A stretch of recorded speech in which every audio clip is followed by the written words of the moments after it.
Welcome, everybody, to the Yorkshire Universities 1 Year On Conference. I'm delighted that the conference is taking place here at the University of Huddersfield, and I want to extend a very warm Huddersfield welcome to you all. My name's Tim Thornton. I'm the Deputy Vice-Chancellor here at Huddersfield, and I've also been acting as the Chair of the Yorkshire Universities Supporting Graduate Employability Workstream. A year ago, Yorkshire Universities published the Supporting Graduate Employment and Employability in Yorkshire report, prepared under the leadership of Professor Bryan, Vice-Chancellor of York St John University, from whom we'll be hearing shortly. As Chair of the Workstream, I've been working with colleagues across the region to operationalise the shared priorities that were agreed in that report. And today is an opportunity to celebrate the progress that's been made since then, and it really is very significant. A lot of hard work went into producing the report, with a dedicated graduate employability task and finish group. Collaboration was the key to agreeing the priorities and actions required, and a collaborative approach continues to be vital in implementing them. The report demonstrated how we can all help more graduates enter the world of work or start their own businesses, and do so more successfully. Here in Yorkshire, we have students from all over the world studying a very diverse range of subjects.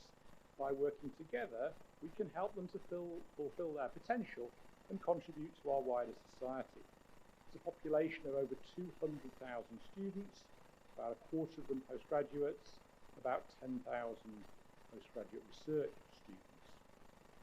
The report included a number of recommendations aimed at improving graduate employment and employability in the region, including creating more opportunities for work experience and better connecting graduates with job opportunities.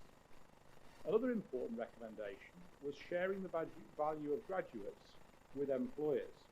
Now, we understand the immense value and potential of our graduates, but we always need to be aware of the need to communicate this beyond the world of higher education. As is true for many of you joining us here today in your own home institutions, graduate employability is at the heart of our strategy here at the University of Huddersfield. We want our students to be fully prepared and qualified to become tomorrow's global professionals and to go on to achieve their career and personal aspirations. We recognise the importance of real industry and professional experience, and all of our undergraduate students are given the opportunity to undertake professional work-related activity during their studies. Our innovative approach to helping students find work after graduating was recognised in 2021 when we were awarded the Best University Employability Strategy at the National Graduate Recruitment Awards. And that achievement is testament to the hard work and dedication of all of the team here at Huddersfield.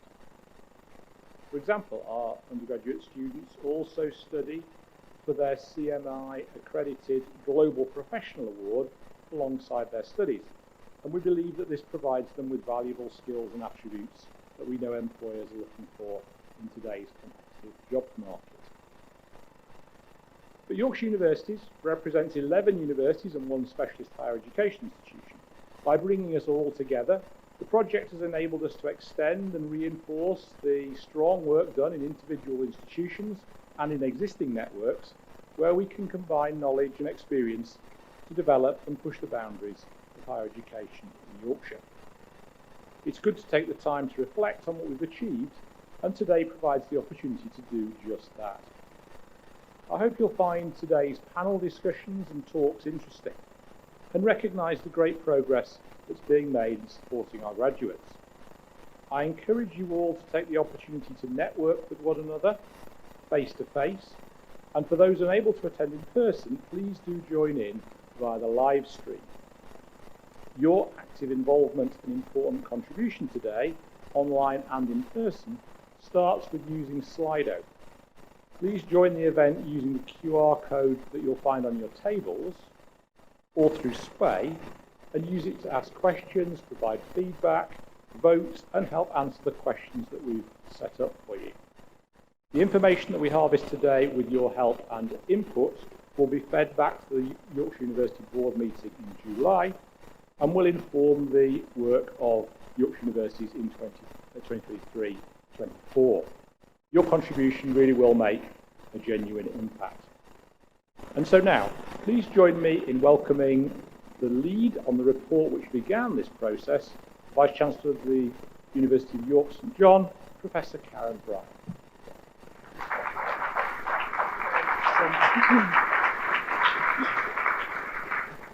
So good morning everyone, it's lovely to see so many of you here in the room, and welcome to everyone who is joining us online.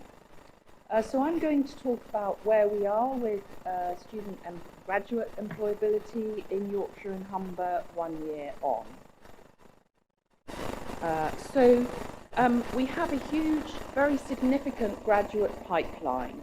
212,000 students from over 130 countries are studying at Yorkshire's universities. So that is a very significant number.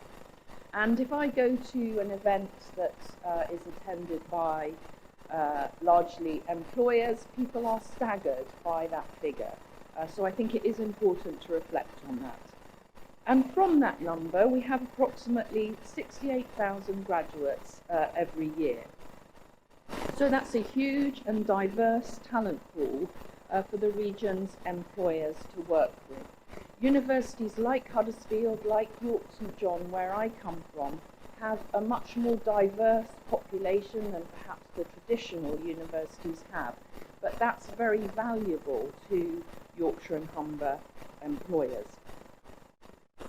So we just had the release of the last graduate outcomes data, which comes from the Office for Students, and it does bust some very gloomy myths that the media are very keen on.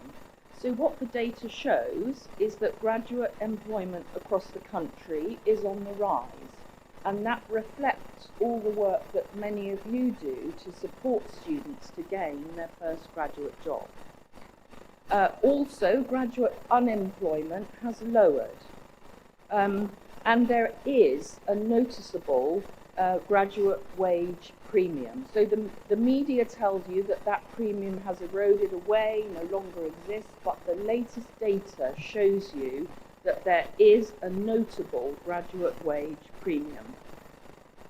Also, we can see that when we look at Yorkshire and Humber, compared to other regions, graduate retention is positive. Again, there is a myth that graduates are getting jobs and after 2 minutes they're off somewhere else. They haven't got the staying power. It's not true. The data shows that retention is good in this region. When we have to look at the previous set of data to get the analysis. But from the 2021 graduate outcomes data, 64% of the graduates who responded in Yorkshire and Humber had also studied in the region. So there is a real opportunity to keep our graduates. So, however, the slightly less positive side is that when we look at graduate opportunities, and we did this as part of the methodology that led to the report, we see that all the opportunities that are available in London and the South East are available to our graduates here in Yorkshire and Humber, but there are less of those opportunities. And so that chimes with local intelligence, which suggests that a higher proportion of graduates would remain in the region if they could get the graduate job that they want. So there is definitely work to be done to ensure that employers are aware that graduates are here, have the skills and want to stay, if only the jobs were available. And we have to think quite a lot on how graduates make decisions about jobs. So traditionally, we think that job choice relates to pay and career prospects. But the research tells us that increasingly place, so where you want to be, family concerns, and quality of life, work-life balance are much more important. I think when I graduated, there wasn't such a thing as work-life balance. And it's really good that nowadays people have concerns about that.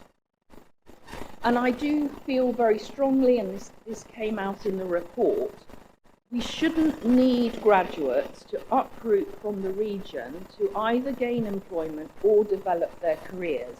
And I'll refer later to some of the discussions with civil servants. I was on the very early end of that.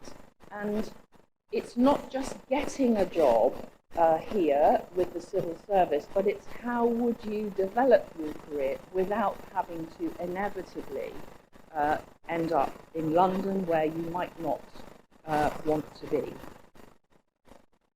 And undoubtedly, higher education institutions should need to support employers to tap into our graduate talent pool.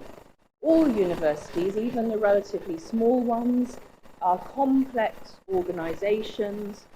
There's no real front door, there's lots of ways in, and that can be really complicated and off-putting for employers. We need to increase awareness of the skills that our graduates develop. We're all using employability passports and other means for students to track those skills and be able to articulate those skills, but we need to ensure that employers are aware.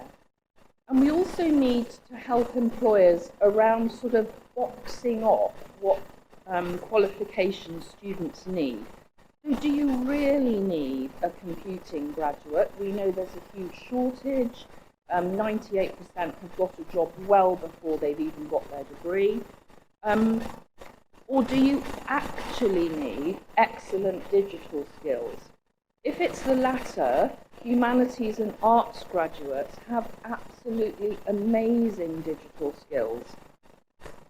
And just that change of thinking will widen the diversity of the talent pool for employers. And there are lots and lots of other examples. Also, higher education institutions should, and I know do, involve employers in course development and updating to ensure that graduate skills remain relevant, and also to ensure that our graduates can demonstrate those skills within examples that are relevant to employers. We also need to think about different employer needs. In this region, micro businesses, small and medium-sized enterprises dominate the sort of employer profile, and their needs will be slightly different. We also need to think about how we support students with different backgrounds into graduate employment, and also equip students to make the most of the opportunities that are emerging. So the green jobs agenda is interesting. We see lots of facts and figures about this being an emerging market, masses of jobs, but we don't really quite know, we are beginning to know, what those jobs are. And that's quite difficult for an emerging graduate, and we need to try and help with that. We also need to look carefully at mismatches in perceptions when we think what are students looking for. And this came through quite strongly in the work. So employers would tend to assume that online flexible options would help to attract graduates. But many of the graduates that we talked to said, yeah, I think I might like a bit of home working, a bit of flex when I'm in the job, but I don't really know what the job involves. I don't know anyone. I really want to be there. I want to get to know people. I want to know the unofficial rules about how you are successful in this workplace. So a real mismatch there. One of the events I went to, some of the employers were quite shocked that what they thought was a nice, flexible package actually wasn't really what the students wanted. So that's something for us to be really careful about. And then there are, of course, things that we would like the government to do. So Yorkshire Universities has experienced positive engagement with central government and the civil service around establishing a graduate work stream. The Department for Education announced student placements in Sheffield and Leeds, which was actually informed by the directors and heads of students' careers, meeting collectively with the officials to give them advice on how these placements could work, how students could obtain them, and how they can signpost students to future careers. The placements won't seem to have been successful unless they get graduates into careers. But the civil servants needed quite a lot of help around how you attract graduates, where graduates are looking, and what graduates will want in terms of supporting them to make those placements successful. Undoubtedly, the move of civil service jobs to the region needs government and HEIs to work together. And because we have Yorkshire Universities, which involves all 12 universities, enables us to collaborate, moves competition to the margin, there is a very strong possibility to use Yorkshire as a test pilot for new schemes, as indeed the Department for Education is doing with their placement scheme. So just a little bit about the project. Really it emerged from Yorkshire University's Memorandum of Agreement with local government and mayoral combined authorities. We meet regularly with them. We talk about the region's problems and how the universities as a whole can try to help with those problems. And they asked us to form the Task and Finish group, which I chaired, to try and look at this issue. They were thinking very much initially about coming out of the pandemic. We were keen to broaden. And we undertook a number of multi-stakeholder consultations and produced the report which you have. And then throughout the last year, led by Tim at Huddersfield, we've had a work stream to try and implement the 8 priorities which are in the summary that you all have and which is available to colleagues online. So today's conference is about reflecting on what we can achieve by working in partnership and celebrating that collaboration which you're all part of. Thinking about and demonstrating the impact that we can show if we work together across the region, and identifying further work that we need to prioritise. So today we continue to use the guiding principles that are in the report. We should learn about good practice from across the region and also how that practice contextualises to the sub-regions that we know we have, which share much in common but also have significant differences. We can share knowledge and resources, continue to improve the coordination of our activities. So for example, if I just take York, employers were quite critical that, well, York St John has open days, has employer consultations, has careers fairs, and University of York does the same thing on pretty much the same time of year, but different dates, different place. You know, it would really help us if you just did it on the same day in the same building, and we've now got that sort of thing coordinated, which our students find quite inspiring. We can increase opportunities to co-create with students and graduates, and I think this workstream has been a real exemplar of the value of that.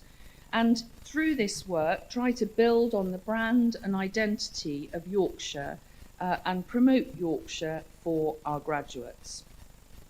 So thank you very much to everyone who's contributed to this work so far. And for colleagues who are joining us for the first time, it's great to have your engagement, and we're very keen to work with you. Thank you.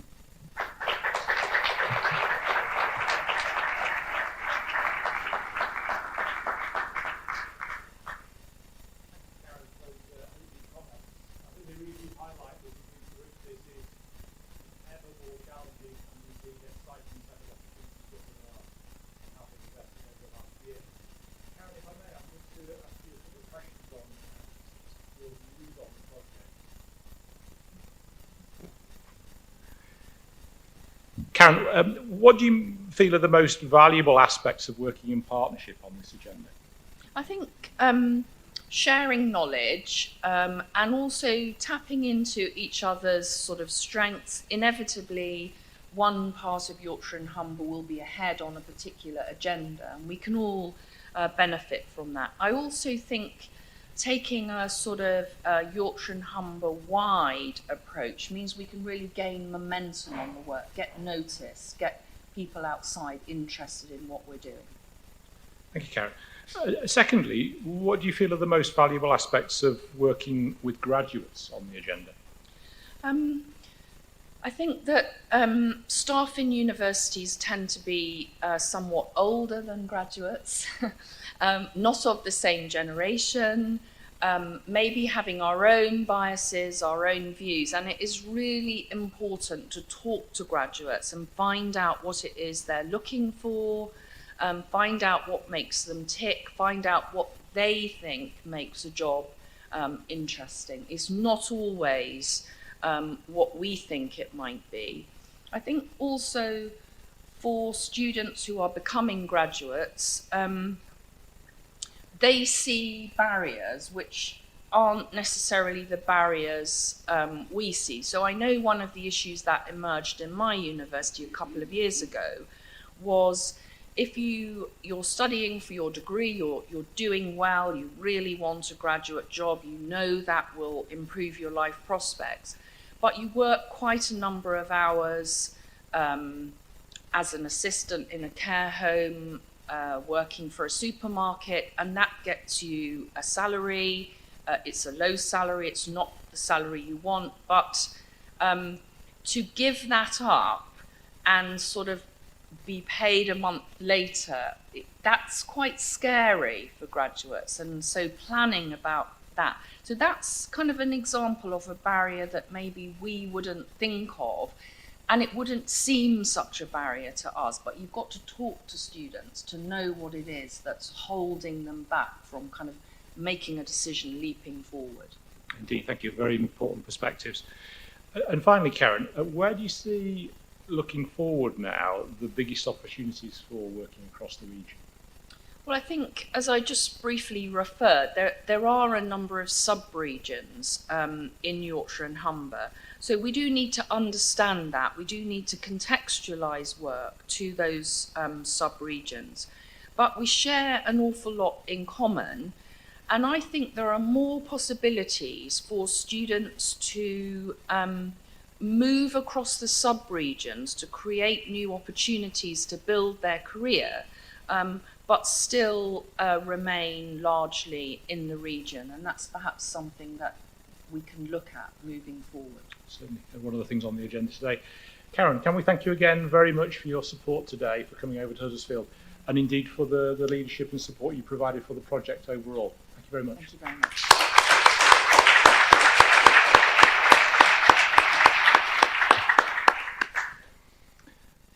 Thanks. So, colleagues, we're now going to move on to look at some of the most exciting work that's been done as part of this project in the past year. We're going to look at the work that's been delivered by the Equality, Diversity and Inclusion subgroup, including the launch of the Regional Inclusive Recruitment Guide. So I'd like to invite onto the stage Jane Campbell, who's the Head of Student Careers at the University of Leeds, and Joe Beaumont, the Associate Director of Student Services at the University of Bradford.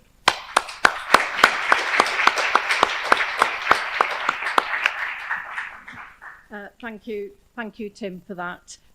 Joe and I are absolutely delighted to be here today with our fellow heads of careers from across the region. Joe and I have been working together with Yorkshire Universities to convene the heads of service together and get some of the groups up and running that you're going to hear about over the course of today. We're really pleased. We've always met of heads of careers across the region. We have a really strong collaborative approach, but working together with Yorkshire Universities has really helped us focus, particularly on what you're going to hear about today, which is the EDI work that we've been doing.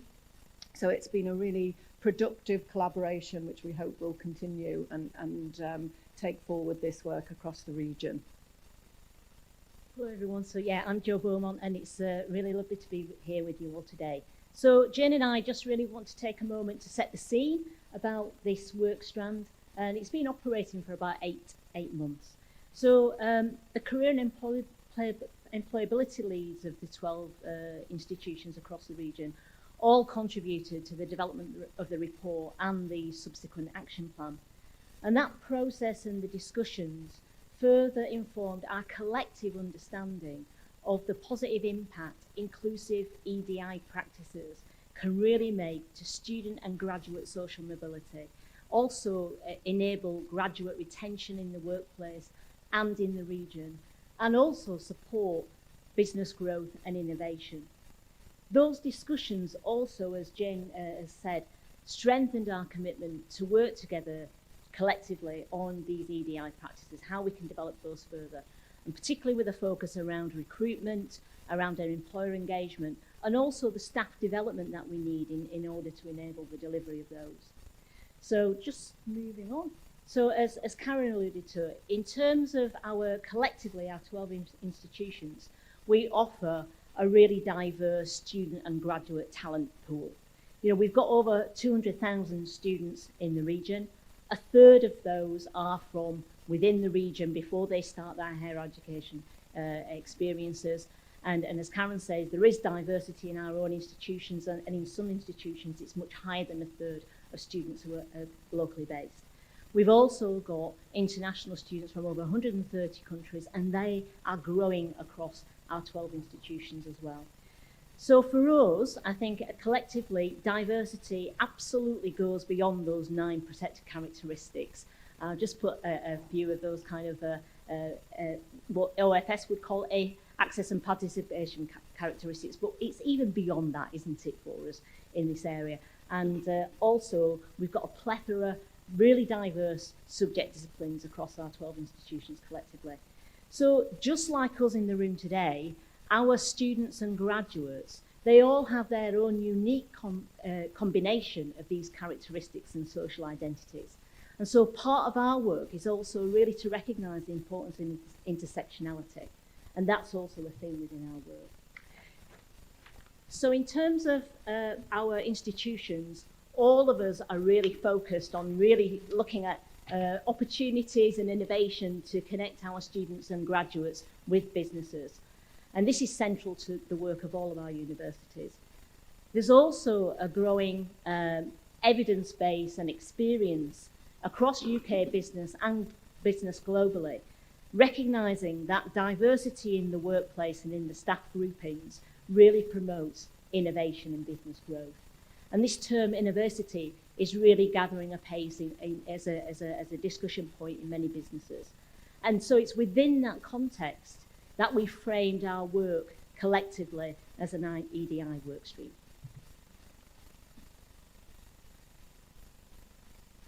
So how did we then operationalise the work that we wanted to do? The way we did this is we convened in October 2022. So we had all of the heads of career and employability services from all 12 institutions across the region coming together to look at this work. And we focused on enabling diversity and inclusion, as Jo has mentioned. Looking at the guiding set of principles in the plan that you've got in front of you, I think they align with the opportunities for collaboration that we identified. So sharing and transferring practice, there's so much good practice that is happening across the region.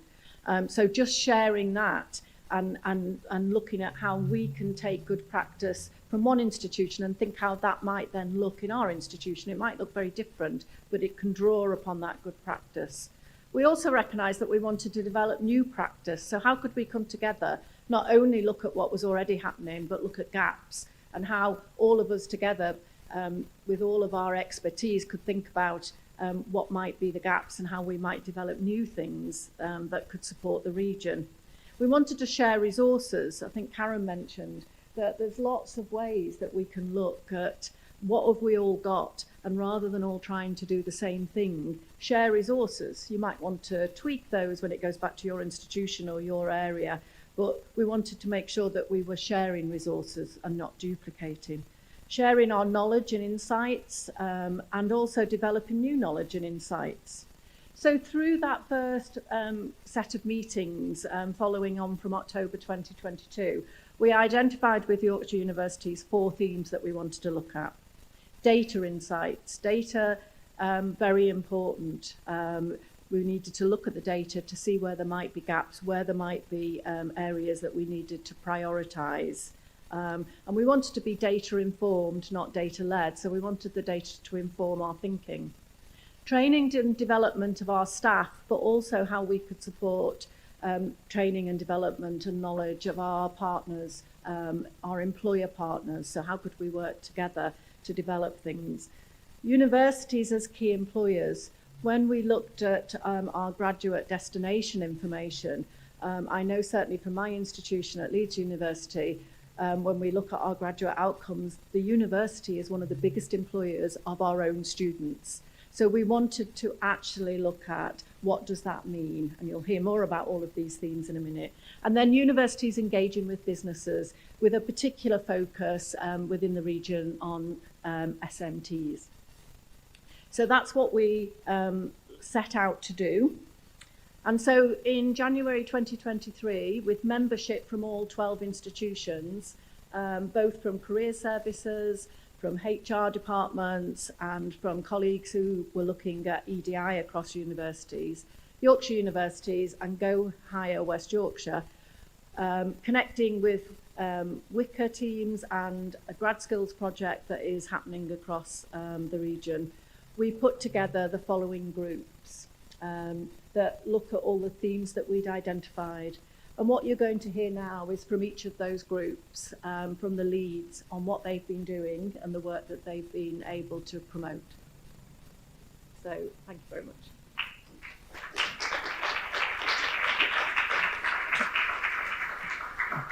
As we're about to do that, can I encourage colleagues to remember Slido? And if you have any questions or points that you want to contribute, please feed them in. Thanks very much.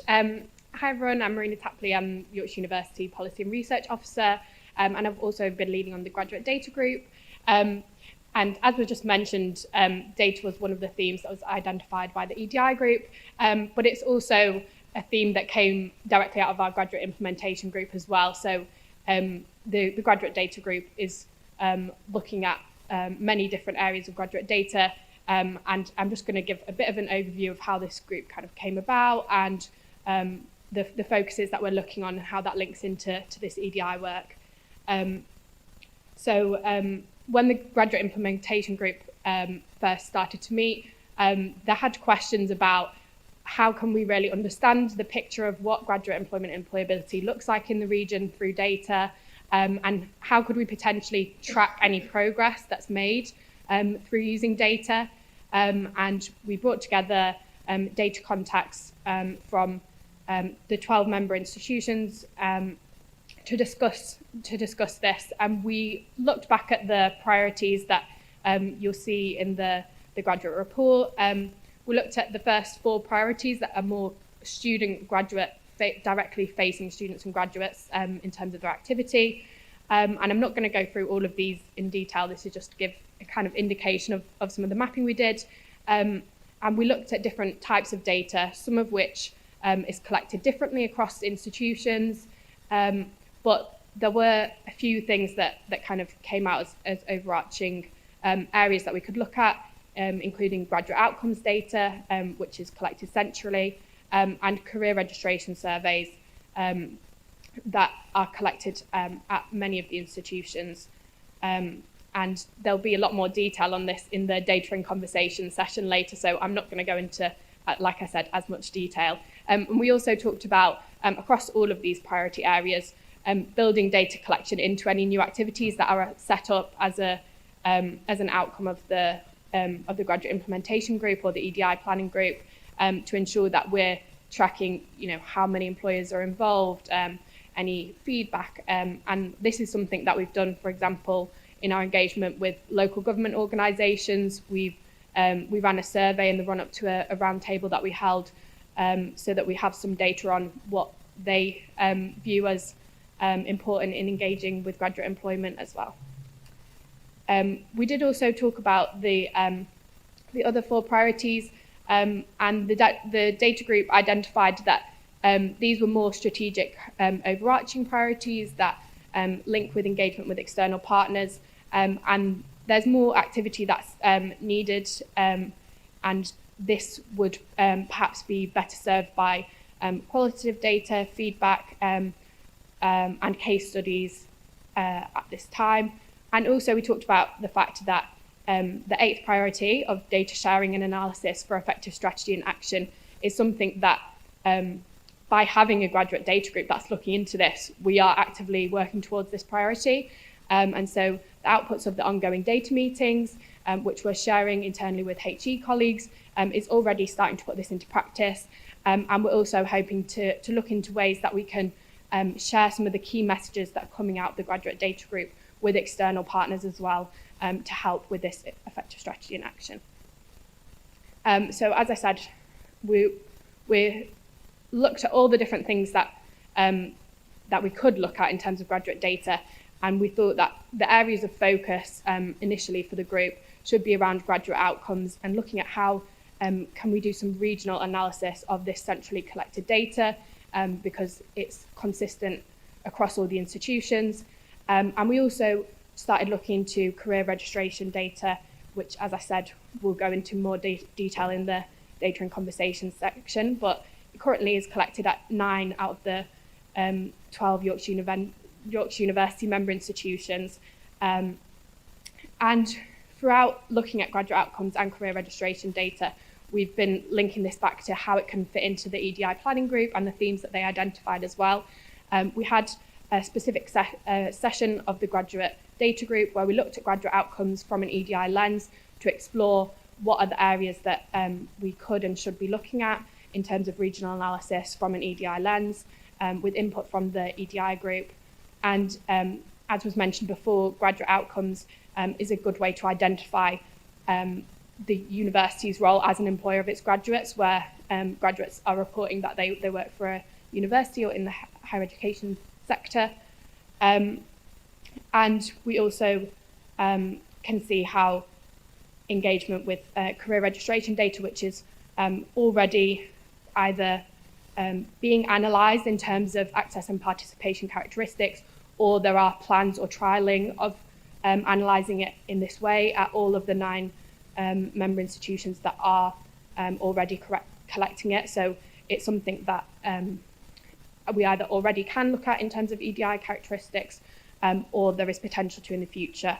And we may be able to have some key messages from that, which we can use in to help the work of the EDI planning group. So thanks very much. I'll now pass over to the training and CPD group.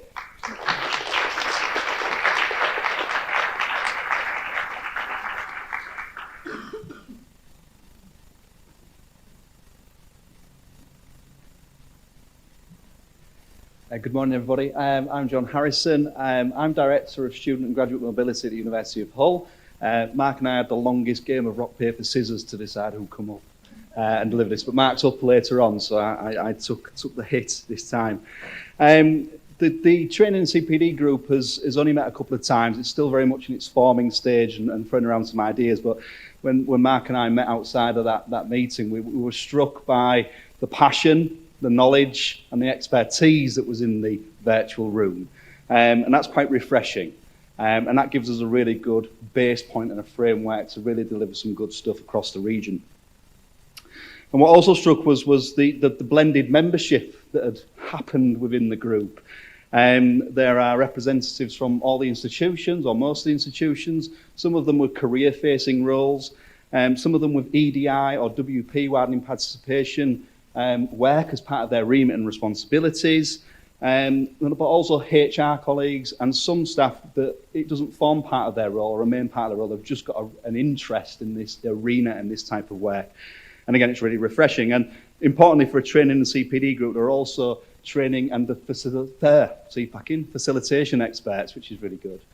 So staff that do work across other platforms and other areas of work that deliver training on lots of different areas. So that's really good. That gives us a good starting point. Like most things, we need to really understand what the YU members want and need. There has to be a balance between delivery, cold-face delivery, I suppose you say, whether that's in a room, real delivery, or in a virtual room, imparting knowledge, sharing practice.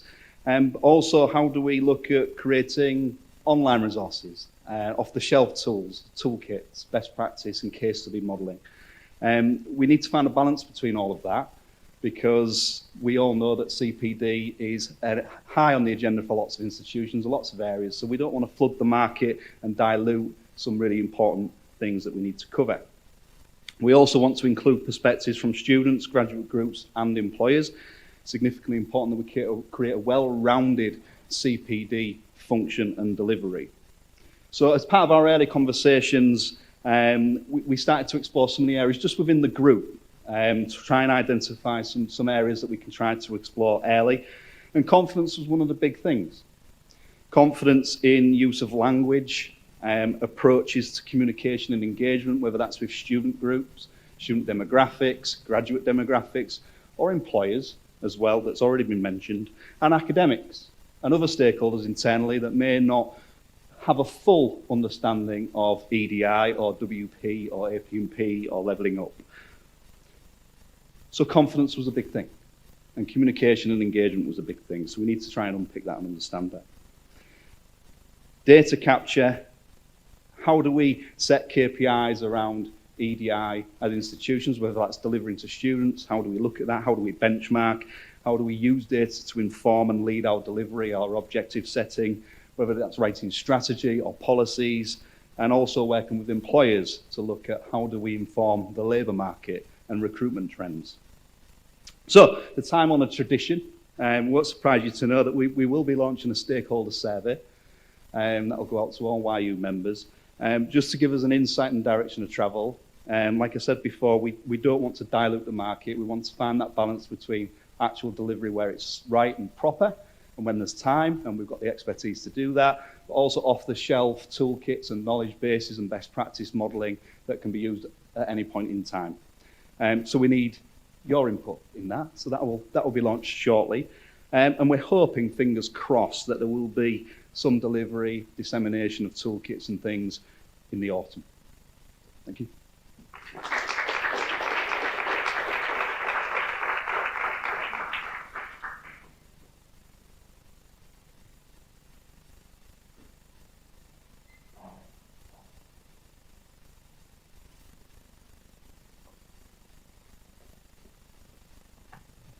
Hello, hi, I'm Helen Smith, Head of Careers and Employability at Sheffield, and I'm joined by my colleague Barry from York St John just to talk about the work of this subgroup, which is around the equality, diversity and inclusion activities of us as universities, as employers within our regions.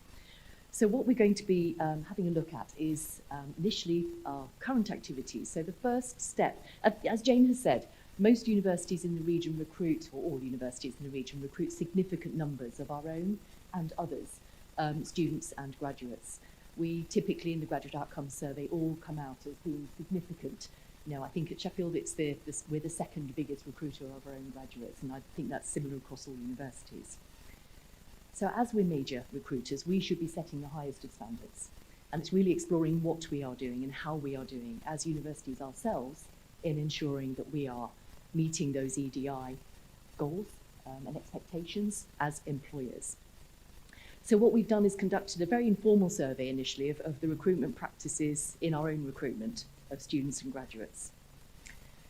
So there's various activities that are ongoing and are fundamental to our approach, any existing approach. Processes such as anonymised applications, collecting EDI data in a clearer way, reflecting on our own recruitment practice are becoming commonplace within our own universities. All universities recruit students working for them in various roles, both part-time and casual positions, so such as student ambassadors, peer support roles, marketing and communications assistants, a plethora of roles within our own universities. We recognise their value.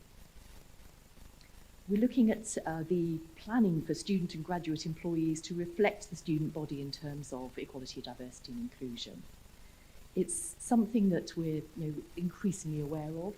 We're not 100% there yet. There's a lot we can still do, But there are various initiatives, and as Tim mentioned earlier, some of the initiatives like the Global Professional Model at Huddersfield and many, many others are helping us to progress our own activity in this area. And we're changing the language and the imagery and more consciously seeking more diverse entrants to our own workforces. We discovered through that informal survey that most of us have internship schemes aimed at our own students and graduates, and many other had data which demonstrated that graduates successfully apply for various other university roles. In general, there appears to be an awareness, and from within careers and HR and recruitment teams, an increasing desire to improve the diversity of hires and equality within attraction and recruitment processes at all levels, including, of course, in the recruitment of our own students and graduates into roles within our institutions. So that's a quick summary of where we were at, or where we have been at in the last year, following that informal survey. I'll hand over to Barry now to look at our future planning. Thank you, Helen. So once we'd looked at some of the current practices, we wanted to think, what are the ideas for the future? What could we do? What could we do better? What do we need to achieve to make universities a great place for our graduates from a wide, diverse talent pool to feel like they want to work for us as their employers? Well, the first one might seem obvious, but including our students in that recruitment process is key. Students need to see reflected the kind of people they would expect to be within their university. So not just having them there as a token gesture on a panel, but really part of the decision-making process. So they're saying, actually, when you're deciding between two candidates, this was our opinion. It's a double win as well, because your students begin to understand the workings of universities and how to influence policy and some of the things that go beyond behind the scenes. One of our really exciting ideas was around graduate development schemes. All of the universities talked about having graduate interns or some kind of graduate roles, but we felt the need to look at how do we develop those graduates further to be huge assets for the university, or even assets for the region once they've learned and developed their skills through a great and diverse workplace. And we were realistic. We didn't think it would be really that possible to have a Yorkshire Universities graduate scheme where we dealt with the complexities of recruitment across the whole group.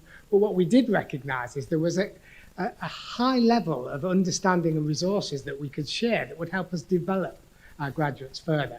So bringing them together as a group so they recognise that they're part of a wider region, maybe looking at a joint certificate so you can say, actually, I'm a graduate from Yorkshire Universities who's gone through a graduate scheme with one of the universities. Work shadowing was another thing, allowing our graduates on a graduate scheme to go and learn from others at other universities, and making sure there was a high element of project-based learning in those graduate schemes. So it was still a learning exercise in that first phase of their careers. And we really felt from an EDI perspective that not only made sure that our future applicants were enjoying policy and strategy informed partly by our own students and graduates, so creating the ecosystem, but really from first in family into university, it could be first in family working at university as well.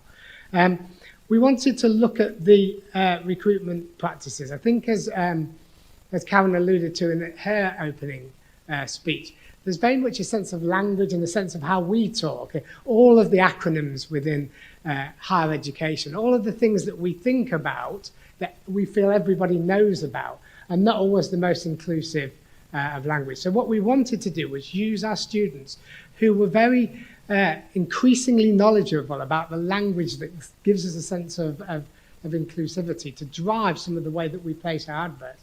So rather than us always going for these are the technical things that we want, and you'll be working in a fast-paced education environment, so what are the kind of things that would draw our graduates in? What are the kind of language that they understand? And then there's a lot of talk about positive action. I know at Nottingham Trent University, outside of the region, they looked at leadership development projects that had positive action around ensuring that people from specific demographics got leadership and development opportunities. What can we do more positively to make sure that the kind of demographic, the visibility of the students and applicants we are trying to attract are visible to them as employees within the university itself. So what positive action can we bring to making sure that our graduates that come from different backgrounds and are diverse see the university as not just a great place to study, but also a great place to go on and work? And rather than me talking a lot about this, I wanted to leave you with a case study of something brilliant that we feel happens at every university. And I'll lead you to read this for yourself, because I don't need to read it to you. But I introduce you to Nina, who's one of our graduate interns at York St John University, and really demonstrates how students can grow in confidence as graduates, working at universities, coming from diverse backgrounds, and develop into the future of our organisations and the institutes they've become very loyal to. Thank you.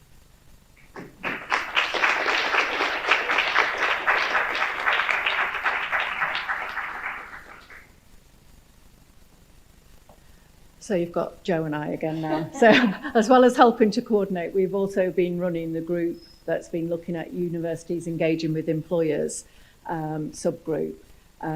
So what have we been doing? So we've been looking at how universities can support employers and engage with employers around the equality, diversity and inclusion agenda, enabling employers to recruit and retain students and graduates. We know that for a lot of employers, diversity of their workforce is a key driver at the moment. It comes out of all the surveys, the Institute of Student Employers. It's always high on the list of the things that employers are prioritising each year. So the institutions that are represented, we've got 10 institutions represented on our group, YU and Go Higher West Yorkshire. We've been looking at this theme, and in common with some of the other groups, we've been looking at what we already do and what we'd like to do in future. So what we are doing is providing opportunities for employers to engage with our students from diverse backgrounds. And we do this across the region in such a diverse way. But some examples are through careers fairs, through mentoring our students, through running workshops for our students, presenting challenges to our students so that they can get experience of looking at project work and coming up with solutions and engaging. And it's that making connections with employers that is often really important for our students. Work placements, internships, part-time jobs and in curriculum activities. There's such a wide plethora of ways that employers can engage with our diverse student population. And more employers are asking all of our employer engagement teams, how can I talk to all of your students, but how can I particularly get and help in terms of social mobility of your students? So it's a really important theme. We want to support employers to understand the diversity of our students.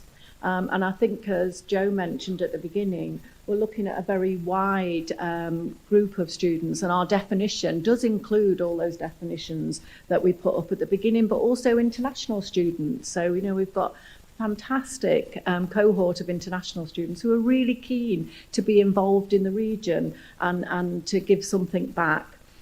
We also play a really important role in helping employers understand the barriers that students can experience and advising them and supporting them on how they can attract, engage, recruit and retain all of our students and graduates, and in particular to help them look at EDI and how they might engage with our students from diverse backgrounds and how they might better retain them once they come into the workforce. So it's this particular group has been able to get some things off the ground fairly quickly because this is work we've been doing for a while. Career services, employer engagement teams, colleagues who work in faculties with academics. We've been bringing employers and students together. A lot of us have got widening participation teams or colleagues who have a specialism in that area who work with employers. So we had a really good start. And I'm going to hand over now to Joe, who's going to explain a little bit about how we're going to present that to you. Yeah, absolutely. We kind of hit the ground running. But I think it's worth mentioning about the formation of this particular group. actually brought people together across the region who'd not met before. Some people knew one another and there was long associations, but absolutely there were new people coming into that space and new connections have formed that I know have led to things outside of the direct group of the work. So what we wanted to do was just shine a spotlight, I suppose, on some of the developments that have been happening. So bringing people together absolutely has created that melting pot for sharing practice, sharing information, sharing contacts, sharing resources as well. And of course, what happened during that process is we absolutely started to kind of recognise that there's already existing great practice going on, and there was already practice that was in motion to happen over the last 8 months, where we thought actually connecting that up a little bit, we can add some further value to it. So I'm not going to read through all that, but you'll see there's a huge number of, what I should say is that what we wanted to do is that we wanted to kind of make that practice far more visible. And one way we can do that is through case studies. Let's capture that practice in a way that gives the details of how it happened, but also some of the impacts and the outcomes. So it's to whet your appetite, really, of these case studies. And the eagle-eyed of you will have seen that the case studies are all there at the back. Thanks for YU to producing those. So really encourage you, whilst you're having your lunch and your tea break, please take a look at those and you'll see the details of them and the contacts on there. They're also on the Yorkshire Universities website, and it is our intention to keep adding to that. So it is going to be a live space for us on the YU website. And you'll see just by looking at the titles there's a huge variety of activity that's going on in this space across all of our institutions in the region. So I really do hope that's whetted your appetite of that kind of list on there. The other things are to say, through bringing people together and that sharing, etc. Of course, what started to happen is people were talking about things that are coming up over this last 8 months and other things that are planned for later in this calendar year. And so what we've started to see is that transferring of practice and some collaborative work, building on some existing collaborative work that was already there. And that's not just been within the institutions. As Jane says, we've got Go Higher West Yorkshire part of our group, and we've got other strategic stakeholders. So again, just to kind of say, Jane mentioned about international students. High on the agenda, we've got an increasing body of international students. Certainly at Bradford, we're finding there's mixed messages out there in terms of how employers feel they can recruit and hire international students. Just in the last 2 months, Huddersfield delivered an online event. Bradford, we kind of worked from that, and we tried an in-person event. We're kind of touching base around on that. So, and who knows, maybe as we move forward, we've been a collaborative event around on that. But it was a learning process for us too. In Bradford, we've been doing the In Bradford. We were inspired by the In Leeds kind of activities around on that. And In Bradford 2023 is running next week for a week, so we'll be learning through that. Huddersfield last year led a number of us together to do an online mega fair. It went really well, and guess what? We're expanding it, and more of our YU institutions are going to get involved this year. So that's fantastic. And obviously, that links a bit, as Karen was saying, employers sometimes want a one-stop shop, and they want to be able to talk to us collectively. So that mega fair is moving forward. We've got a brand new event, and we've got Gabby from Grad Consult in the room with us. But under our Grad Skills project in West Yorkshire, we're going to be having our first Grad Skills Graduate Fair in September. So watch out for details of that, and we hope you come along to that. And just to kind of, I suppose, seeing as we're in Huddersfield and West Yorkshire, just to say a little bit about West Yorkshire, we are a mayoral authority now, and the West Yorkshire Universities have been working with WICA teams really, really closely in terms of developing a new graduate development programme that's absolutely going to be aimed at SMEs. And we've got an EDI lens in that in terms of graduates who will move on to that, and we're really hoping to launch that from October this year. It's going to be a pilot, so it's going to be a real opportunity for us to learn. And linked to that, conversations that's come out is WICA, inspired by the work of this group, I think, have moved forward in terms of developing an inclusive recruitment programme that they want to launch, again aimed at SMTs. And we will have members of our group working with that group. We've got a call tomorrow, actually, just to talk through how that's going to form and run and they're going to be funding that and moving forward with that. And that's a really nice, I don't know, is it Radio 1, Radio 2 link into the Inclusive Recruitment Guide for Employers 2023. Now, when we started our group, a colleague, Sam, from University of Sheffield, came in that sharing spirit and shared a resource with the group. And of course, what we said, fantastic, we should have this across the region. So that's what we've done. And I'm really pleased to say that a subgroup in the task group have been working on that. And drum roll, because you've got it on your desks, today we are launching the guide. So the Inclusive Recruitment Guide for Employers absolutely is a product that's come out of this collaboration. So I commend this document to you. We see it very much as it's been written in a way that we hope all institutions can engage with it and use it perhaps as a kind of a starting point of a conversation. As I say, whet the appetite of employers, give some insights into that. But I'm really delighted to say, as I say, we've had an authoring team on that, just a small authoring team who kind of led the work on that. But I'm delighted to introduce and welcome to the platform. We've got Sam Trafford, who's an employer engagement officer from the University of Sheffield, and also Alison Hedley, who's the employer and placement services manager from the University of Bradford, who've been leading this team. And also we've got Louise Sivewright, who's from Enterprise Rent-A-Car. Louise there is the talent acquisition marketing specialist, massive advocate of EDI and in recruitment, and also I know will be a familiar face to many of the institutions because Louise works with many of us. And really, it's really to kind of launch today, and I'll leave it to the authoring team to really get you behind this resource, and let's see it across.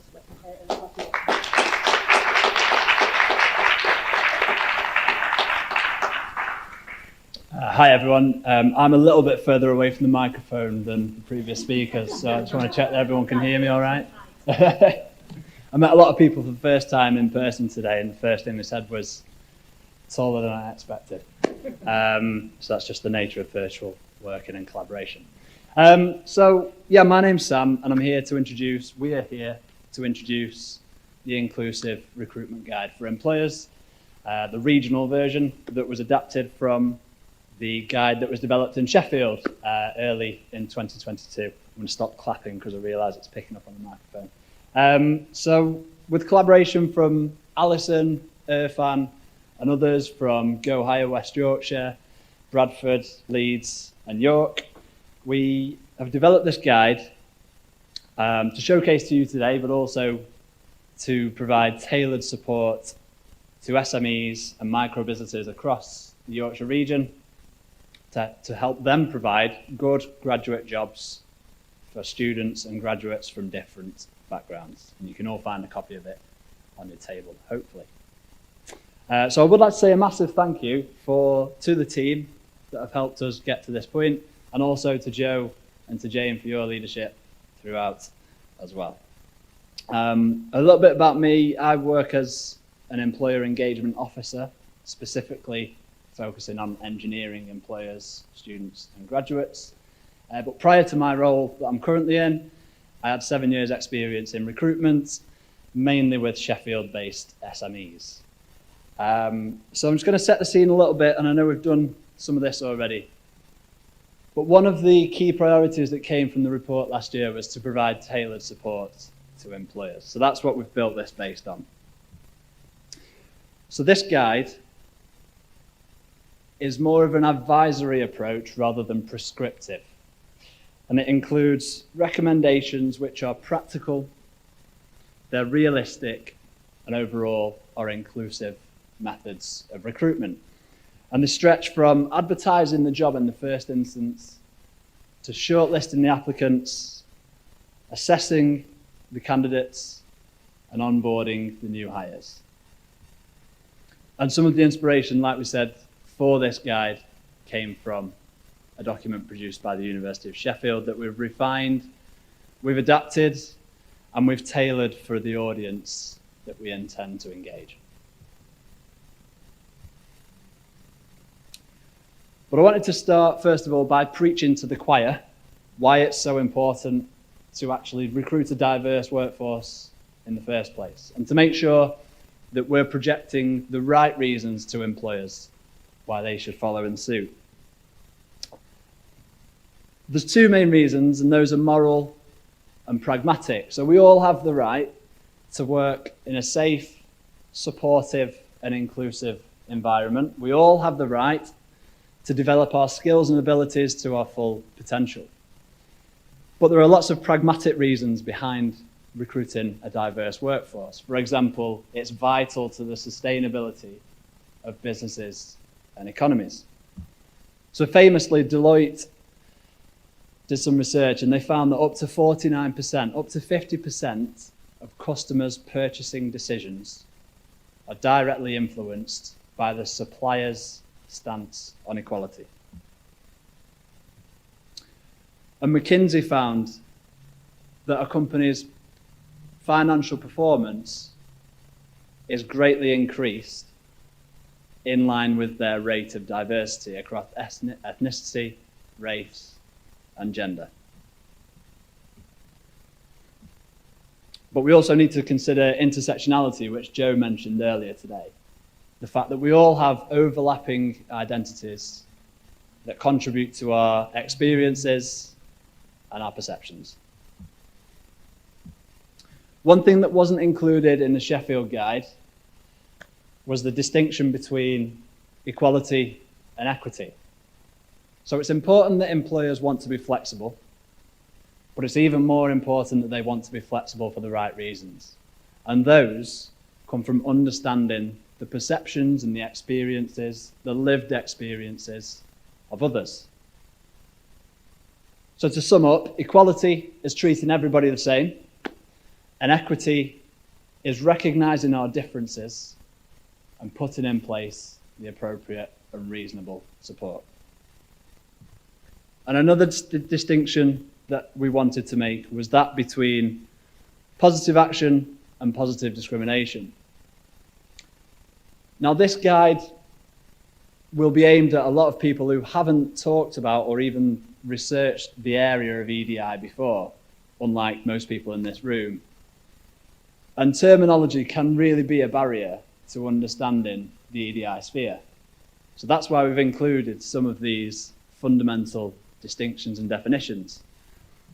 And positive action's already been mentioned this morning, so I'll not preach too much about that. But we wanted to provide equity to readers of all experience and knowledge levels around EDI.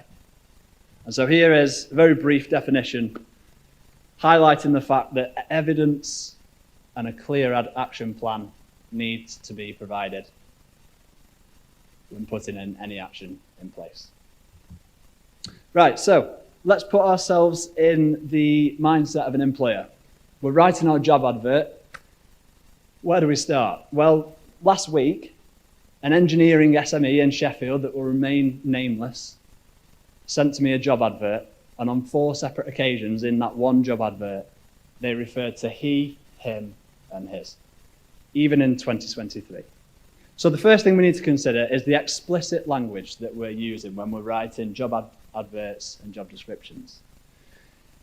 But what we also need to think of is the implicit language that's used within our job descriptions, the connotations and what they mean to the reader from those different backgrounds.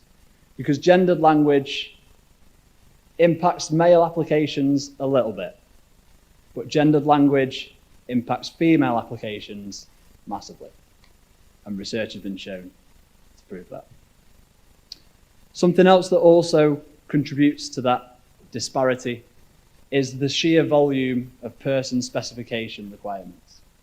So the shorter that list, the more diverse our applications will be. Studies have shown here that typically men will apply for jobs as soon as they hit 60% of the person specification, whereas women typically will apply only when they hit 100%. And so we also need to think about where our advert's going to be. Are we going to host it on our own website? Are we going to host it on our traditional outreach methods, so Indeed, university job platforms, or are we going to use social media? are we going to use community groups to widen the net that we cast to bring in the most diverse applications? What skills are we going to focus on? Specifically in engineering and STEM careers, technology is advancing much quicker than our skills base.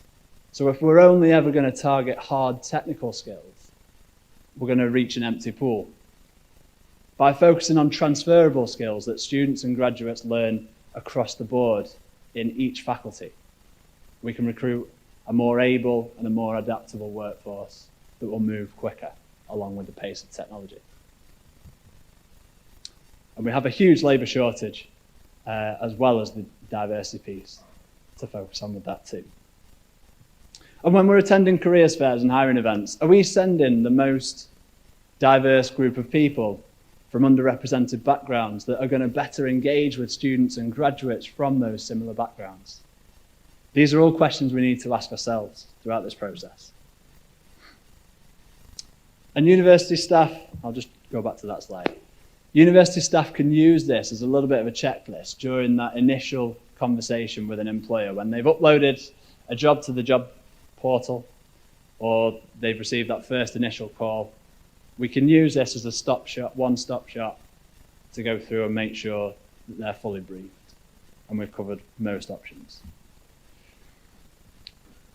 So hopefully we've had loads of applications from that advert and we need to work out how to shortlist those applications down to a few. The Sheffield document very much focused on blind application screening. And that's largely successful with larger employers. But that's down to the time, money and resources that they have and the software that they have in their arsenal. So we need to tone it down and focus on employers that don't have those luxuries. So we propose that you manually change that process. Perhaps you ask someone who's unrelated to the recruitment process to collate those applications, to take out the names and the places of study and the genders and the races and the ethnicities, and then hand those applications to the hiring managers to make a decision based on only the essential criteria. And this all culminates in reducing, ideally removing, but reducing our unconscious bias. And Newman found in 2014 that the pronounceability of someone's name directly translates to their perceived trustworthiness. And that was supported by another experiment where job applications, identical job applications, were made to open job adverts with only one difference, and that was the name at the top of the CV or application. They changed it from typically white names to typically black names. And those applications with typically black names received 50% fewer responses from employers. So there really is a need to take out that irrelevant information that culminates in our unconscious bias. So there are critics, and you can ask me about that later or through Slido, but to save time, I'm going to pass over to Alison, if she's ready. Thanks, Sam. Thank you. Yeah. Thanks, Sam. Okay, I'm just going to take us through the sections, the next two sections that we have for in the guide. In the same way that we need to carry through, there's the same themes for interviewing and assessing candidates. When we looked at this in the Sheffield guide, the previous guide, there was a section on assessment centres, but we felt that that was a little bit too much for a guide that is really trying to resonate with SMEs. So we've really called it assessment methods, and we're thinking about tasks and things like that we might be, that employers, SME employers might give to candidates. So first of all, they need to think about what the questions, what types of questions they might ask in an interview. How much experience is really needed for a job, for a graduate job, a first job? Are you going to expect them to have a lot of experience? Because they may not have some, or they may have very limited experience. So they could consider changing the questions so they're using a more of a strengths interviewing technique rather than competency-based and experience. So they might be asking questions such as, what you're good at, what are your interests, and what motivates you. So that's a possibility. Then when it comes to the actual interviews themselves, ask again if they have any adjustments or need any adjustments for the interviews, because they may have been able to get through the application process, but when it actually comes to interviews, especially in person, you might need different adjustments. So, for example, questions. Questions could be, or the questions could be made open to candidates so that they have them in advance. If you've got neurodivergent applicants, that can sometimes help them organise their thoughts rather than have to think on the spot. The time, in the same way, you can allow more time for people to answer their questions or to do tasks and tests if they have particular needs. So it all depends on what the applicants have disclosed as in terms of adjustments needed. So we also, in terms of the tests, the other thing to mention is that some neurodivergent applicants might have difficulty with situational judgment tests. So perhaps that's not the wisest thing if you've got that type of test wouldn't be appropriate for these candidates. And then equipment. If you have applicants that have certain impairments, they might need certain software on their when they're doing tests on computers or other types of equipment that they might want to bring into the interview. So that should be considered. And any large print, when you're providing documentation, make sure it's in print that's easily readable to the applicants. And finally, social mobility. Again, if candidates, you might want, especially with graduates that are fresh out of university, providing expenses is important for them to allow them to attend interview. So, reasonable adjustments in the workplace. So you've actually hired your candidate, you've chosen. So they might need a range of different types of adjustment making to give them the best opportunity to become effective employees in the workplace. So looking at physical space, such as their workstation, parking close to where they work, what space they might need. So you might want to actually talk to health and safety about what, within your organisations, about how that space could be organised for certain people with certain disabilities. Working arrangements, they might need to work a particular pattern or take more regular breaks or have some flexible hours or ways of working, such as, we've talked about hybrid working already. So working from home might, more than other people would maybe needed for certain periods of time for certain people. Equipment may be needed for, particular chairs, phones, software or computer accessories to enable them to work efficiently.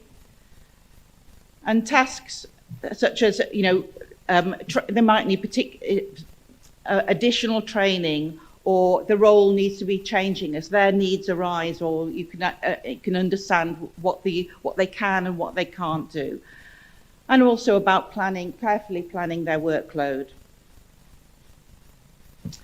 So making sure, again, documents are in accessible format, and then any specialist support that might be needed by people such as sign language interpretation, assistance dogs and things like that. What facilities can you provide? And I mean, for smaller employers, it's more limited what you can actually do for candidates. So it has to be reasonable. But if you can make those adjustments, then, you make whatever adjustment, you do need to be able to make reasonable adjustments for candidates. However, there is financial support available through access to work. So that would be something that they could start to investigate. So, and it all depends on the needs of the employee, all proportional and all reasonable.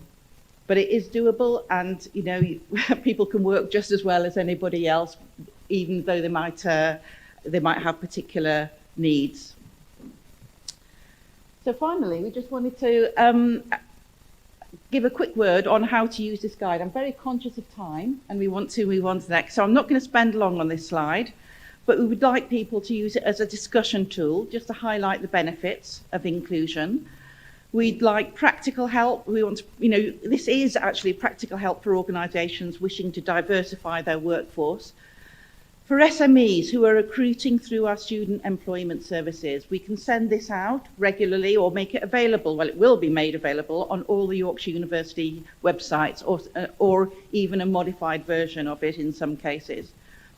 So we'd also like our intermediary partners to use it. Joe mentioned Wicker and their programme, but you know, this is something else that they might actually use within their activities, especially the Skills for Growth team.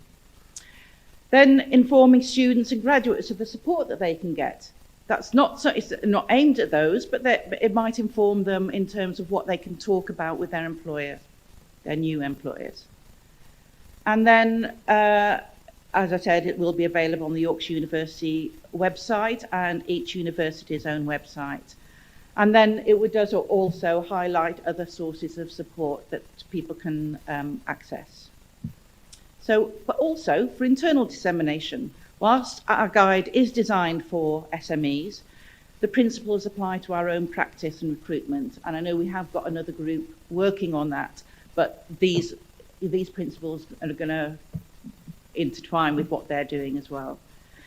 Finally, I'd like to introduce Louise Sivewright from Enterprise Rent a Car, and she's going to talk about some of the practice that they have in marketing to students and how they diversify their workforce. And because they've actually been very proactive in this area over the past few years. I'm sure a lot of you know Louise already, so if you'd welcome her.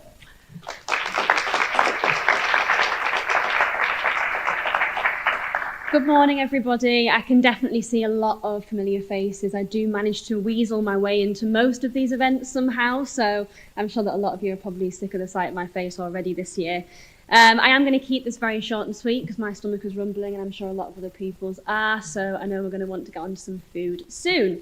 But as Alison said, this is going to be a bit of a whistle-stop tour on what we're doing in our workplace at the moment surrounding diversity, equity and inclusion.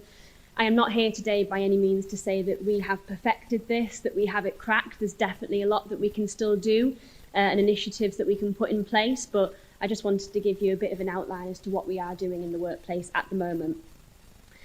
So yeah, my name's Louise Sivewright. I head up talent acquisition marketing for the North East of England. So that's actually everywhere from Sunderland all the way down to Loughborough, which isn't classed as a North East, but for some reason it is in my workload as well. So obviously the Yorkshire Universities are a big part of my everyday role. So first things first, we are a multi-generational family-owned business. I'm pretty certain that every single person here has heard of us before. I've actually seen several of our vans drive past the window today as we've been sat here talking. And I guarantee if you haven't, you will see us about 9 times on your drive home today. You may know us as a car rental company, but we are actually the world's largest transportation provider. We manage the largest and most diverse privately owned fleet in the world, with now more than 2 million vehicles worldwide. Our global network operates in nearly 100 countries and territories, where our wonderful 80,000 employees span across 9,500 branches. We are family owned, and we still are family owned for more than 60 years by the Taylor family. As you can see, lovely Chrissy Taylor in the top right there is our current CEO. We also turn over an annual $30 billion of revenue a year. So especially coming out of COVID, we are extremely proud of that total and what our business has managed to achieve. And most importantly, we are one of the world's largest graduate recruiters in the UK. And very proudly, we've just placed second in the top 100 undergraduate employers award for Rate My Placement. So we are extremely proud of that, and it is definitely something that we feel we demonstrate throughout all aspects of our business. So moving on to diversity. So one of Enterprise's greatest strengths is our promote from within culture. It's actually a very unique business model. Every single person at Enterprise, including myself, started on our graduate scheme, either as a grad trainee or a placement student. And that even goes for Chrissy Taylor. Even though she's the granddaughter of the founder, she still had to start from the bottom and work her way up. So it does create a very nice working culture. We empower the team with opportunities for growth by enabling inclusion in our culture, values and visions.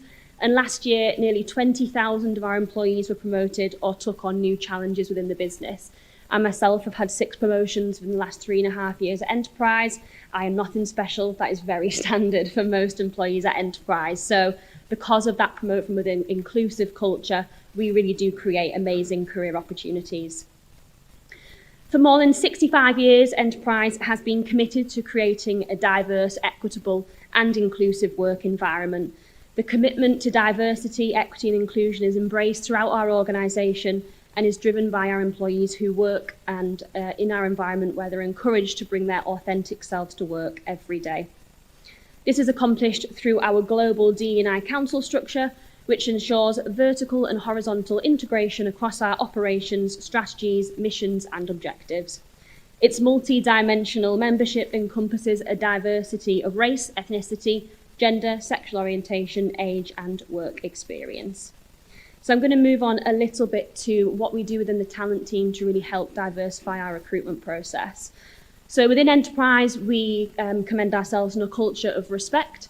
We have training and development at all levels of the business. That doesn't end when you finish the graduate management programme. That is upheld throughout all levels of seniority moving upwards. We have mentoring, again, not just for our new recruits, but also for every single member of staff within the company, whether they are level 1 all the way up to the higher levels. I don't know how many levels we've got, there's a lot. And we champion role models throughout the company as well. Clear leadership commitment to equality, clear communication of inclusion agenda, transparent policies and practices, and zero tolerance on all levels. So as a talent team and my daily role, we want to attract and hire the best diverse talent to meet our forecasted needs. We want to focus on female applications and hiring numbers over the next fiscal year. Obviously, in the automotive industry, it is very highly male dominated. That is from years of generational bias, not something that we're going to be able to commit to overnight, but it's definitely something that we are working towards in FY23 and 24. We want to make sure we strengthen our university partnerships, but also focus on other hiring channels as well, like the likes of LinkedIn, Handshake, and Indeed. We want to train and develop our FY23 campus brand managers, and we want to convert a high percentage of interns back into the business once they have completed their year in industry with us. D&I objectives, I won't go over this too much because of time, but it is pretty much just minority in management, female hiring, as I've already mentioned, and making sure we increase our LGBTQ+ network and portfolios. However, this is always a more difficult one due to the sensitive nature of this. We never want to put anyone in the spotlight if they're not comfortable. So this is something that we continue to work on a sensitive basis. Some of the things that the talent team have been involved in the last year is some really exciting external partnerships. So most recently, we have partnered with Girls Who Graduate, who I don't know if you have heard of them, but they are a support network for women aiming specifically to support students and graduates. Now, we've had a number of female-only careers fairs through that network over the past year that have been very successful. And for a number of years now, we have also sponsored the Girls Network, which is a mentoring programme aimed at girls aged 14 to 19 who are matched with a female mentor. So again, members of our staff are matched with these girls to give them career advice, life advice, and just be a helping hand. Obviously, it is the world of today that everything is on social media, so we want to make sure that we really champion these role models through our social media channels. This is the lovely Rabina. She actually works on our recruitment team. She is disabled and she is a champion of our disability committee through our diversity and equity and inclusion strands that we have. She's written a number of blogs that are available on our website about the challenges, how we've helped adjust to that. And she's a true role model among many other women in our company. We've supported a wide variety of diversity initiatives over the past year and in previous years as well. More heavily, the last year we have been sponsoring female sports teams because we've seen a clear link between the skills learnt through sport teams like leadership, teamwork, communication, and careers in business. So we have been supporting a variety of sports teams across universities in the UK. Diverse societies, whether they be, again, focused towards ethnic minorities, LGBTQ+, or gender, and a variety of university projects and initiatives as well, some of which have already actually been spoken about by Joe at the start. So just to quickly breeze over, the last year we have sponsored the University of Hull's GradFest, which actually just happened a couple of weeks ago. We're very excited to be launching the Belong in Bradford, as Joe mentioned, next week. The students are actually going to be coming to our head office in Leeds Hunslet on Monday, and obviously we have financially funded that programme. Nottingham Trent, I know it's not Yorkshire Uni, but it is one of mine, so it's on here. We have paid for women to go through their driving tests through Nottingham Trent. Again, that's a big barrier, is obviously driving tests are extremely expensive. With the rising cost of living, we realise it is a big barrier for employment. So we are actually trialling this with NTU at the moment to see how that goes. We've sponsored mental wellbeing sessions with the University of Lincoln. With Leeds, Beckett, NTU and York, we've sponsored a variety of female sports teams. And at Nottingham University, we've sponsored D&I focus groups. And one of the biggest ones is we've actually donated over 30,000 to Northumbria Uni for scholarships, breaking the barriers to higher education. So that is something that we are very, very proud of. And throughout the networking, if any heads of service would like to come and talk to about any particular initiatives that they may want financial support for over the next year, please do grab me, because we're always wanting to help where we can. And finally, it's already been mentioned, but representation is extremely important to us at Enterprise across all recruitment stages. So starting at the initial recruitment, with our social media exposure, at our career fairs and employability events, we want to make sure that we have a diverse panel of people there. In our branches, so making sure that when customers are walking into our branch, they're seeing a diverse people behind the table, and it means that they then feel represented, and it is good for our customer service and profits in the long run. So thank you very much for allowing me to come and speak today. I really appreciate it. A bit of a whistle-stop tour, but thank you.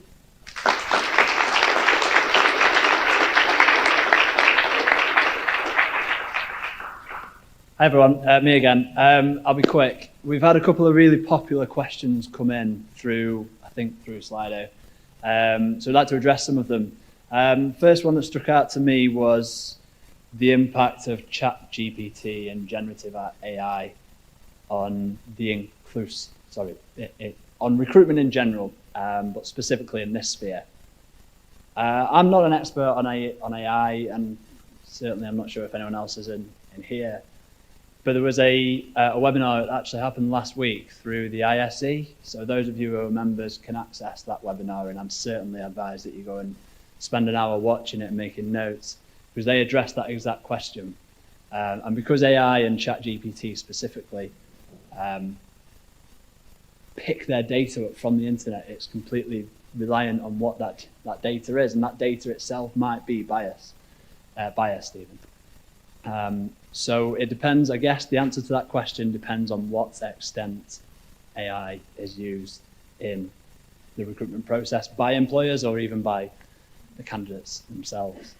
There was another question as well around about gendered language, I think, when I was speaking, and the inclusion of non-binary people in that, because I just spoke about male and female, which is a little bit of an oversight from myself.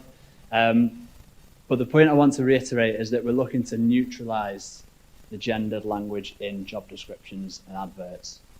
Okay, so whilst not specifically focusing on certain groups, we want to neutralise it across the board, and again make this accessible to SMEs who are going to be writing their own job adverts themselves. So an apology on my behalf for not mentioning specific groups like the non-binary community. But yeah, our overall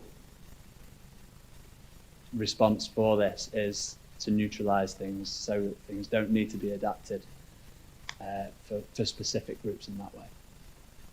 Any other questions we can move on? Just perhaps to mention that, I mean, there was one question here about us getting employer feedback on the guide. And in our enthusiasm to get it ready for today, we didn't really have time to consult with employers directly for this. But it is something that we will be revisiting, and it is, you know, an initiative document. So we'd be really keen to hear any feedback, whether it's from employers or from yourselves as well, you know, on ways that it can be improved and you know, refined in future. Yeah, just in case that wasn't picked up by the microphone, and for those who are watching remotely, this is a document that's being built on and developed as we go. So yes, we do have a published version, but that, I hope, will be updated in coming months and years, taking feedback into account and developing it further and further as we go, as processes change, as resources become more available, and trends change within this sphere as well. Anything else we need to address? No? Okay, that's it from us. Thanks very much for listening, guys. Take care. Right, I can hear that tea urn is bubbling, so refreshments are coming. So just final few words. I just want to say thank you to everyone who's spoken over the last hour, because we've had some people speaking on behalf of many, many other people across our 12 institutions that are being represented today. So thank you very much. It's absolutely a team effort across our 12 institutions. We hope that, as I say, it's given you an insight into the work of these 4 specific kind of task groups, and the work will be continuing into 2024. So if you've heard things today that you think, actually, I'm going to be a part of that, I've got a voice to put into that, please get in touch with us. We're all here today. You can see our contact on the Yorkshire Universities website, and as I say, in terms of the case studies. The other thing I would like to say is it's time to get voting, I understand, at lunchtime, because, as I say, we've got the case studies up the back, at the back there, and there's going to be an impact award at the end of today, and I'm sure we're all keen to kind of see who's going to be kind of selected from that. So if you have a read over tea break and over lunch, please kind of vote. I understand it's going to be on Slido, that opportunity, and we're really interested to get your feedback of what you think of the case studies, which ones are capturing your interest mostly. So, but as I say, that's going to be announced later on as well. Okay, so that's us. Hopefully you've spotted some names and some faces. Please come and have a chat as the rest of the day goes by. Thank you.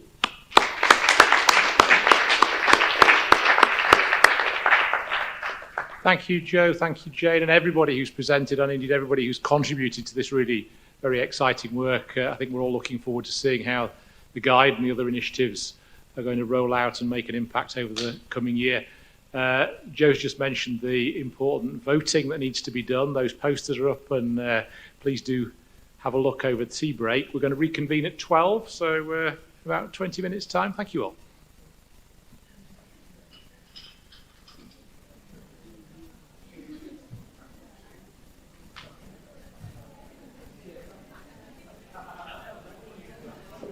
Very good.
Colleagues, friends, welcome back.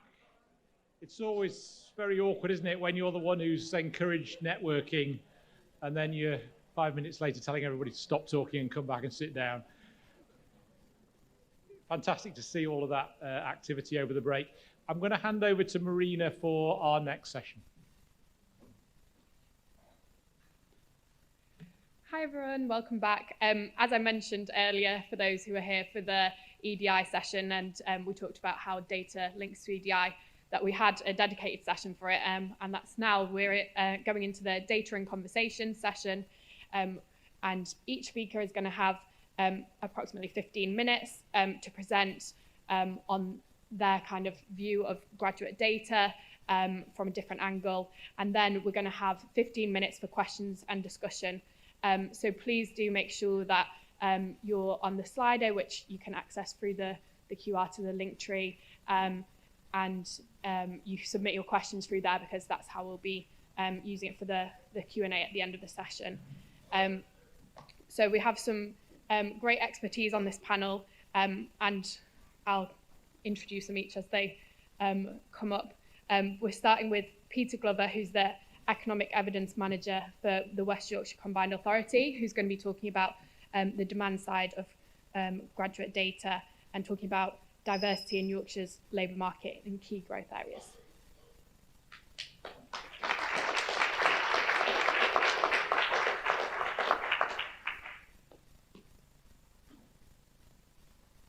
Thank you very much. So the demand side. First of all, I'm going to provide you with an overview of the broad pattern of diversity within higher skilled employment in Yorkshire and the Humber.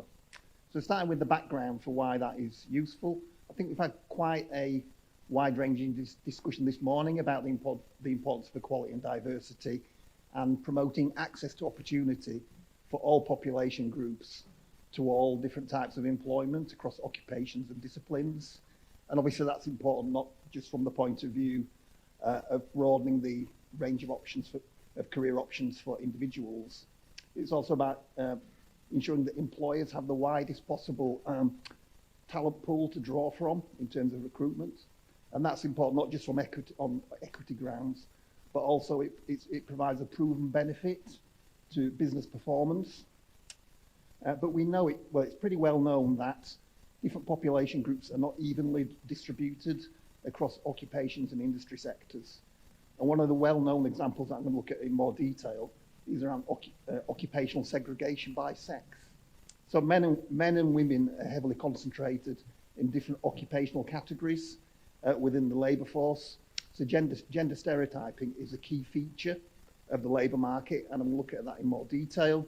But it's also notable, and I think Charles is going to pick up on this, is that the sort of patterns that we're going to observe around how different population groups, the sort of pattern of diversity across occupations, that's not just present in the employed workforce, it's also present in the skills pipeline. So within higher education, we see quite similar patterns, but also within apprenticeships and further education. I think the issue with that is that it potentially serves to perpetuate the disparities that we're going to see in terms of diversity within different parts of the labour market. So the way that I've actually approached the analysis that I'm going to present to you is designed to really elicit those comparisons between supply and demand within the labour market. But first of all, where does the data come from that I'm about to present? So we've got a pretty unique opportunity with the 2021 census to really drill down into the characteristics of people working in specific occupational areas at regional level. Ordinarily, we can't do that because of sample size limitations of the ONS's, the Office for National Statistics surveys, like Labour Force Survey, but the census is obviously not survey-based. It's not sample-based. It provides a full picture of the labour market. So the focus of what I'm going to present is around people who are usual residents of Yorkshire and the Humber and who are employed in higher skilled occupations. And I'm going to define that as people who are in management professional and associate professional occupations. What we're trying to do here is approximate graduate level of employment on the demand side. But in order to make the implications for sort of the higher education sector, higher education provision more transparent, what I've done is actually mapped those occupations within the census to the higher education subject areas that are in use. So what I've done is made assumptions about which occupations align with particular subject areas. And in most cases, that's quite straightforward. So somebody who's employed as a medical practitioner, they align with the subject category of medicine and dentistry, whereas somebody who's employed as, say, as an IT professional, that would align with computing. Now, the obvious limitation is this is quite a stylized approach. It assumes a direct link between an occupation of employment and a higher education subject. And what we know in the real world is that people don't necessarily follow those pathways. So somebody who studies engineering may take up a job in computing or finance, for example. I haven't attempted to map those sort of pathways in the approach that I've taken, but you'll see more about how this approach pans out when I proceed through the presentation. But first of all, an important piece of context is around what is the likelihood of being in higher skilled employment for various population groups. Hopefully you can make out the chart, but I think we'll be circulating them in sort of due course. So what this chart shows you is the proportion of working age people in selected groups who are employed in management professional or associate professional occupations. So overall, about 30% of people in Yorkshire and the Humber of working age are employed in those sorts of high skilled roles. But from the chart, it shows there's some clear differences between groups. So first of all, men are more likely to be employed in high skilled roles than women. So it's 28% versus 30%, so a gap of 2 percentage points. People in the white ethnic group are more likely to be in high skilled employment than any of the broad ethnic minority groups. So when these broad ethnic minority groups are combined, the proportion of high skilled employment is 22%. That compares with 30% for the white group. I'll look into that in more detail shortly. People who class themselves as disabled under the Equality Act are less than half as likely to be in high skilled employment compared with non-disabled people. So there's a big difference there. And what it's important to note with this is that there's some of the differences are due to a lower likelihood of being in any kind of employment for some of these groups. So for example, we've seen that women, 28% are in high skilled employment. If we look at the proportion in employment who are in high skilled employment, it's 42%, which is higher than the 41% for men. So we have to factor in that particular aspect. But I mentioned I would look in more detail at the different ethnic groups. This is going to be difficult to see at the back. But we saw in the previous slide that the proportion of working age people in high skilled employment was lower for all the broad ethnic minority groups. I think there were 4 groups compared with the white group. But this conceals wide variations within those broad ethnic groups. So a key example of that would be we saw that 21% of Asian British people are in high skilled employment. If we look at a subcategory of that, which is Indian people, 40% of that group are in high skilled employment. So you can see there are variations within those broad categories. On the other hand, for the Pakistani group, which is the largest minority group in Yorkshire and the Humber, the proportion is only 16%. So there are really wide variations in participation in high skilled employment within Yorkshire and the Humber, and nationally for that matter. So I mentioned previously about part of the process of mapping occupational employment to higher education subject areas. So what this chart shows is the profile of high skilled employment in Yorkshire and the Humber by subject area using that mapping approach. So the biggest category in employment terms is business and management, accounting for nearly a third of employment. So what we're saying here is that a third of the people in high skilled jobs are employed in roles which notionally link to business and management disciplines. Some further large categories are education and teaching, engineering and technology, social science. So I haven't included a chart in the pack due to shortage of time, but I've used APS to actually analyse net changes in employment over the last decade, broken down by these categories. in order to give a sort of picture where the growth is. And net growth over the past decade is pretty much across the board, across these subject areas. In absolute terms, the biggest areas of growth are business and management, computing, social science, engineering and technology. But we'll include that slide in the pack that we distribute to people. In percentage terms, the areas with the fastest rates of growth, science, computing, medicine and dentistry, and social science. So I'll be looking at what's happening in terms of diversity across some of those groups as I move forward. So first of all, looking at diversity from the point of view of the employment split by sex. So we're looking at high skilled employment here and sort of split between males and females. And the picture of segregation is quite stark. At one end of the spectrum, women account for the vast majority of employment in some areas. So in terms of subjects allied to medicine, mapping that to employment, females contribute more than 4/5 of total workers in that segment. But at the other extreme, only 17% of people working in architecture, building and planning related disciplines are female. And thinking about the high growth areas that I previously mentioned, females are strongly represented in employment linked to social science disciplines, and they have a fairly equal share of employment in science and medicine and dentistry. But they only account for 1/5 of employment in the key area of computing, which you can see sort of third from the bottom there. So moving on to the next area. So people from ethnic minority groups account for about 11% of all people in high skilled employment in Yorkshire and the Humber. But their representation varies widely according to the sort of discipline. Again, mapping subject areas to occupation of employment. So more than 40% of people in jobs related to medicine and dentistry are from an ethnic minority. But at the other extreme, people from an ethnic minority account for a tiny proportion of total people employed in jobs linked to agriculture and food. And thinking again about our growth areas, people from an ethnic minority have an above average representation in computing, and their employment representation in science and social science is similar to the average representation across the high skilled workforce. But it's important to note, of course, that people from ethnic minorities are not a homogenous group. So some of the more distinctive aspects, if we drill down, we see that people from the Asian British group are particularly strongly represented in roles associated with computing compared with the other minority groups.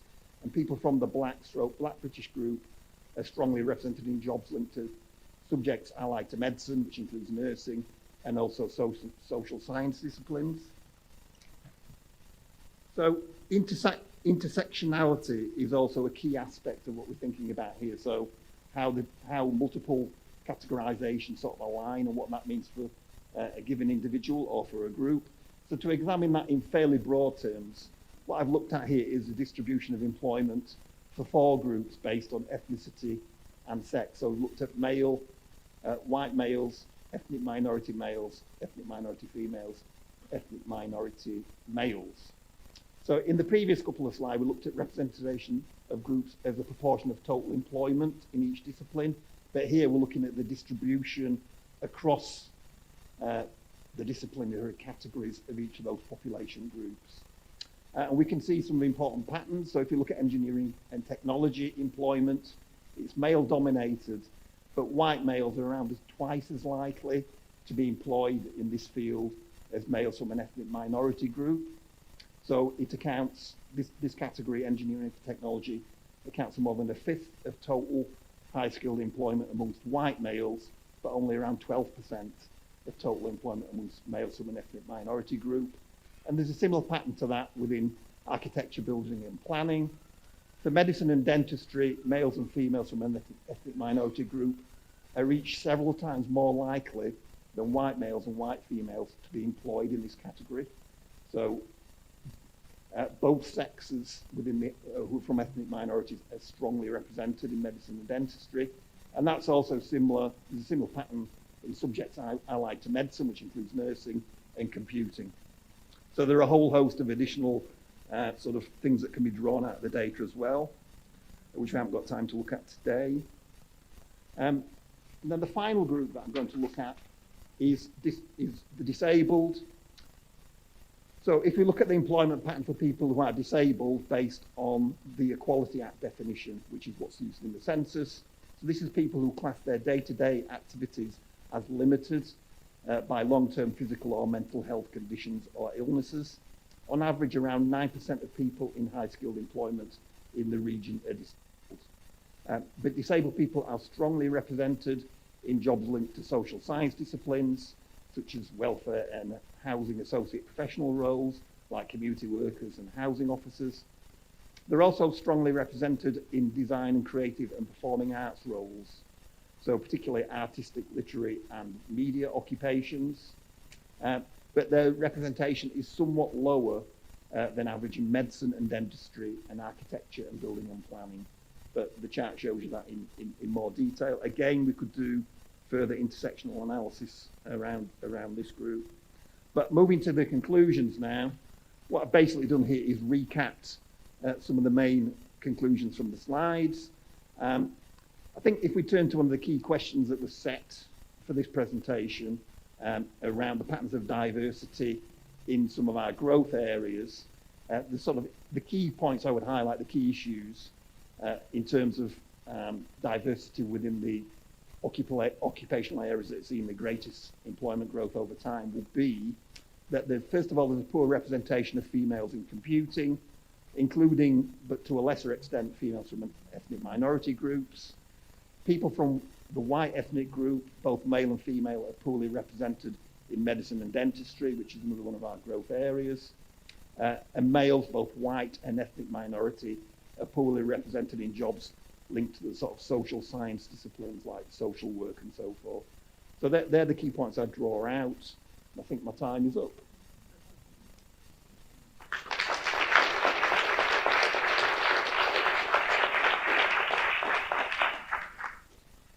Thank you very much, Peter. That was a really interesting presentation.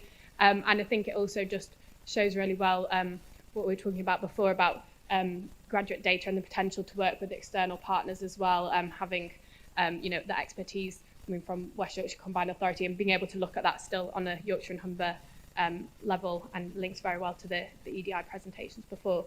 And next we're going to be handing over to Dr. Charlie Ball, Head of Labour Market Intelligence at GISC, who's going to be talking about the supply side, the supply of graduates, diversity and migration. Thanks very much, Maria. 15 minutes. Right. That's a laugh from anybody who's seen me speak before that. It's lovely to be here. Full disclosure, I am from Lancashire. Seriously, yes. But I've come back from holiday in Bridlington to come to do this. So there we go. So I can represent both sides of the only two important parts of the UK. I'm going to talk about supply, and it's really good. Peter's presentation was really good and extremely thorough. And of course, the most interesting thing about it is it made use of the best available data, which is currently the census data. So I'm going to talk about census data as well. And I'm going to answer a few, or try to answer a few, actually surprisingly difficult questions to answer. So, as a straw poll, you weren't expecting audience participation, but I'm going to ask for some. How many graduates are there in Yorkshire? Anybody want to guess? Yes! No, you've seen my presentation. How many graduates are there in Yorkshire? Pardon? Oh, 68,000. Oh, no, not in a year. I'm talking how many graduates are there in Yorkshire. Right, so there's about 1.3 million graduates in Yorkshire right now. This is where they're spread. Funnily enough, rather a lot of them seem to be in Leeds. Now, this is quite important when we're talking about discourse both for Yorkshire and nationally. Those of you who are following the debate on the the economy and productivity will have noticed that a paper that's excited some comment has come out recently from a group at Harvard, including Yorkshire residents and Strictly Come Dancing star Ed Balls, that takes Yorkshire as a whole. and looks at Yorkshire and other regions as a whole, and doesn't really differentiate between the regions, and includes that Yorkshire is a net exporter of graduates, and therefore it has plenty of graduates, thanks very much, and the issues are that we need more graduates in London. I don't agree, Ed. I'm sorry. But this is part of the reason why. If we take a look at where graduates actually are, according to the census, we can see that, not surprisingly, they are very heavily concentrated in urban areas and North Yorkshire, which is a very large area, quite affluent though, around the city of York, which is rather smaller. And they're rather fewer in places like, well, most starkly North East Lincolnshire, the borders of Humberside, and places like Rotherham and Barnsley, and actually Hull. Not that many actually in Hull either, which is quite interesting as well. What I'm going to do here, though, is I'm going to take a look at some information from graduate outcomes data. Now, those of you know I work for JISC. Graduate outcomes data came out last week, and I don't have it. So I'm going to talk about last year's graduate outcomes data, and so this data is very illustrative. Don't get too hung up on the actual numbers here. In fact, don't get too hung up on those census numbers either, because in the time between 2021 and 2023, obviously those numbers will have changed. We'll have made more graduates, not that way, that takes a little longer, but we'll have made more graduates by graduating some, and of course we will have lost some graduates through migration and death. But around 1.3, probably slightly higher, probably somewhere around one. I would estimate we've probably got about 1.33 million graduates in Yorkshire by now, maybe slightly more. Oh, sorry, I'm mobile. I apologise for that. I'll get near the microphone. So we've got about we've got a little bit over 1.3 million graduates in Yorkshire, but don't get too hung up on the exact numbers there. When we take a look at the number of graduates, and by graduates, I'm now talking about everybody with a level 4+ qualification, and that's quite important because you'll see we've got quite a lot of master's graduates there. And what I've done here is, because sometimes when we're talking about supply of graduates, we don't distinguish between whether they're graduates from Yorkshire or graduates studying in Yorkshire, and the two groups are slightly different, and they get more different as we go along through the different characteristics.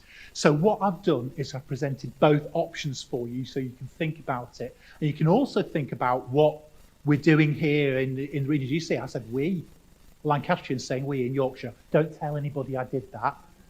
I'll not be allowed back. So what we can do here is we can take a look at the difference between between the local population and the local studying population, and have a look at the sort of graduates that we're bringing into Yorkshire for educational purposes, and see how well that maps onto the demand that Peter has produced.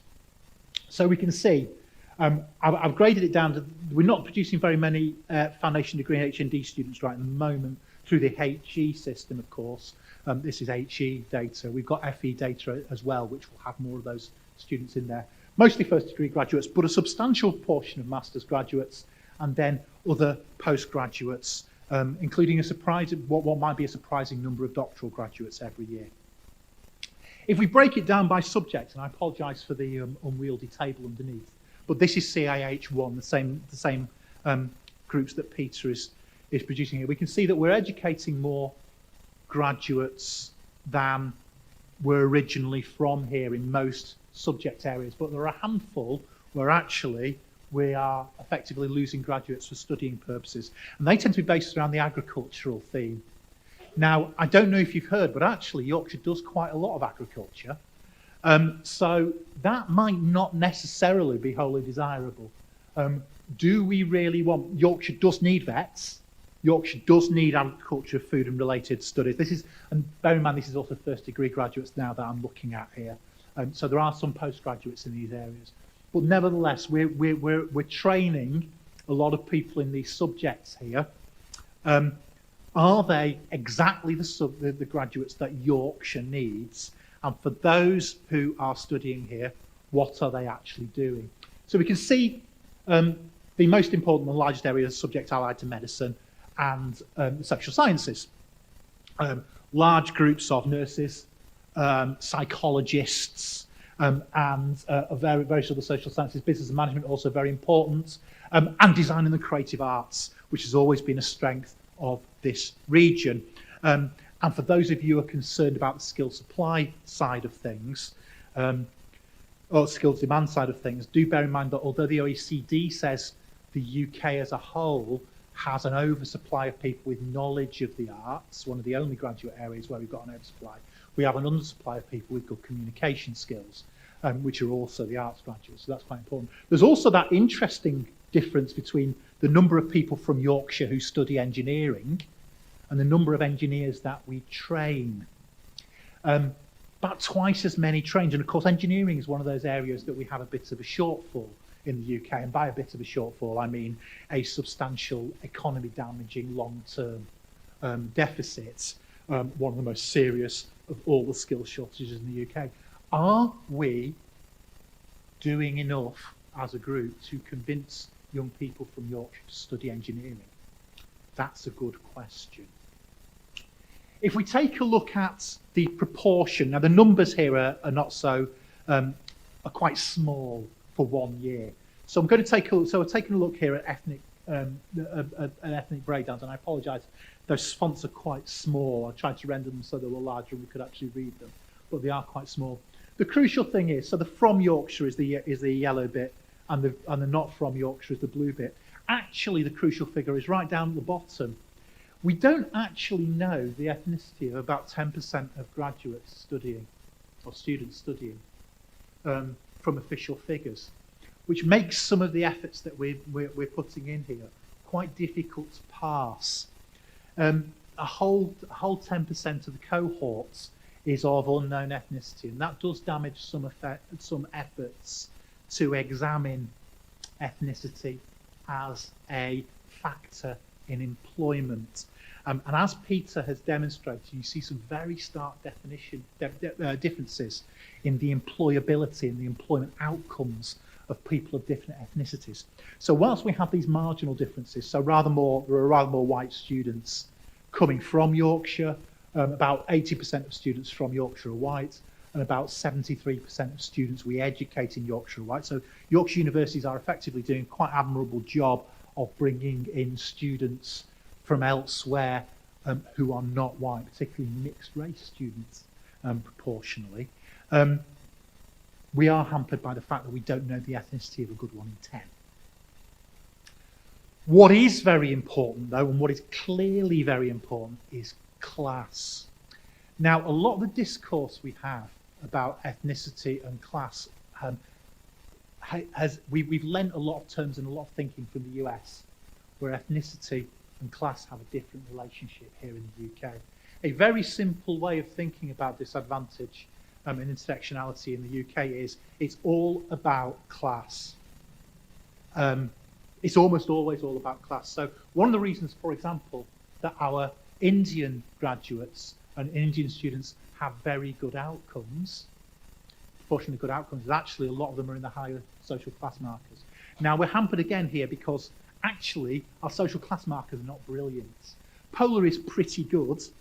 Where it falls down in Yorkshire is very good for rural regions, of which we have many. But it's not bad, and it's about the best market that we have.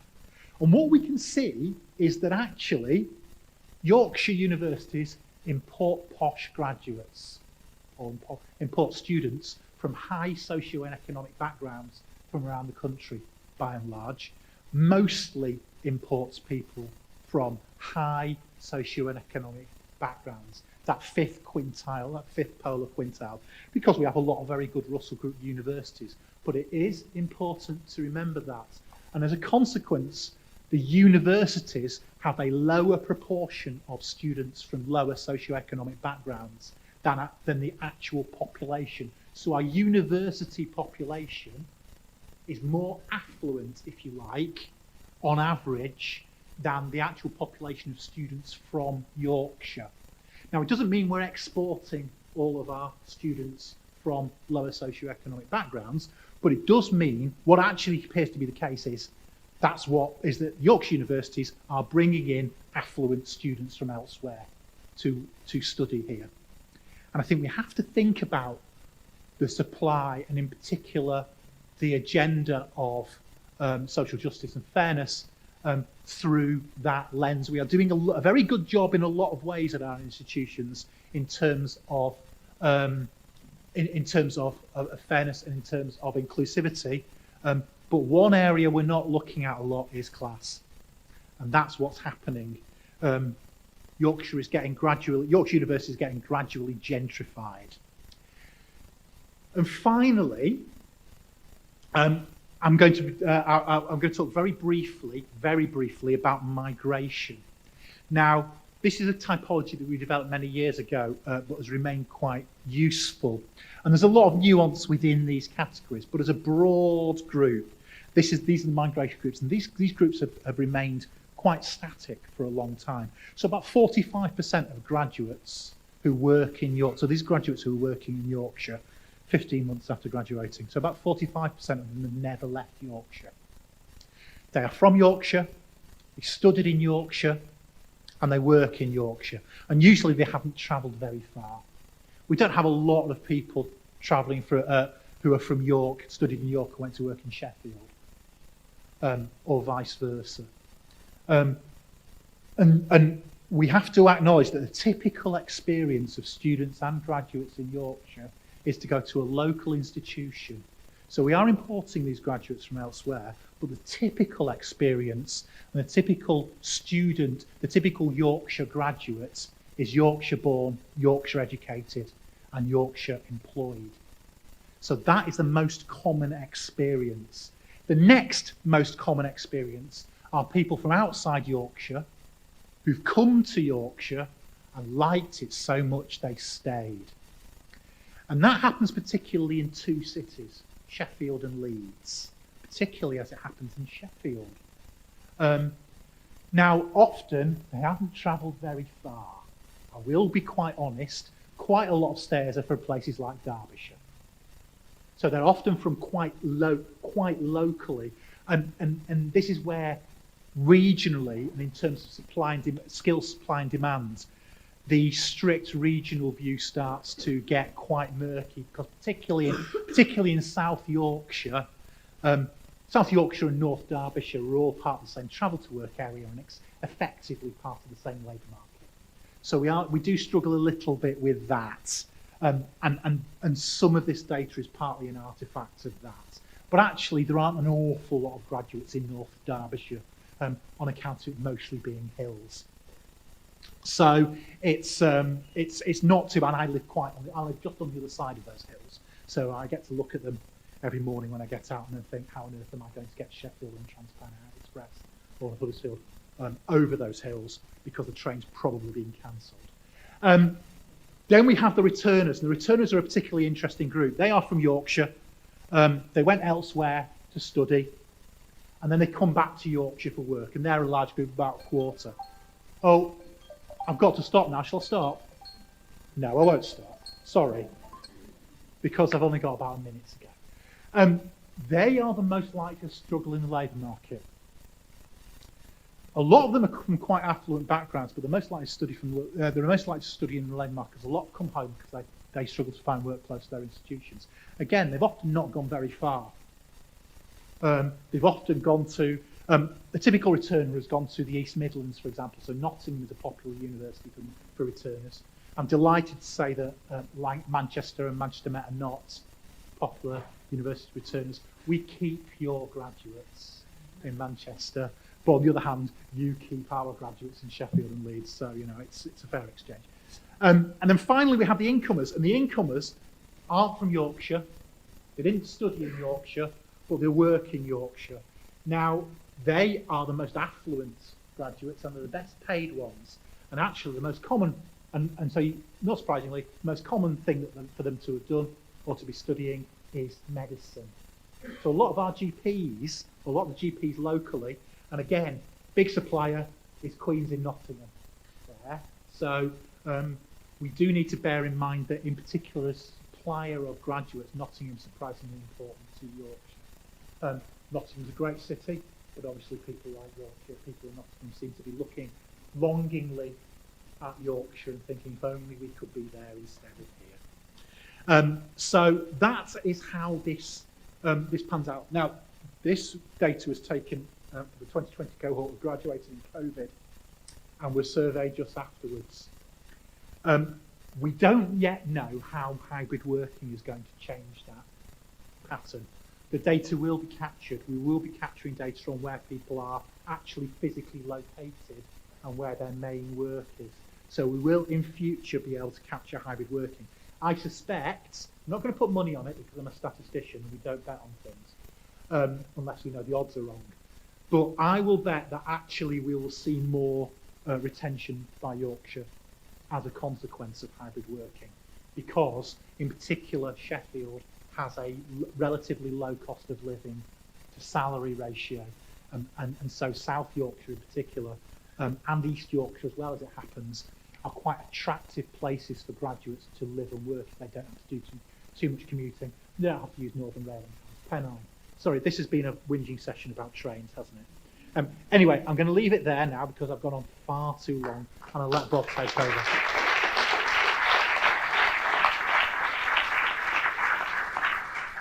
Thank you very much, Charlie. And we're also very lucky to have Charlie on board on an advisory capacity to the Graduate Data Group. And it's been really useful to have his insights. And as I said, graduate outcomes data is one of the areas that the Graduate Data Group's look into. And the other one that we're about to hear about, career registration, I'll be handing over to Dr. Bob Gilworth, who is a senior lecturer in careers guidance at the University of Huddersfield, who's going to talk about the potential for regional analysis of career registration data.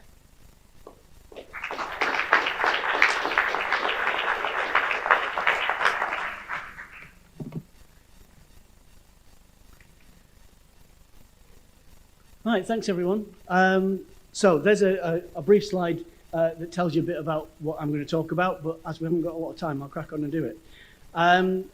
So just a little bit about myself. I've been in this field for a long time, and quite a long chunk of that has been in this region. So over the last 25 years or so, I've been here at the University of Huddersfield, at the University of Leeds, at the University of London, and now back at the University of Huddersfield. Currently, I work in the Career Development and Employability Studies group in the School of Education and Professional Development with my colleagues Jodie and Sue. And we teach the MA in Career Development and the PG MA in Career Development and Employability. And funnily enough, 2023 is a bit of a milestone year for us because 1973 was the Employment and Training Act, which led to the creation of LEA Career Services, of blessed memory to some of us in the room. And as a result of that, that then set up a number of professional training centres. No, I wasn't there. I wasn't there either. I wasn't there either, Joe. No, but we were in University of Huddersfield was there at the beginning of that, and we are still fulfilling that mission today. Key point as far as today is concerned, out of all that stuff, is that I was involved in instigating careers registration at the University of Leeds in 2012. I led a national research project around it between 2015 and 2019 from the University of London. And I'm currently involved in some international work around careers registration at the moment. The key thing that I wanted to say at the beginning is that I'm not in a position this morning to actually share with you a regional position, a regional picture of data derived from careers registration. What I'm going to do is share with you how we might arrive at such a thing and what it might tell us. I appreciate that there'll be some people in the room who understand intimately what careers registration is and some people who maybe don't know that much about it. So briefly, what careers registration is the way in which we try to understand better the career starting points and journeys of higher education students through collecting data on their career thinking and their work experience via the institutional enrolment systems. Essentially, we try to answer the question, where are you now? Which is the information you need if you want to offer anybody some directions. And that covers all students every year, which means that the data is both cross-sectional and longitudinal, and crucially, particularly from an EDI point of view, it's linked to the main student record system. So now we're at a stage, having instigated careers registration at the University of Leeds in 2012, the approach has been implemented in the majority of UK higher education institutions. We think probably 90 plus, something like that, including the majority, as you heard from Marina, in this region, and also in some universities in other parts of the world. The important thing to bear in mind here is that this is something that universities do because they want to. So in one sense, that's good because that indicates it might be a half-decent idea. On the other hand, it's always important to bear in mind this is an institutional choice. And one of the things that means that this is not public data. It's institutional data for doing the careers and employability job. That's what it was designed to be, and as far as I'm concerned, that's what it will always be.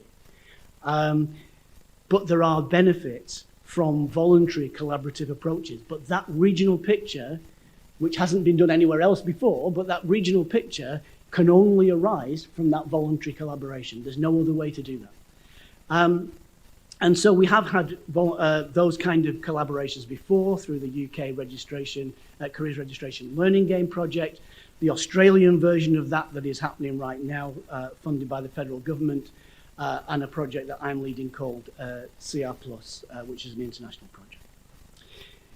So just to explain how we might get some useful data from this, it's useful to understand the core ways in which categorization works in careers registration. So the first part of careers registration, when a student goes along, does their online enrollment, and they have some statements to respond to. The first part of that is about career thinking. So typically it will be one of 10 statements that range from this is not on my radar, right through to I've got it all sorted, thanks very much, and all stages in between. And typically those stages within institutions are grouped into headline categories. So when we began this at Leeds, we used decided, planned, compete, and sorted. So essentially deciding on options to pursue, planning to acquire the right skills, connections and experiences, competing effectively in whatever it is that people choose to do, and of course people who've got it all sorted already. That has been pretty much universal. Everybody that has done careers registration does that, and does it in pretty much the same way. So that means it's readily comparable. The second part is where people respond, students respond to statements about work experience and other experiences they might have gained. Now, obviously, that could be many, so that's not one, that's as many as apply. That is pretty much universal, but because it's very institution specific, you need a kind of unifying typology to make it comparable. Essentially, those two bits are the common core of careers registration. So if you look at careers registration around the world, everybody is doing those two things. So it kind of makes sense that if you want to get to something fairly quickly that's comparable, and in creating a regional picture, it's probably going to come from those first two bits of careers registration. But what's happened over time is that there have been some additions. So the most common addition that some institutions have implemented is to add something about occupational sector preferences. So again, students being asked to declare from a drop-down list usually what their preferred occupational sectors are. The ADCAS and prospects classification tends to be used fairly commonly, so that does mean that where that exists, there's a reasonable chance that it's comparable across a group. More recently still has been the addition of place, because we all hear that place really matters. And so something in careers registration along the lines of where do you expect to work when you graduate? Now that sounds really simple, but as someone who has given that quite a bit of thought recently, there's a lot of devil in the detail if you want to arrive at a regional picture. Once you've implemented that, assuming that you have, bearing in mind it's a choice. So some things we've already learned from collaboration around careers registration is we've learned about the consistency of student responses to the career thinking statements, particularly around across a diverse and widely distributed range of higher education institutions. So for example, I'm not doing it now because of time, but I could show you a slide from 2012 that was a single faculty at the University of Leeds that I chose because its distribution across deciding, planning, competing was bang on the average for the university as a whole. I could then show you a slide from the Learning Game project 5 years later across 16 disparate institutions, and the distribution would be pretty well identical. So we know about that consistency. We know about the golden thread, as we call it, that links career thinking to graduate outcomes. So we know that there is a very strong association. Obviously, there are way too many variables to claim causality, but we know that there's a strong and consistent association between advanced career thinking at the beginning of the final year and good graduate outcomes. And we also know that we've seen occupational sector data being used to understand the breadth of opportunity awareness among students and to use for the purposes of employer engagement. So what might we be able to do in the region?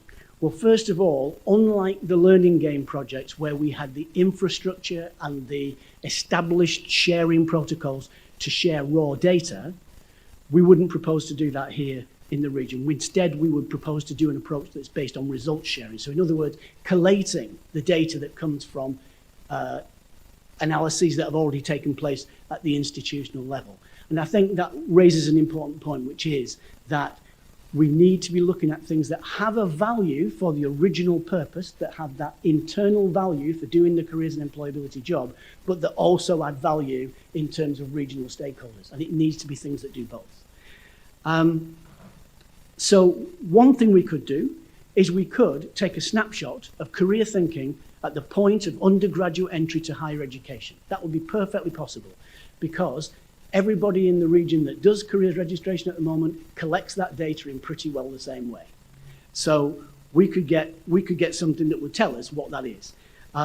Crucially, and this is particularly important when we think about the EDI agenda, which is quite rightly crucial to today's discussion, is that because of the link to the main student record, the different splits in terms of student characteristics, etc., that we could then bring into that would be where the real value would be added.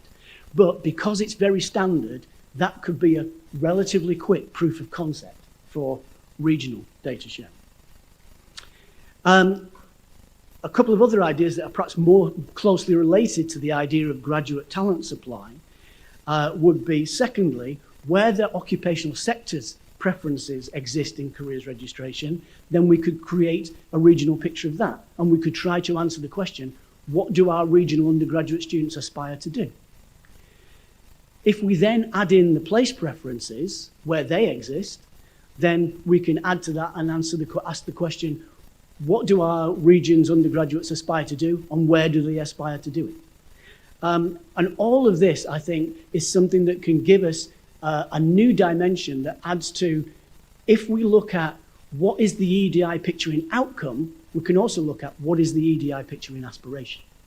And that might be a useful thing to consider. So essentially, this could give us some leading indicators of potential graduate talent supply. And this is important, Peter referred to this earlier.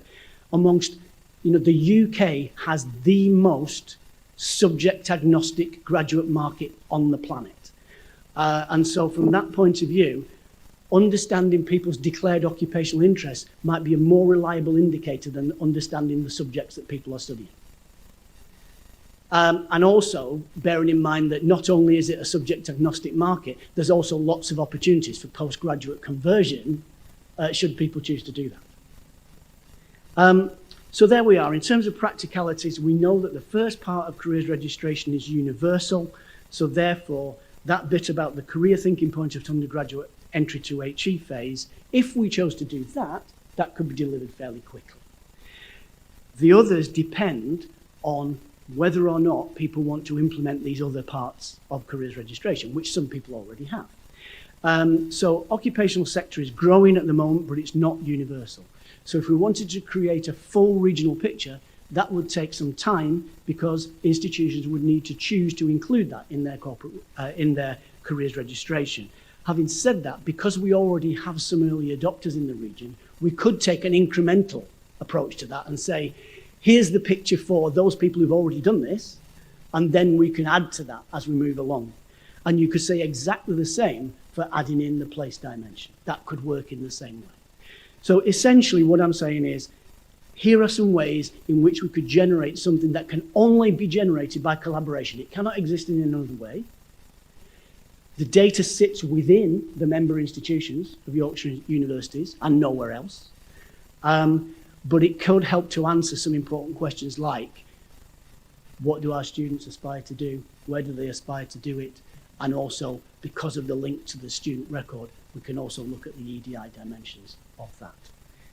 So I will stop there, and just to say that if you're not familiar with careers registration, there are some items there that you might want to have a look at that will give you more of the background and explain what it is and what sort of impact it's had so far. And if you've got any questions about any of that, that's my email. That's a little bit about our teaching program. So if you want to talk to me or any of our colleagues about this specifically or any other aspect of careers and employability, then please get in touch. Thank you.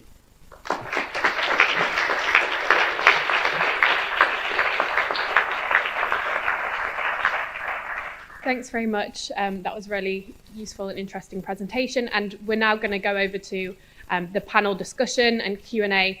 So as I said before, do make sure that you use the QR code to connect to Slido, and we'll be taking questions from there. That's okay. I thought there was a holding slide for this, but that's for lunch. So that's just to get you tempted, ready for lunch.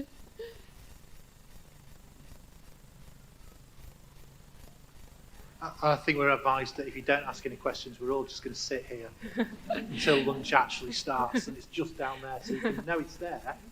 So why But not? we won't be going early, so you might as well ask some questions. Why not fill in the time by asking some questions? And we have already had some questions come through on Slido. Peter, could you just press yours as well? So, yeah, and hopefully you can hear us all. And if not, do let us know if there's any issues. But so far, the questions that have been coming through. One of the questions we had was about, does low recruitment from Polar Quintile 1 students from outside the area correlate with GMT policy reducing maintenance support and thus affordability of moving for study?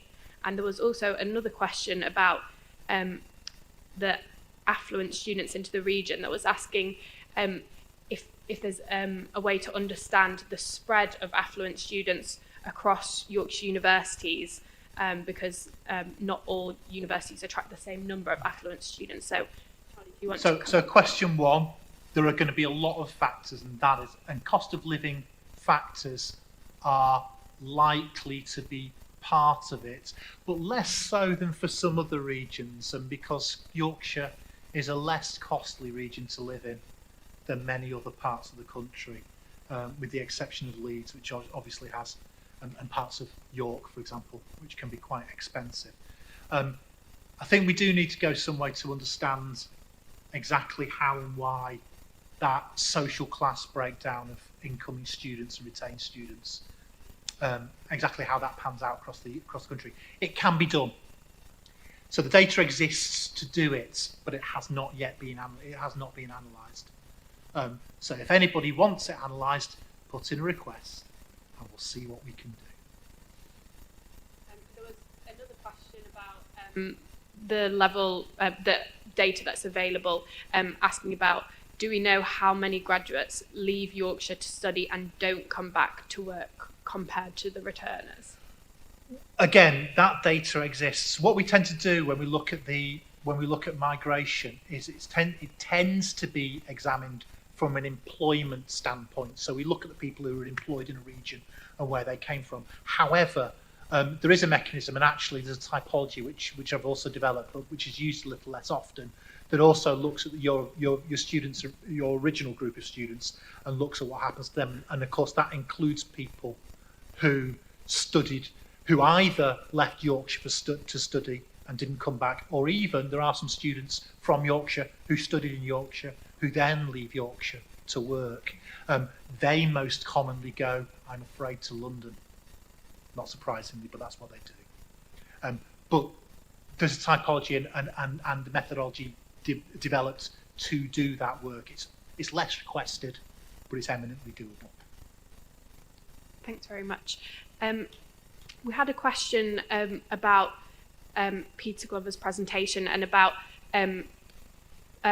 the impact on different groups in terms of the average wages and other factors like that in terms of those employment patterns that you outlined?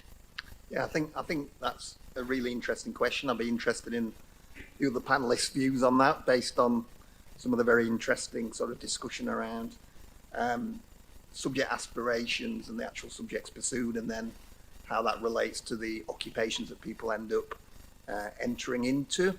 I think it is very complex, and looking at sort of pay, I think a key thing is obviously that the extent to which people have access, different groups have access to high-skilled employment, including through the higher education system, has a big impact on their prospects. I think there's clear evidence for that.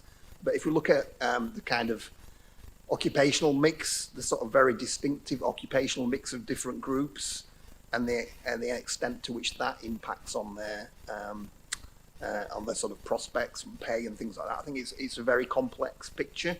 So if we look at women, we can see that overall there is a gender pay gap, very clear evidence of that, and some of that is due to occupational mix. So, for example, women are less likely to be employed in the highest paid managerial roles, and that is a big contributor to the gender pay gap. A lot of that, though, is down to women not progressing into those roles sort of midway through their career, rather than sort of at their initial entry point into employment. But if we look at the very detailed data around gender, we can see that there are actual pay gaps at occupational level. So at detailed occupational level, in most occupations, men get paid more than women. So there is a complex picture there. But I think the sort of occupational mix of employment that people end up in does play a part, and some groups probably are disadvantaged by that. Yeah, and just to add an important piece of concept, that's really good, and some of the most important work that we can do here. Peter's talking about that gender pay gap issues are hugely important. It's worth stressing that they exist straight from university graduation.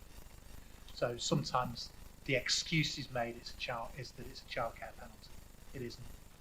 There's a gender pay gap for women in families with no children, and we need to understand why that is, and what causes that, and what we can do about it. But as Peter says, it exists within occupation.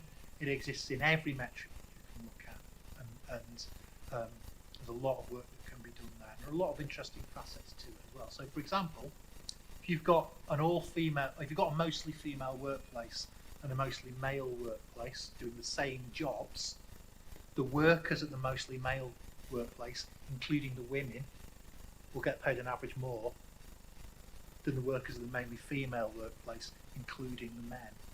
So there are some interesting nuances to that particular debate. So there's a lot we need to do to understand that.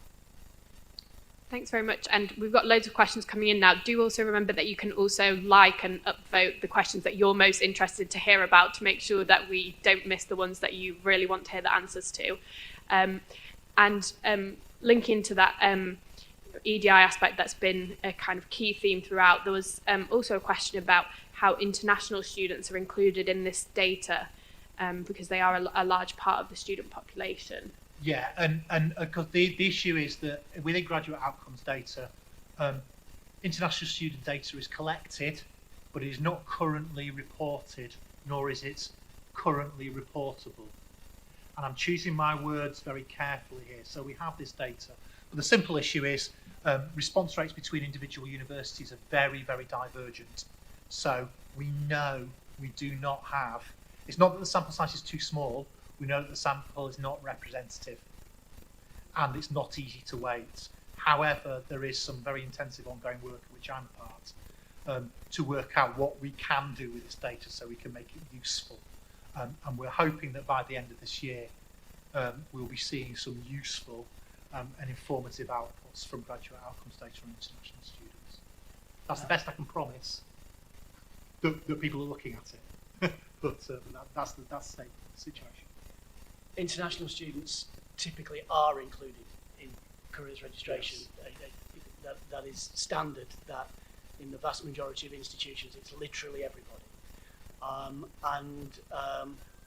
actually where place has been introduced as a factor in careers registration. In some institutions, that's been driven by an international agenda as well as it's been driven by a regional agenda. Oh, and it's also worth stressing the international students are in the census data as well. And in fact, actually, the Office of National Statistics produced a specific paper on the international students last month, which is worth having a look at. Distribution of international students and what they're actually doing. So that will be of interest to some of you, I think. If any of you follow the newsletter, all right, it's in there as well. If you don't follow the newsletter, then you should. That's a plug for the newsletter. And we've also had a question that I think links into this about there's lots of different categories, characterizations and characteristics to do with access and participation and widening participation. And the question asks what the panel's view is on prioritizing or combining these characteristics to develop fewer, more useful metrics. Does anyone want to take that first? I think we do need to improve widening participation and our understanding of widening participation, but at the moment, unfortunately, I think the metrics that the distinctions that we use are a little bit too crude, particularly on these social class markers, which are always hard to measure. Our markers on ethnicity have some utility, and particularly the more detailed ones that Peter demonstrated, because they show the wide variations between particular groups. I think the intersectionality is really important. The other area I'd like to highlight is disability data. Do bear in mind, whenever you see disability-based data, the majority of people with hidden disabilities don't notify.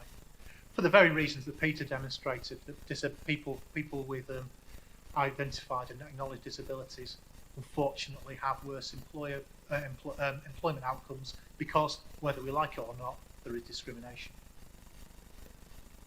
And I just want to squeeze in as much as we can out of this session because I feel like we gave some really interesting answers, and I've seen a lot of people have liked this question. It's a very popular one, asking if you could tell us a bit more about the levels of graduate self-employment in Yorkshire in regards to migration. Yes, I could. But I don't have. We have the data again. We have the data available to do that work. It's quite a complicated analysis, but we redesigned the graduate outcomes survey in 2019 specifically so we should be able to do that work. It's just a little bit time consuming, and nobody has formally requested it. Hint, hint. And in terms of leading indicators, a small number of institutions that have a particular interest in this have incorporated things like, do you intend to start your own business into careers registration? So in terms of getting a leading indicator of aspiration to starting a business, there is some of that, but it's not widespread. Yeah, and it's also worth stressing that when we think of self-employment, there are many aspects to it, and the data is now set up so we can distinguish between, for example, people who are freelancing, people who are contracting out, or people who have actually set up an employing business. So we should be able to look at that. But do bear in mind that with graduate outcomes data, we are looking at pretty small groups of people still. We're looking at best around 5% of the graduate population. And that includes people who have indicated that they are self-employed as a side hustle alongside their main activity. So we're not talking about loads of people here. So if and when the work is done, do temper your hopes for a really detailed analysis. And another popular question that's come up is about how much value can we add to our understanding and informing our careers programmes by asking students themselves what their main drivers are in making employment decisions? Yeah, I mean, clearly that's some of what we're trying to do. But of course, it's always worth bearing in mind that with an approach like careers registration, what we're doing is we're gathering a relatively small amount of information about a very large number of people, and therefore, to get behind that and get some of that deeper understanding, you need to do some more qualitative stuff at an institution level. But certainly, the evidence so far has been that basically having, you know, as I said, if you're going to offer somebody directions, what's the piece of information you absolutely must have? Where are you now?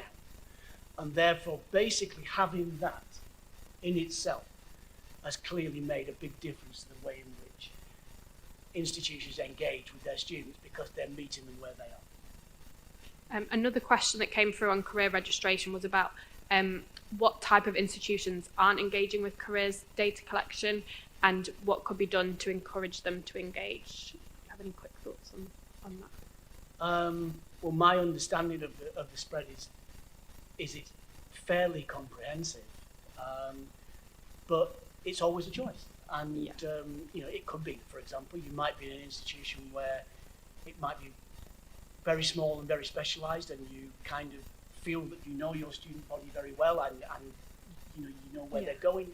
You may feel that you don't need to do that. But definitely, from the mapping that we did with the graduate data group, the small and specialist institutions that didn't have career registration data, you know, they have barriers to the capacity to be able to implement that, and they also have other mechanisms, being smaller, that they are able to engage with students more directly. So I know that we are coming to lunchtime now, but I just wanted to ask a final question to the panel, and thank you for everyone who submitted, and sorry we didn't get to every question. Just for final thoughts on where you see the area of data that you presented on going, if there's any kind of trends or things that we should be looking out for in the future. Start with Peter. I mean, just looking at the census and the sort of patterns of employment in higher skilled jobs, you know, sort of potential graduate employment opportunities and so on, there's huge potential to mine that further. Look at things at local authority level, look at things in terms of, you know, sort of more detailed analysis by ethnic group, and the sort of intersectional analysis as well. So in theory, you could build up a really sort of detailed assessment of what's happening in that demand side in terms of the labour market, which could be quite a useful resource, I would say, in terms of you know, supporting careers decisions. In my area, looking at the, I mean, I presented a very simplistic analysis and very, you know, we could go substantially deeper, cross-cut all of those populations immensely. In terms of time series over the next few years, it will be, as we saw it, but more so, if you like. So we'll see there will be more graduates in Yorkshire, more of the population, and then proportionally more of the population will become graduates. The majority of the workforce in both Leeds and Sheffield now have degree level qualifications, and that will continue probably over the next few years. We'll see Hull and maybe Bradford join them. Probably not York because of particular quirks about York's occupation labour market. But we'll see concentration of those skills in the larger cities, particularly in Leeds and Sheffield, and to an extent York and Bradford. In terms of those mixes of ethnicity and social class, that is actually to an extent down to us. I mean, obviously we can't control the ethnicity of people and social class of people in Yorkshire, but we can, and we have the opportunity to make decisions about who we target to come to our universities, and how we interact with current residents in terms of offering them educational opportunities, and the kind of educational opportunities that will have a bearing on things like subject mix.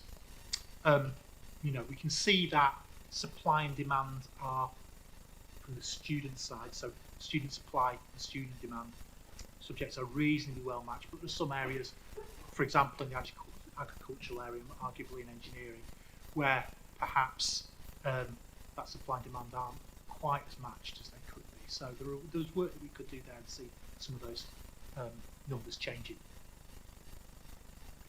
Yeah, I think at the big picture level, I think the establishment of the idea that career thinking, career choice, career planning, which the data shows is the biggest area of student need, and data like the Planning for Success report also shows is the thing that makes the most difference, as does the golden thread to outcomes. I don't see that changing anytime soon. Place seems to me to be something that is on everybody's agenda, and I can see that growing, not least because it has a very strong association, I think, with Charlie's important work on graduate migration and the link between that and all the intersectionality issues that we've seen. So I can see that being something that will develop pretty strongly. Thanks very much. And as has been indicated, the next session, the next part of the agenda is lunch, and so the lunch will be served at the back. It's the same on both sides, so please do make use of both sides. Please also keep an eye on the Slido, which will be open throughout. We've got different kind of questions and polls for feedback, and one of those is the impact award for the case studies that was mentioned earlier. So please do have a look around the case studies over lunch. We also, the graduate data group, who haven't met in person before, did say that they'd also welcome the opportunity to meet up. So we'd also encourage, we said this front table by the window here, graduate data group members wanted to come over and have a bit of a networking opportunity, or if you wanted to come and talk to someone about data and wanted to ask one of your questions that you didn't get answered, I'm sure there'll be space to pull up chairs. So we'll be back at, I'll hand over to Jim. Thanks everyone for the panel. Thank you, Marina, for chairing so ably, and indeed to our expert panel. One of the things that really impresses and excites me about the work that's being reported today is, as with the EDI session earlier, the impact that's already being seen. So here, the work that Bob's leading around careers registration, that is going to be very important, exciting work for the whole of Yorkshire. Or indeed the work that Charlie and Peter are involved in around an annual graduate labour market report to produce for Yorkshire. It's all very, very exciting stuff. I will reiterate what Marina said about Slido in terms of general feedback, but particularly as you have your lunch, responses to those case studies, those excellent case studies that I'm sure you've all started to look at. And we'll see you again at 13:50, 10 to 2. Thank you.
Hello.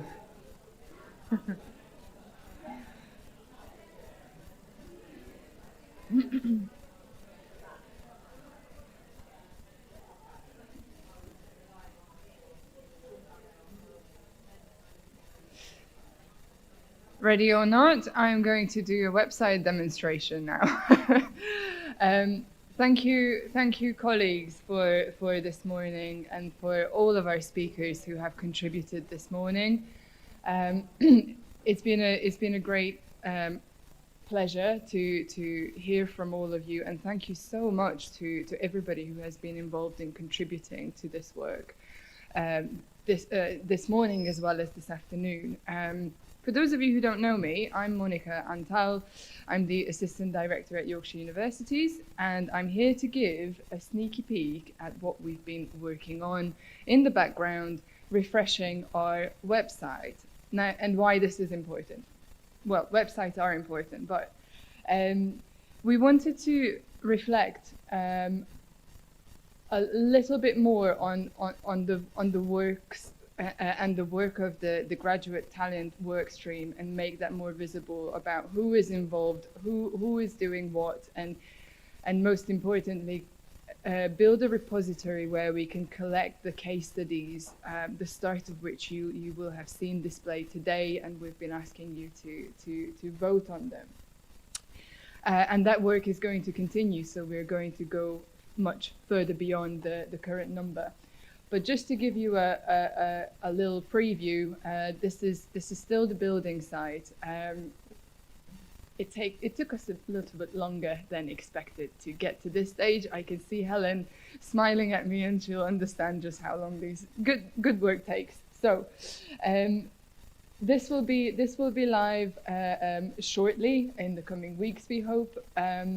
But this is how the Yorkshire Universities website is emerging. Now, what I wanted to highlight for you that you'll be able to look at is in the artwork section, we have next to policy engagement, the climate and sustainability workstream, we have the graduate talent workstream here as well as local and regional development and health and well-being.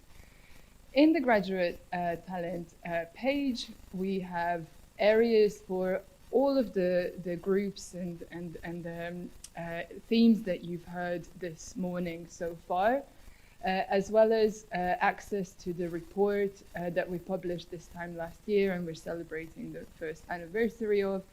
And included are the people, thank you, Tim, who are leading on this work and chairing the group on behalf of Yorkshire Universities. So some of you will, recognize your names there as well. We want to make sure that this, in an effort to make it more visible on who is working on what and who to contact if you have any questions, so that becomes possible. There's also the inclusive recruitment guide that you will be able to access, and I believe that it's already on the Linktree.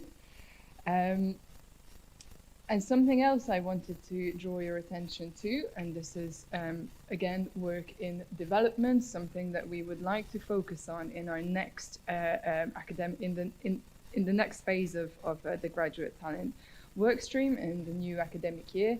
The navigating the HE offer and simplifying the entry points. This is something that comes up time and time again when we talk with external stakeholders and when we talk about barriers to working with universities. Now, I wish the screen was a bit bigger so you would actually see what it says there. But what the idea behind this is that we would like to do this not in isolation. Like most of our work, we would like to do this with your help, with your input, to make sure that we have a shared understanding and shared language on how we build this. We've already started collating information on this. Our first trial run will actually happen later on in September during one of the West Yorkshire Combined Authorities events, which is an SME support network event, where we'll be demonstrating ways in which businesses can engage with universities, and access to graduate talent and modes of engagement is very much part of that. But on the long run, we would like to establish a task and finish group to help us work out this in more detail. So at the end of this conference and at the end of SWAY, most of you will be familiar with it by now, where we collected all the agendas and related material. We will also have sign-up forms for you to use and volunteer to be involved in such a task and finish group and help us develop this HE offer and entry point.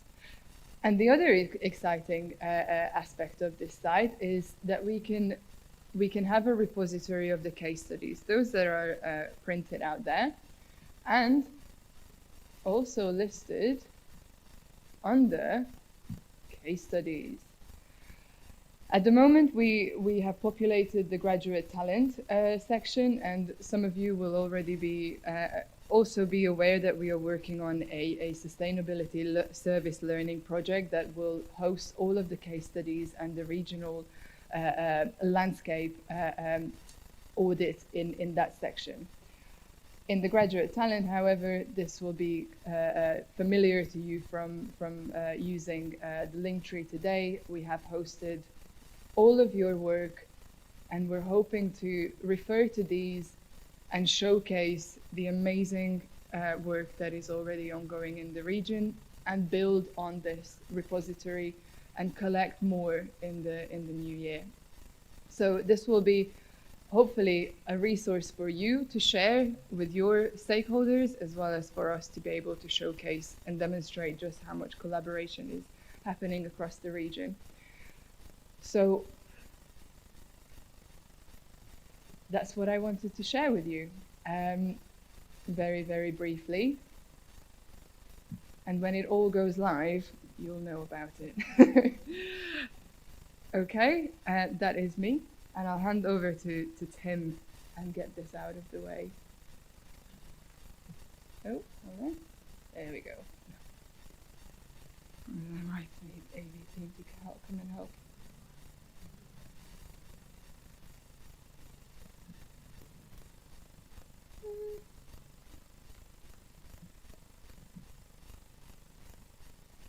It's not what I can see here.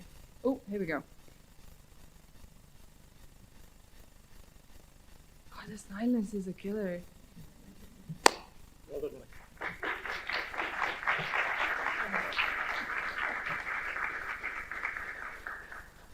Thank you, Monica. I think a very important development, and certainly a great opportunity for colleagues to showcase some of the good work that's been described. We're going to go on now to a session on transferable skills and recruiting from a diverse workforce. I think it'll be evident from some of the things we heard this morning how important this is as a further strand of this overall project. We've got two presentations. First one is on the lessons from the value of music project, and we're going to have two presenters, James Warrender, who's the Employability and Enterprise Manager at Leeds Conservatoire, and Professor Jez Willis, who's the Principal Lecturer on the BA Hons Music Business and Professional Studies course at Leeds Conservatoire. So could I invite James and Jez to come forward, please?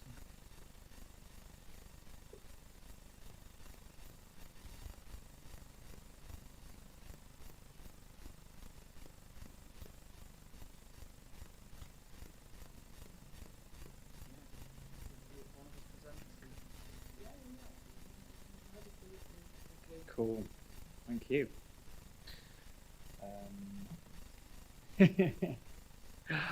Hi everyone, my name's James. I'm here with my colleague Jez. We've both been working on this project here, this research project called The Value of Music. Very briefly, a little bit of background about Jez and I. Jez is one half of Utah Saints, an incredibly successful band from Leeds. And therefore far cooler than I. And predominantly that's what he still does, while also working with Leeds Conservatoire. I also have a background in music and started touring Europe when I was 14 in a punk band, despite not being very punk. But there you go. So we are a little disappointed that there is no dry ice or lighting rigs, but we'll work with it if we must. So I'll try and rush through these slides so we can get to the outcomes and hopefully to questions. But the premise of research was generally to better understand both our students, our graduates, and the role they may or may not play in being employed across various sectors. So what we know is that many of our graduates do go on to find success in non-creative sector employment, 71%, and also feel like they use the skills they learn while studying with us. In music and in music industries, in creative industries, to a certain degree, there's little existing research on this topic. It's quite well understood that you may get in musicians for a training day in a non-creative business in some kind of CPD capacity or team building exercise, but it never really goes any further than that. And we already know that there are major skills gaps in the region, and that the word creative gets used a hell of a lot at the moment in terms of its role of playing quite an important role in how we fulfill some of these skills gaps. So yeah, we really wanted to look at transferable skills, specifically through the lens of a specialist HEI like ourselves, challenge and understand some of the existing perceptions regarding music and music students, and underpinning all of this, hence why it's called the value of music, was to try and generate a greater appreciation of the arts at large, really, but the role music plays in our lives, societally and beyond. This is all supported by a UKRI, and it's a knowledge exchange project that is part of that. And this initial phase of research is to inform another event, which I'll speak about towards the end. Just on the point of little existing research, part of the problem we believe, or what we've seen so far, is that there's this general risk to conducting this research because it suggests we're dismissing any opportunity in the creative sector, in the music sectors, by focusing on non-creative employment opportunities. To clarify, there are lots of opportunities in the creative sectors. The music industry is a growth industry year on year, as is performing arts, both industries we represent, and our training is predominantly to prepare our students to go into those industries. But there's a risk factor there in conducting something like this, just due to that perception. So, what we did, we invited some stakeholders along to a free lunch, gets people in the room, and had a fairly swift 2-3 hour research session. We all got to sit down and watch Beyonce. Why? Because she's Queen Bee. She's great. Why wouldn't we? And very briefly looked at one of her live performances, and then asked everyone in the room to respond to some questions relating to said performance. I'll quickly run through them. What skills were involved in the creation of this performance? What skills identified in the performance are skills directly required in your organisation or workplace? What skills identified in the performance could bring new ideas to existing situations and challenges? What are the existing perceptions of music and performance graduates? And what skills gaps do you foresee in the future, and how might recruitment practices need to adapt? It's great to be part of this event because really all we're looking at here is that kind of pro-diverse workforce just through the lens of music educator. What we chose to do with our stakeholders was split them into 3 different categories. This was to predominantly make sure any strong opinions that could be brought along didn't influence anyone else. So it made it hopefully quite easy to assess responses to these questions without too much influence. What's that? So, what we learned.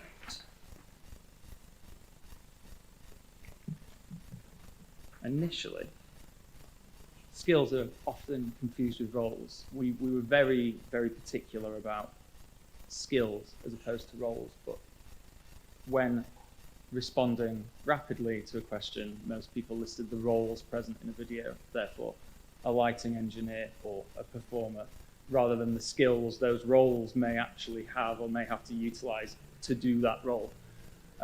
When pushed further, they eventually got to this idea that there was something below that role, but not initially. There were a number of key skills highlighted, and this was across the board. I should say that in splitting our delegates, we tried to split them between non-creative employers, our kind of creative community, and then a mix at the end, just to see how that informed the answers. And so these are the skills that were highlighted throughout throughout all three groups. So leadership came out quite strongly. As musicians, as performers, as creatives, there's this really strong diversity and ability to champion diversity and accommodate diversity and kind of lead others in the pursuit of greatness. Improvisation, creative problem solving was something that came out quite quickly, and it's that kind of instant impact assessment, and that was kind of witnessed through the video materials we showed, in that something can go wrong on stage, for example, and the audience member would probably never know. They'd never know that anyone actually communicated anything at all, which obviously then ties into the communication part. And this general universal language, finding a way to overcome barriers regardless of language, and those heightened kind of communication skills as a result. Confidence, reflection, and dedication. The ability to be able to critique oneself and do it in a positive way that can inform your practice and improve your ability, and do that with others too. And that willingness to go the extra mile to get the results potentially could be harnessed for bad, not good, but generally speaking, noted as something that would be very useful. And then the general theme was that creatives were able to demonstrate incredible levels of emotional intelligence, looking at conflict resolution throughout just daily processes that they're all inherent and kind of rarely acknowledged or celebrated. And this is learned through the kind of direct teaching of culture that kind of underpins artistry on the whole. Isn't always replicated across all degree subjects, but is taught explicitly here. So, aside from skills, there was a discussion around this emphasis on digital skills actually demoting and kind of deprioritizing the importance of interpersonal skills, and actually that these sets of students and graduates had those in spades, and that workforces would benefit from having these. Again, having that culture and history taught as part of these students' general education helped support that. This general lack of understanding regarding what one would receive training-wise at a specialist HEI essentially meant that it was hard to place real value on the degree itself or on the skills that might be involved, and that was just a kind of blissful ignorance in a way. potential language barriers involved there, just in terms of how our students perhaps and our graduates communicate versus certain employers and certain sectors, but that is inherent in all types of work. But we did find that it opened the eyes of those in attendance to actually the skills involved and the training involved in practical specialist education. And a general statement was that we kind of realised it's quite difficult to analyse your own skills, your own skill set, or recognise what those skills might be, generally speaking, and that was across the board. Oh yeah, lastly, this narrative permeated the whole session, all 3 days of research work we did, which was this idea that there is a failed musician. You can be a failed musician, and that is rarely applied to history, or no one's ever a failed bricklayer, or put any kind of role in there or anything. It seems to it never seems to be applied to any other vocation or study. And this idea that you can be a king and a leper, you can be heralded as someone very, very gifted and talented, but equally have failed at the same time. And although that's not within the scope of this research, because that's a societal thing, and something that starts very early on in education too, it was interesting that that narrative was maintained throughout. So, lastly,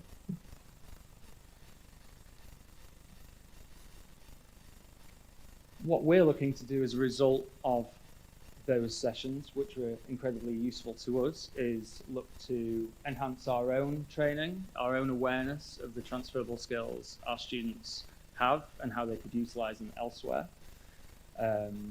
Something we're working to do anyway, but it's supporting that work.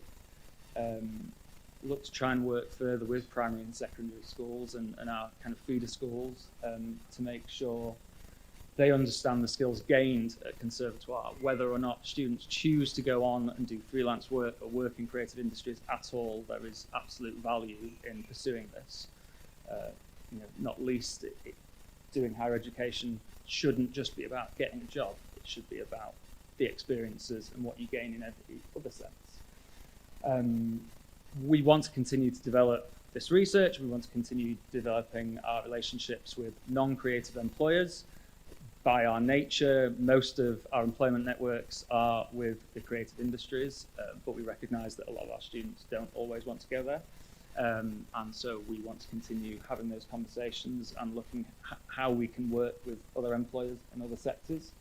And a very obvious plug to our next event, which is on the 27th of June, so later this month, at Leeds City Museum, is our Creatives Across Sector Conference.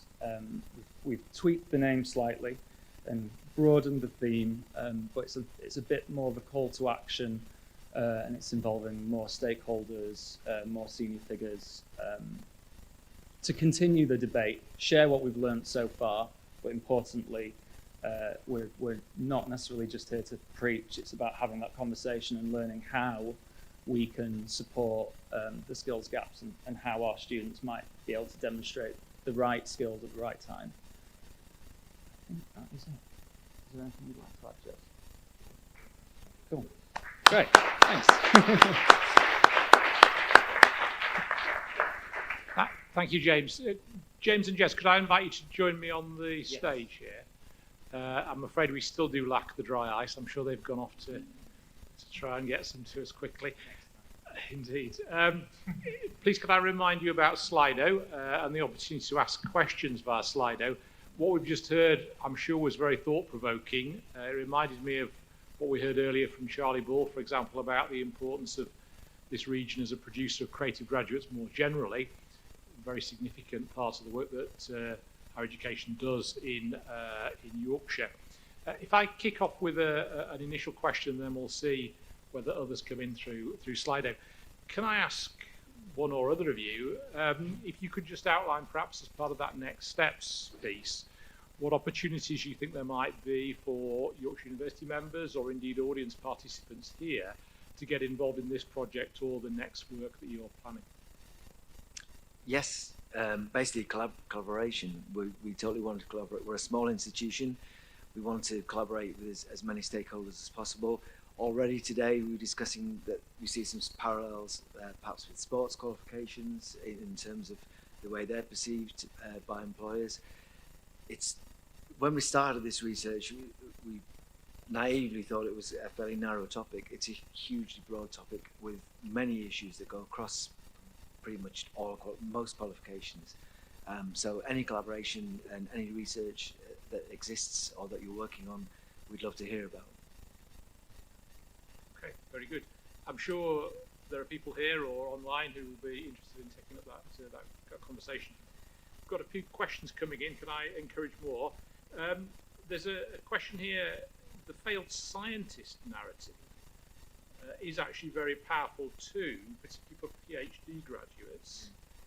I think we have people with us in the hall today who perhaps have been accused of failing because they've not taken a PhD in science through to a very narrowly scientific career. Can you see ways in which this approach can be taken even further beyond creative discipline, sport, as you described, into some of the others? Again, it's a very, very broad topic. The distinction I would make there is between postgraduate qualifications, perhaps, and undergraduate qualifications. That said, perhaps, yeah, it's such a huge topic in that we may need to address all these kind of ideas of portfolio careers, what the future holds for us all, and how that's going to evolve. So it's impossible to answer that question directly, I think. I think that part, again, kind of referring back, is that we really wanted to understand the musical context of it, and especially because we are a specialist in music and performing arts, and so our focus is in training for those sectors. So we really have been kind of deeply in that narrative and specifically that world, because we haven't found a whole lot of existing research, again, specifically within music and what it means to the sectors.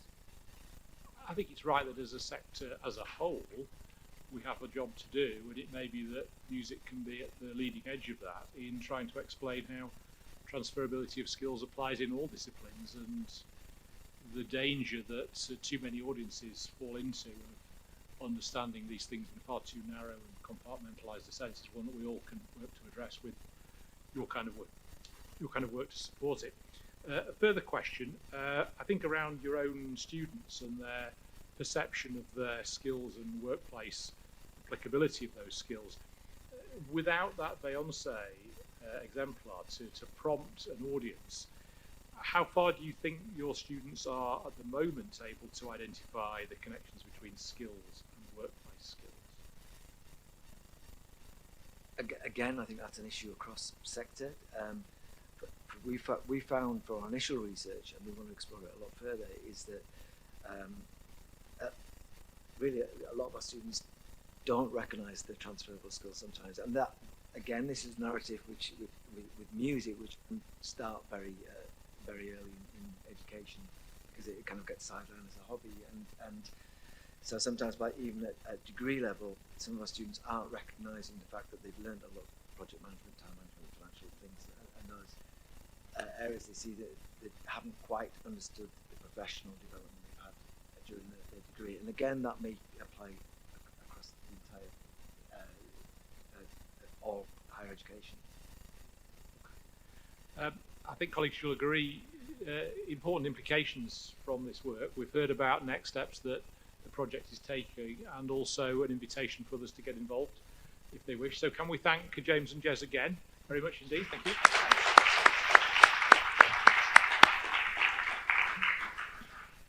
We're going to move on to a second presentation. This one is on transforming and activating places. I'd like to invite forward Dr. Zelda Hannay, who is a Senior Project Manager at the University of Sheffield, and Lydia Bark, who is a student from the University of Sheffield, please.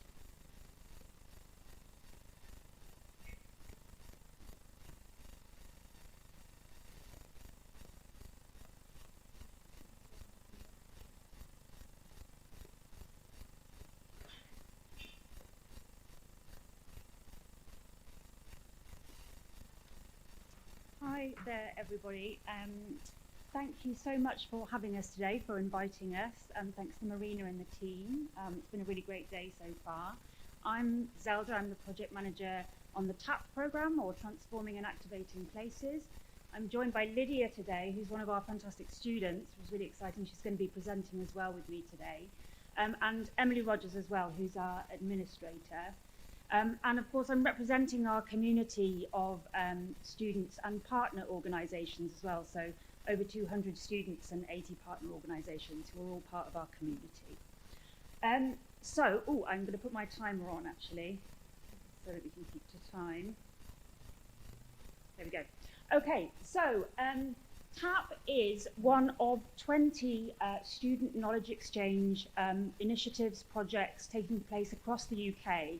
You might be familiar with the funding that came from Research England and the Office for Students to fund these projects to find what works for student knowledge exchange. So it was very much a kind of evidence generating exercise, and there's a number of projects which are absolutely brilliant that I'd really recommend you to check out. We're kind of coming to the end of that initial funded project at the moment, and we've just sent back our kind of final evaluation for the first 2 years. But we've been funded for another year as well, kind of internally. Okay, so that's the kind of context. Just to sort of give you an idea practically of what we've been doing. We are now in our 3rd year, so about 2.5 years in. In the first 2 years, we have facilitated knowledge exchange, student knowledge exchange internships for 140 widening participation undergrads from arts and humanities and social sciences, each completing a 100-hour paid internship over the summer. So it's exclusively for widening participation students. It's an arts and humanities-led project, so it's run from our faculty, but we also work with our colleagues in social sciences and social sciences students as well. And in the first 2 years as well, we've worked with 58 external partner organisations from a range of sectors. There's a big representation in there of arts and cultural organisations, but also housing, architecture, SMEs, media, grassroots and community organisations as well. We have this central theme of place and placemaking. I know place has come up a number of times today, and obviously it's in the project title as well, Transforming and Activating Places. But we're very broad about what that means. So essentially, our students work on projects and internships that in some way explore the theme of place or work towards improving the relationship between people and places. So even though we talk about places, we're always talking about people and communities as well.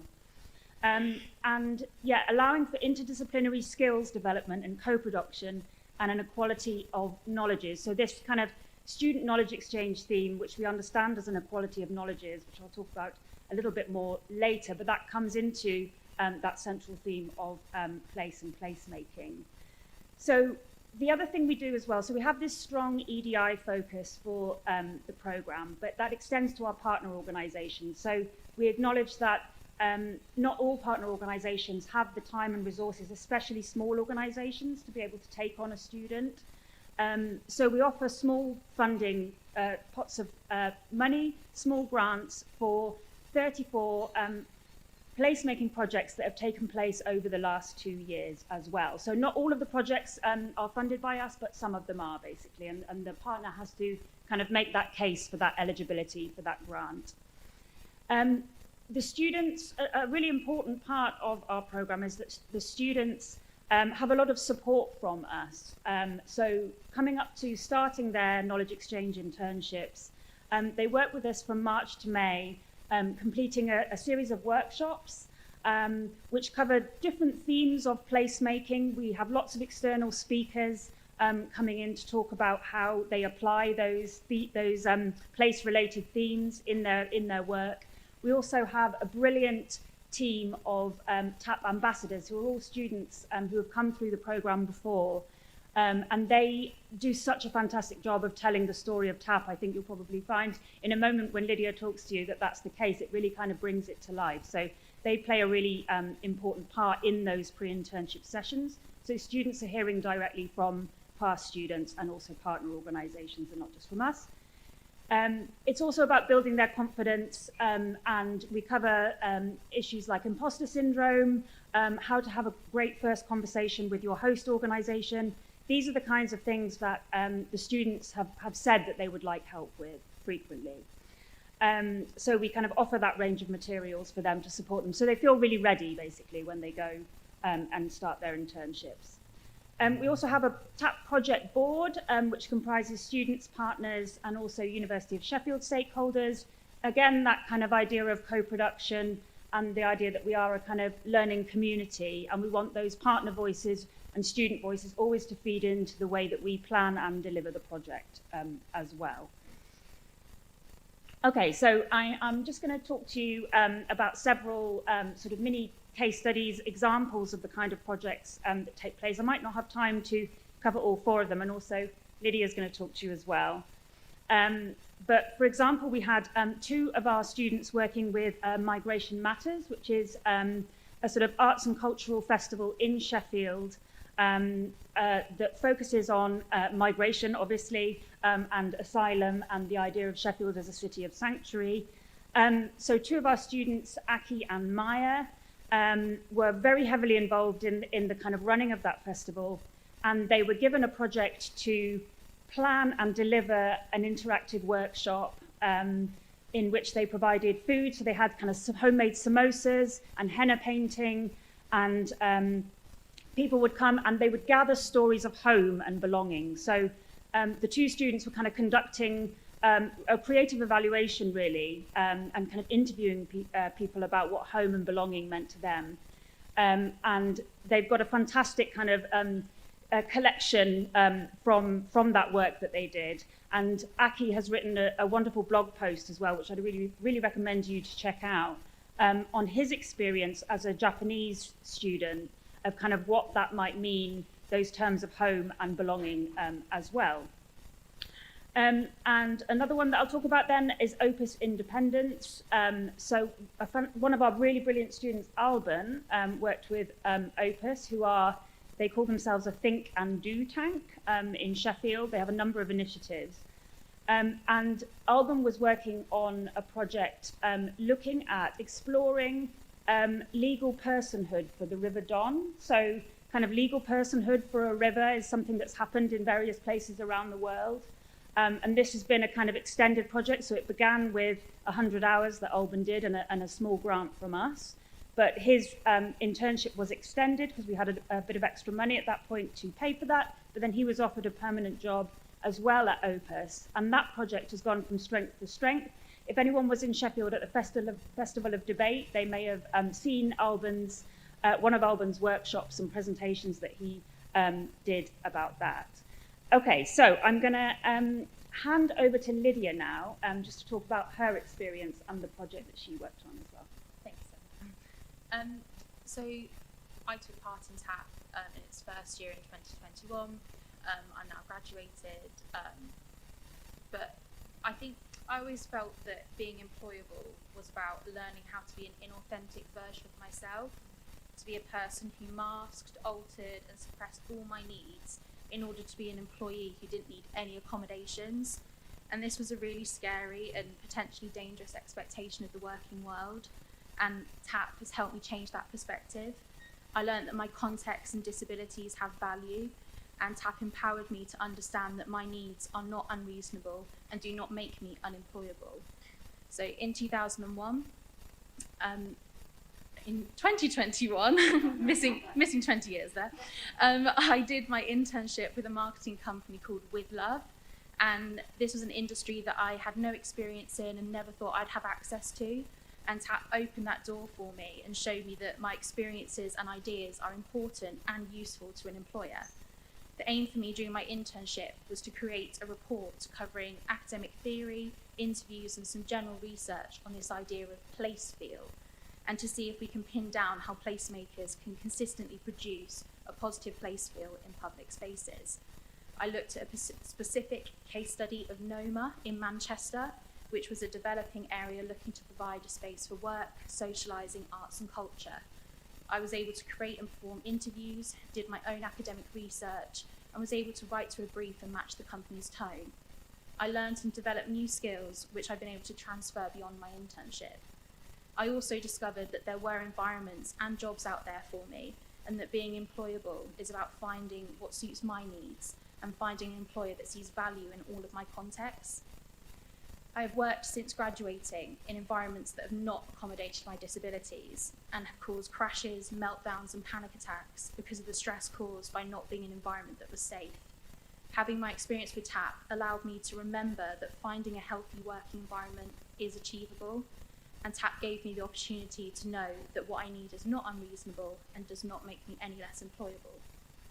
Since participating with TAP, I've been diagnosed as autistic and having ADHD, which has really helped explain why my previous roles were so difficult for me to stay in.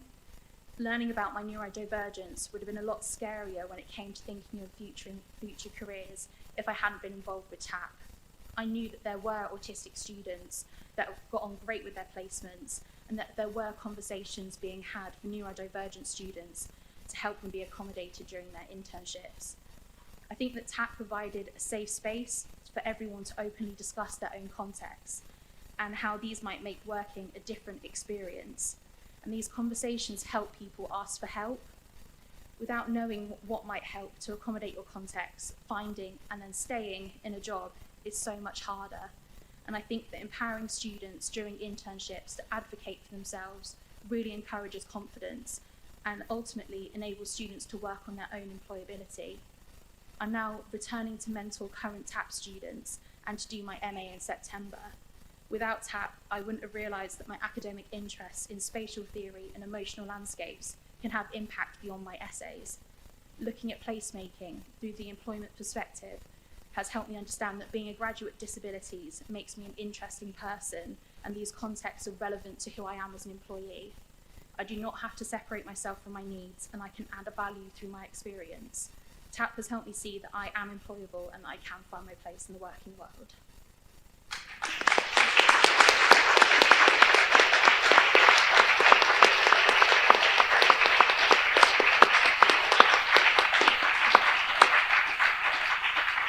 Thank you so much, Lydia, and I think you probably agree that it's just really great to hear directly from students about that experience, and then it kind of makes sense as well, because I can stand up here and talk about TAP, but it kind of only makes sense when we hear those stories, really. And it might be a good point as well just to say that Lydia said about doing the mentoring work. So yeah, Lydia has returned and is part of our kind of group of students. They work as mentors and ambassadors as well. And so not only doing the kind of peer-to-peer, one-to-one mentoring, also coming to events like this as well and presenting on TAP. So we've had several students just do a brilliant job of that. We recently had an event at University of Sheffield by the British Academy on the SHAPE disciplines, meaning arts and humanities and social sciences. And Maya, the student who worked with Migration Matters, she gave a presentation on her project and on those themes of belonging and home as well. And it just is really impactful. So yeah, really grateful to be joined by our students always. Okay. Oh yeah, there was your intro slide, which I missed. Okay, so let me just check. Okay, so a few minutes left. So I've just included some quotes that might actually be a little bit small. Can people read those? Or are they a bit small? Yeah, okay. So I won't actually read them out, but I'll kind of pick up on a few themes that I feel kind of are sort of foundational for the TAP programme, really. So the student in the top left, this is Rachel, actually, who went on to work with Brightbox Makerspace in Barnsley in a permanent role. Where she says, TAP taught me to just go for it, ask for questions, be myself and ask for help. So picking up on a few themes there that Lydia had actually talked about, kind of being yourself and getting a little bit of support from fellow TAP interns and from the programme and employers as well to kind of feel like you're being your authentic self, and also to ask for questions. To ask questions, because we frequently hear from students that they kind of worry about speaking up. And we work with this idea of knowledge exchange as well, so they sometimes doubt what they have to bring, what they have to offer. So those kind of pre-internship sessions we do with them, we hope kind of supports them to grow their confidence, to be able to speak up and have those conversations. Another student saying, I embrace the widening participation student classification, as I feel that internships give people a voice and representation in areas they might not always be the dominant voice. So this was one bit of feedback. We asked all of our students at the end of the programme sort of how they, and the beginning actually, how they feel about being classed as a widening participation student. And the answers are always really rich and fascinating. So some feel it's something to be proud of and they feel glad to come under that kind of label. And others sort of say, well, I don't want to be known as that, and I really look forward to the time when we don't have to have that classification as well. So that kind of forms a really interesting part of the evidence we've collected, is on the student's own relationship to that sort of label, really. I'm going to move on just to our final slide because of time. So this is just a little bit of work that me and Professor David Forrest, who is the academic lead on the project, but also our wider community as well, have been doing, is just thinking together about sort of defining and mapping student knowledge exchange according to the model we've created and our evidence as well.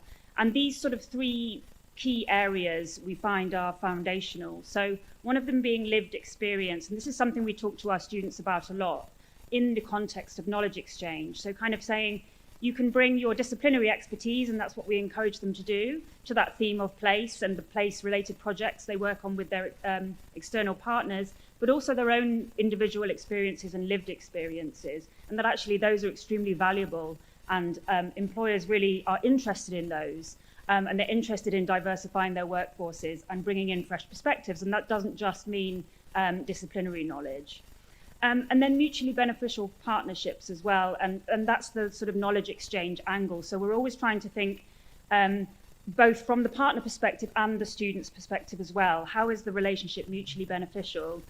Not just the student is coming to get an experience or the partner is getting something out of it, but how does it kind of work both ways? And how do we promote a culture of dialogue and exchange throughout the programme between us and the students who teach us all the time, and partners as well who teach us all the time. So a culture of exchange, really. And students as experts is one of our kind of foundational principles, that students really are best qualified to answer the question of what works for student KE, which is what we were tasked with at the beginning from the funding from Office for Students. And they can offer rich descriptions and answer questions to help others grow their understanding. And as I sort of talked about before in terms of our student ambassadors, that's the really vital work that they're doing as well. Okay, so I'm going to finish there.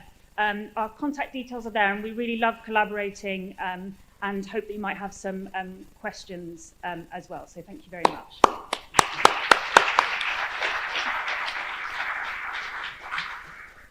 Thank you, Del. Do come and join us on the stage. And thank you in particular to Lydia. It's fantastic to have a student perspective, and particularly such an empowered one. It does remind us that we need to keep our students and graduates at the heart of these conversations. I know we've been getting a few questions in, and I think we have time for a couple. I'm here to help.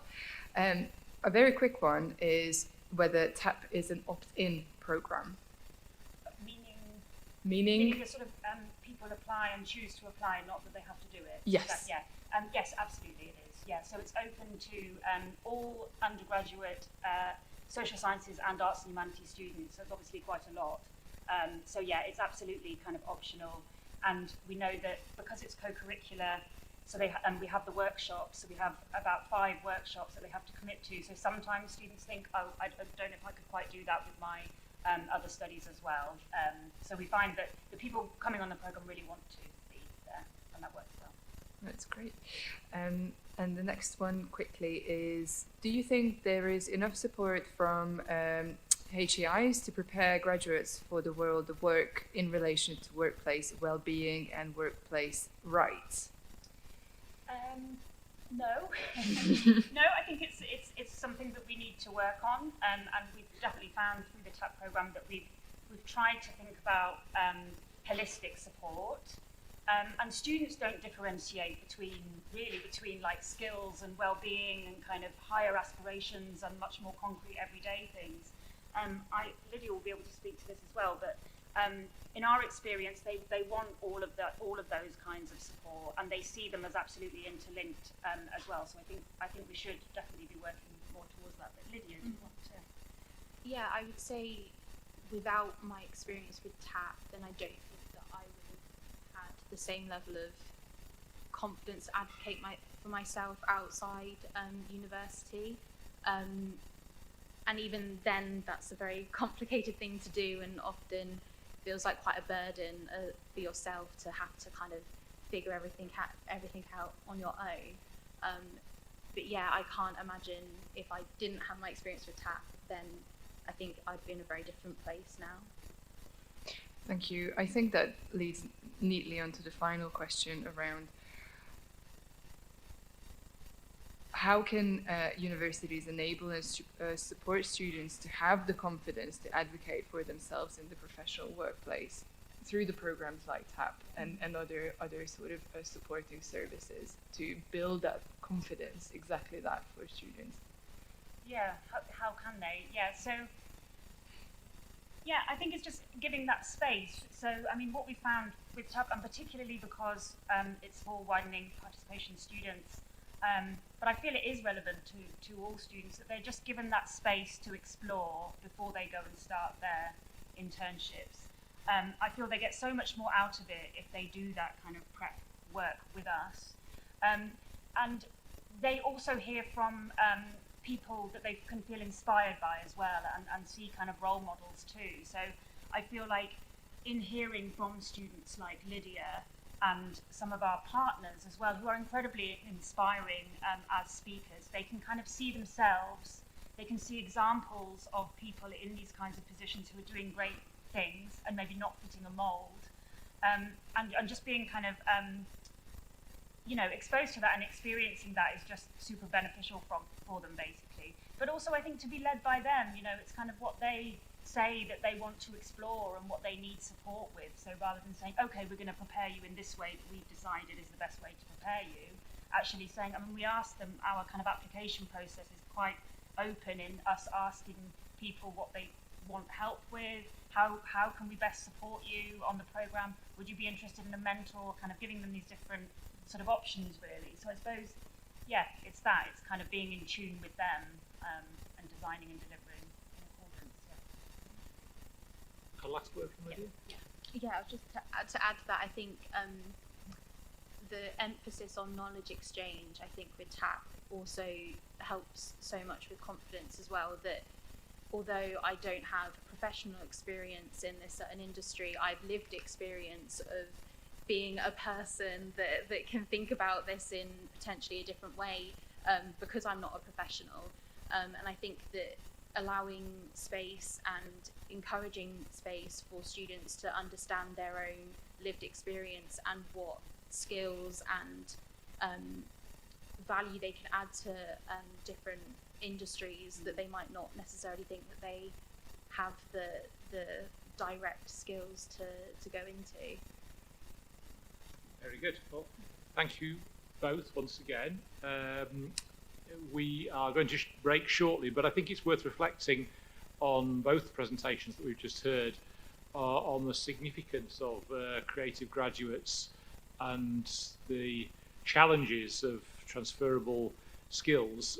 We do have in the proposed work programme for 23-24 as part of this project a subgroup around creative graduates, and I think on the basis of what we've heard, the excellent work that's already going on in Yorkshire Number, that will be an interesting area of work to pursue. So shall we thank our speakers once again?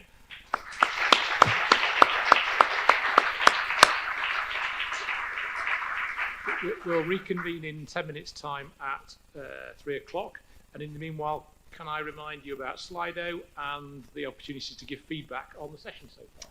Indeed, and can we invite Barry and Hannah to the pedestal to explain to you about an audience poll that we're going to hopefully conduct during this quick break. Thank you. Thank you, Marina. Okay, I won't hold you long. I know tea and coffee is just being served, but yeah, you weren't expecting this audience participation, were you? The purpose behind this quick poll is linked to the work that we want to do as part of the 23-24 work to develop a communications campaign on the value of working with graduates. So we're keen to build a understanding and perhaps develop a shared language that we can use amongst our stakeholders and the groups that we work with. So using Slido, we would like you to consider and respond to a question that we've designed, which is, what do you feel are the most valuable aspects that graduates can bring to an employer? So hopefully, any minute now, that question will come up and you will be able to respond to that using Slido. So just looking for your initial thoughts, what resonates with you when you're thinking about that question. What do you feel are the most valuable aspects that graduates can bring an employer? It should be on your Slido. Sorry, we can't bring it up on the screen just now. But if you open Slido, it should be in front of you, the question.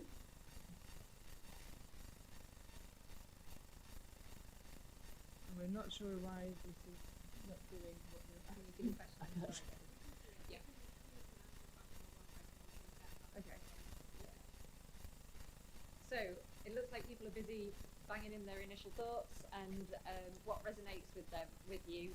So if we now take the next sort of 10 minutes or so to have a coffee, add in any other thoughts, anything else that comes to light, and then we can have a look and see what that generates. So hopefully, if the technology works, we will be able to see a word cloud of what resonates with you, and then we'll be able to sort of take a vote on what the most meaningful words are that come to mind. Okay. You okay to go into the break? Yeah. Oh my Lord. No, got it. There we go. There we go. Amazing. Thank you. Thank you so much.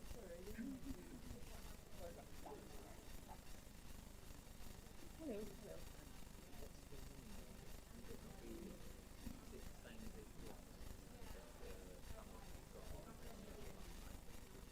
Louise is here.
Colleagues, if we could come together for the final session, I'm going to hand back to Hannah briefly so that the complex exercise that we were engaged in can be summarised. Thank you very much. Thank you so much for your participation this afternoon. That's great. Super pleased to see that the tech has worked. And we have managed to generate a word cloud, which is fab. So thank you so much for that. You can see here the word cloud. We will take a screen grab of it. But now what we would like you to do, if you can, is fastest finger first, vote for the word that really resonates with you in relation to the value that graduates can give employers. So you should see on your Slido now the words that we've taken from the word cloud, and please just go straight for the one that really means something to you and that really resonates with yourself. Wow, okay. It's moving. That's pretty cool. I wasn't expecting to see that. Okay, new perspectives, diversity, creativity. I'm guessing there's more further down instead of the scroll down. You can probably see yourself on the screen. This is really useful because I think this will help with generating a communication campaign, and I think what we might like to do is at some point ask the same questions to employers to see what they do get from working with graduates, and then we can sort of marry it up. Okay. Yeah, okay, can we close that now? So it looks like, so 33% new perspectives. I guess that's 2 words technically, but yeah, we'll go with that. Okay, that's really useful. Thank you very much for helping with that exercise.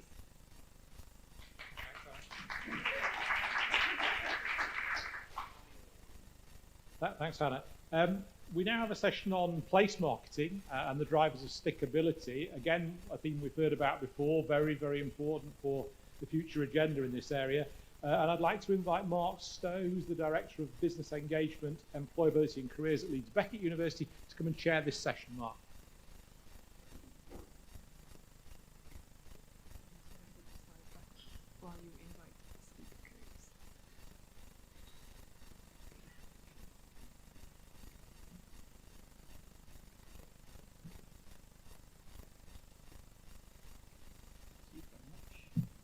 Good afternoon, everybody. So this session, as we've discussed, is focused on place marketing. So it's going to build a lot on what we've heard already today around data, around migration, around place as well.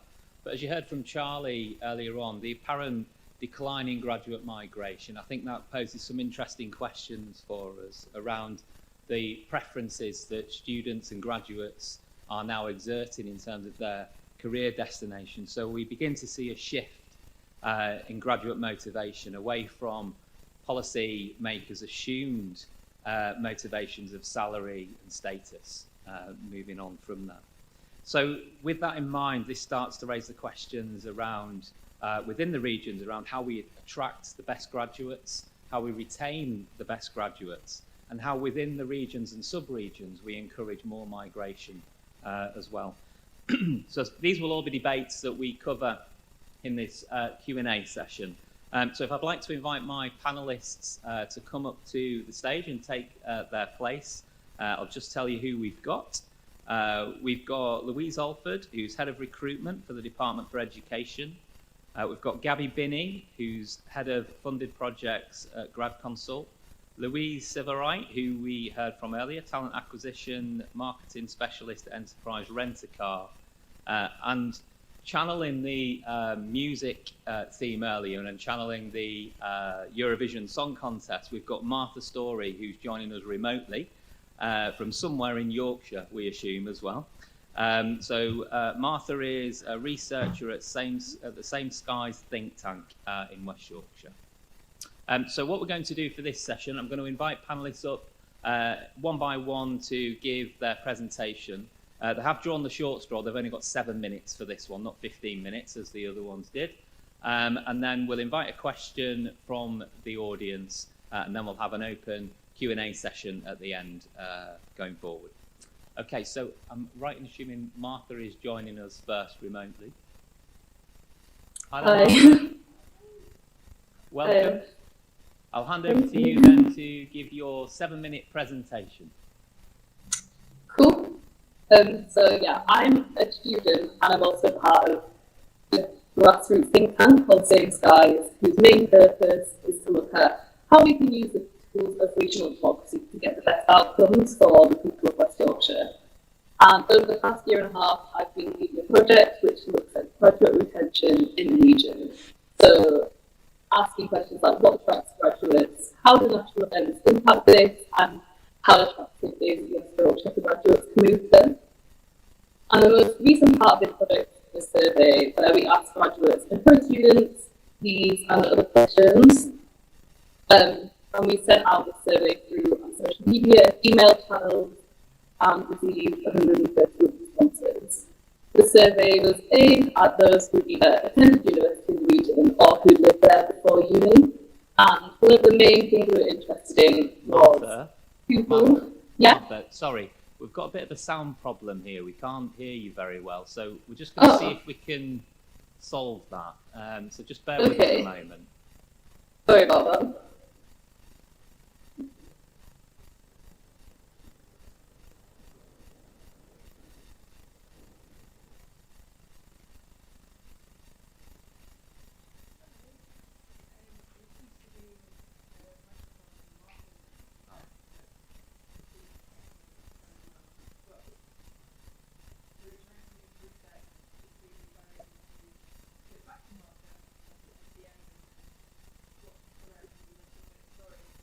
Yeah, Martha, would it be possible for us to come back to you towards the end just to see if we can improve the sound? Is that okay? Great stuff. Okie dokie. So we'll move on to our next presenter. So Louise Alford.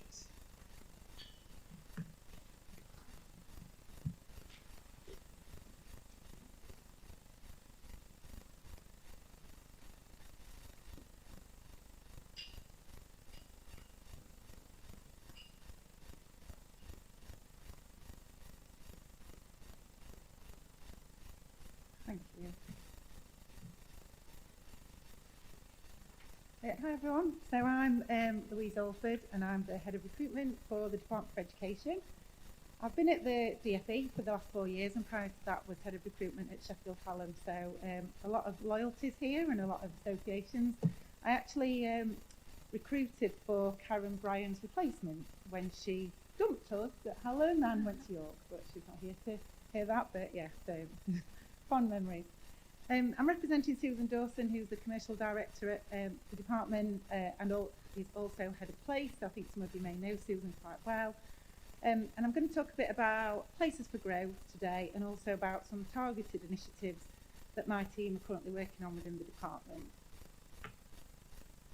So I don't know if you know about Places for Growth, but it was a programme set up in 2018 to relocate thousands of civil service jobs out of London by 2030. It began due to the need to address regional imbalance of public sector roles and to boost local economic growth. It aims to strengthen key sectors and skills in all locations and build sustainable career pathways out of London. And the main aim is to increase social mobility, diversity of the civil service, and for us to be more representative of the nation that we serve. There were targets set for all departments to achieve this. And what that means for my department was that there was a reduction in headcount of about 25% by 2025. So quite significant targets were set, not just for my department, but for others as well. So in 2016, 50% of the department's workforce was in London, but we now base our workforce at 6 main sites, 5 of which being in the north, including Leeds, Sheffield, Manchester and Darlington. It isn't just my department that's forging ahead with this. These are just a few of the significant departments and agencies that are now based in the north and have a strong presence outside London. More recently, Treasury have moved a significant number of their staff to Darlington, and we are seeing increases in that across the board, across government. So this slide just gives you a sense of the numbers of jobs currently advertised across England in the civil service. In my own department, I advertise around 2,000 jobs a year. We've got a staff base of around 8,000, and we're classed as one of the kind of smaller departments as well. So when you're talking about the opportunities for employability, for graduates, they are significant. And that's just a list of the professions that are linked to the numbers of jobs that are currently available. So as a department, my team are currently focusing on 3 key areas, which are targeting our advertising, local outreach, and a scheme that we've recently launched called Launchpad. So first of all, our targeted advertising. So we're working on place marketing. We're looking at how we better promote particular locations, and that's through our own advertising, through our roles. It's doing focused targeting on LinkedIn and on Twitter, and we're currently monitoring the effectiveness of this. It is a new area of work that we're involved in, and we quite often steal a lot of the Northern Universities content around their locations that they're targeting students. We quite confidently steal that and use it for our employer social media channels as well, because it is all very good. The videos that you guys produce are fantastic, so why reinvent the wheel? In terms of outreach, we've set up an outreach network of staff, and we've now got over 120 staff who volunteered to participate in outreach activities, and that's very much focused on promoting careers within the department and the civil service. And some of the work that they're getting involved in is going into schools, universities, job centres, participating in holding mock interviews, going to career fairs, and that's very much in person and local to the offices that we've got in the north. So Launchpad advertised it last week, and this is a new scheme that we're really excited about, and we're piloting 5 industry placements. So the placement years for students, which are usually year 3, or for master's students, could be second year. They will come and work for us on a 12-month fixed-term contract at a salary of around £25,000. After 12 months, we're giving them the opportunity to convert to a part-time contract so that they can continue to work for us in the final year at university. So we recognise from a social mobility perspective, a lot of students need to work, so let's keep them working for us rather than getting jobs elsewhere. And then at the end of that year, we're given the opportunity to convert those staff to permanent, and they would have permanent roles within the civil service.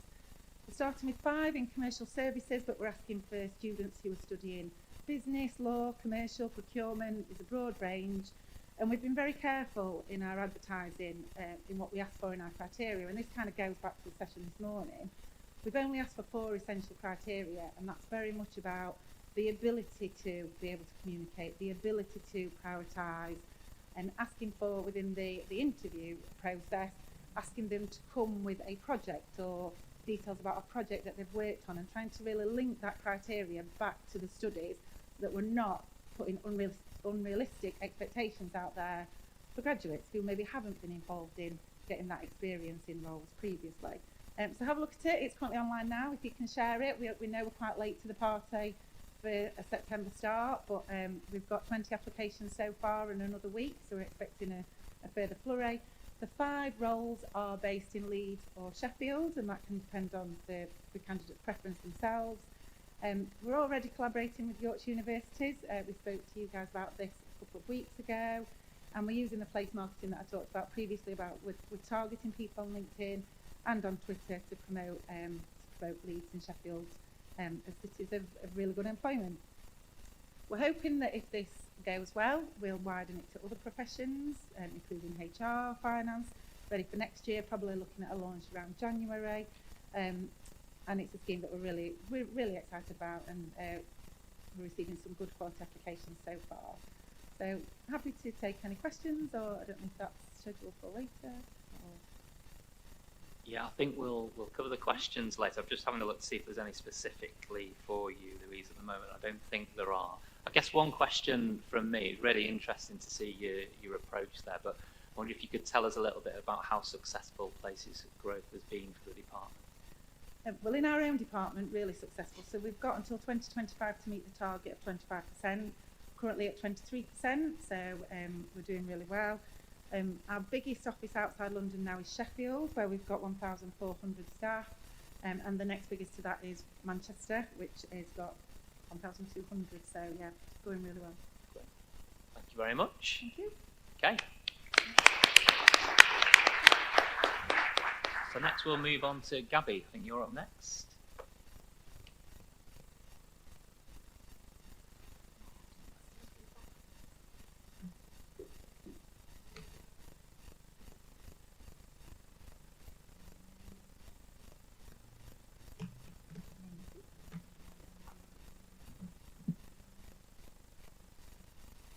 Hello, I'm Gabby Binney. I'm Head of Funded Projects at Grad Consult, so I lead and manage all of our projects with external funding in them. So these are predominantly regional projects based on graduate recruitment and development, and we've run these kind of programs across the UK. So I'm going to be talking about two projects in particular that are here in Yorkshire, and what we can learn from these two projects about graduate stickiness. So the first of those projects is RISE. RISE is a partnership between Sheffield Hallam University, the University of Sheffield, and Sheffield City Council. It's been running for 10 years. We celebrated our 10-year birthday this year, but since 2019 it has been funded by ERDF. Since 2013 we have placed hundreds of graduates in hundreds of different SMEs across the Sheffield City region. In every kind of sector and role that you can imagine. We even once had a brewery coordinator position, which, as you can probably imagine, was pretty popular. So we cover the whole of the Sheffield City region, so that is obviously Sheffield, but it's also places like Barnsley, Rotherham and Doncaster, and Derbyshire as well, so North East Derbyshire, Chesterfield, etc.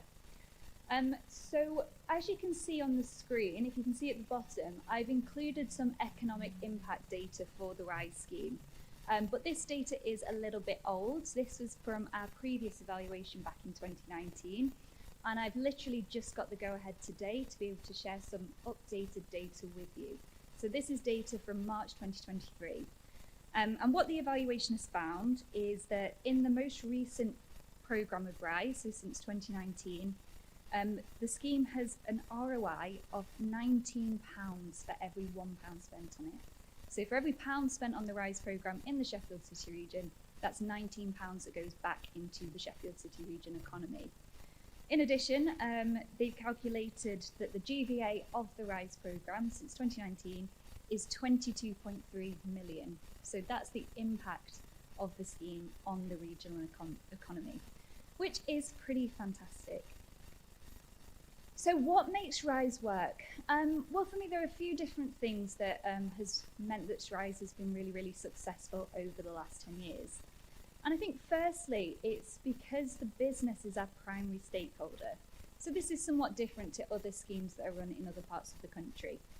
So we work really hard to get to know the business, to understand the kind of talented people that they're looking for, and to basically take all the work off their hands and run a recruitment process for them. So we're also able to attract graduates from across the UK to roles in SMEs. It's not just about advertising to graduates from the two Sheffield institutions. But obviously the graduate is still very important to us, so we've taken a recruitment process that's based on best practice from across the sector, so that even graduates who are unsuccessful during the recruitment process have still had a really great experience through it. Because the scheme's been running for 10 years, we've got really good brand awareness, both with the SMEs across the Sheffield City region and also with graduates as well. So we've got that kind of brand impact and it's really recognisable across the city region. Finally, I've talked about some of the data that we have to demonstrate the impact of the scheme, and this is something that we do throughout the programme. We're constantly collecting data, both qualitative and quantitative, from the graduates and from the SMEs, and using that in our conversations with funders, but also with the business community. I'm also going to talk a little bit about Grad Skills, which is a project in West Yorkshire. So Grad Skills is funded by the West Yorkshire Combined Authority, and it's a partnership between all of the higher education providers in West Yorkshire. So 12 in total, quite a few of them in the room today, but also includes the FE colleges who have some element of higher education provision. The programme's been running for about a year or so, and we've recently joined the Grad Skills team to deliver a new iteration of the programme, which is called Grad Skills Jumpstart Your Career. So the Jumpstart Your Career programme is a fully online and asynchronous learning programme for graduates at risk of unemployment who live in West Yorkshire. So we recognise that graduates perhaps aren't as mobile as we always think they are, and West Yorkshire is a massive region. So that's why we've gone with an online first approach to that employability development. So it's predominantly asynchronous online learning, but we've got opportunities for the graduates to come together to build their network, to meet employers, and also to do some face-to-face training. Crucially, It's a programme about West Yorkshire, and it should be for West Yorkshire. So we're trying to build in LMI into every single element of the programme. So that could be through interviews with employers in West Yorkshire. It could be through activities where the graduates themselves go away and research the labour market, so that they feel like they understand the opportunities that are available to them within West Yorkshire. Again, trying to improve that stickiness to the region. So what makes a region sticky? One of the things that Karen mentioned earlier was that whether a graduate wants to stay in a region is really complicated, and it is very individual. And we know that there are a lot of factors that go into that decision, many of which are outside of our control and are based on personal circumstances. And it's also a decision that research suggests is revisited quite often. So whether a graduate wants to stay in a region straight after graduation might be different in a few years' time. So it is quite a complicated thing that we're trying to grapple with. But with that in mind, I think there are some things that do make a region more sticky that we do have some level of influence or control over. So I've just talked quite a bit about RISE, and it's a graduate recruitment programme for SMEs, and I think SMEs are one of our links there to keep graduates within our regions. But also those mid-sized employers as well, who don't have necessarily massive brand awareness of large corporates, but still really big parts of our regional economies. So regional collaboration between higher education institutions and between local government and funders can provide a link between the graduates and the students and those employers that they might not have ever heard of, creating that stickiness within the region. I also think our messaging is really important, showing that staying in a region is a really great first choice destination, and that SMEs are a great destination of choice for a first graduate role, but also kind of meaningfully talking about salaries and progression within a regional context. And then finally, and perhaps most importantly, if we want to make a region truly sticky for graduates, it's not just about that first graduate job. It's not just about that first 15 months from leaving university.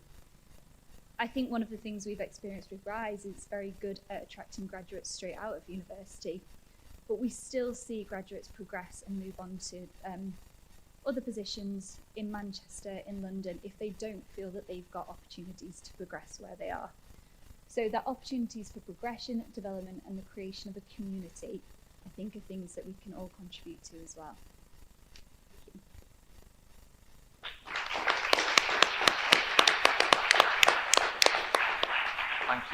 Thank you, Gabby. Can I just ask a quick question? So in terms of, obviously those programs are very heavily focused on SMEs. Yes. I wonder if you could tell us a little bit about how you engage with and encourage SMEs who perhaps don't normally recruit graduates and wouldn't fish in that pond, so to speak, to actively look at graduates as a good addition to their company. Yeah, definitely. And we certainly do struggle sometimes when we're talking to SMEs, perhaps in places where they don't feel as connected to the university community. So in Sheffield, you know, our businesses see students all the time, they see the benefit they bring, but that's not always the case in places like North East Derbyshire or the Derbyshire Dales. So the way we approach that is we really take the time to get to know the business, and we do spend a lot of time really understanding who they are, what their opportunities are in the future, what they're trying to achieve, and also their challenges. And we have really frank and open conversations with them about what a graduate can bring to their business. But equally, we go into that conversation really open-minded. It might be that as we're discussing with the business, we realise that a placement student might be a great option for them, or even apprentice or a degree apprentice. So we're there to have that transparent conversation with them because they're our primary stakeholder. We want to make sure it's the right option for them as a business. And I think they kind of see that genuine desire to help, which, you know, shows that we're putting forward a graduate because we think it's the right route for them. I think also there's an element of social proof. Anyone who's from Sheffield might know that we refer to it as the biggest village in England. So if we're talking to a business who's perhaps not sure about recruiting a graduate, and we say to them, oh, we've recruited for similar roles in X business before, the chances are that they know what business we're talking about. And it sparks that kind of, oh, well, if they're recruiting graduates, maybe that's something that I should be doing as well. So we use social proof as a bit of an influencing tool. And then finally data, being able to kind of demonstrate through case studies and qualitative feedback from businesses who have had a graduate in their business and have had a really great experience. We've got so many of those case studies and testimonials that we can bring that back to the SME, and they see that and it really inspires them. So they're just some of the techniques that we use. That's good. Thanks very much, Gabby. Okay.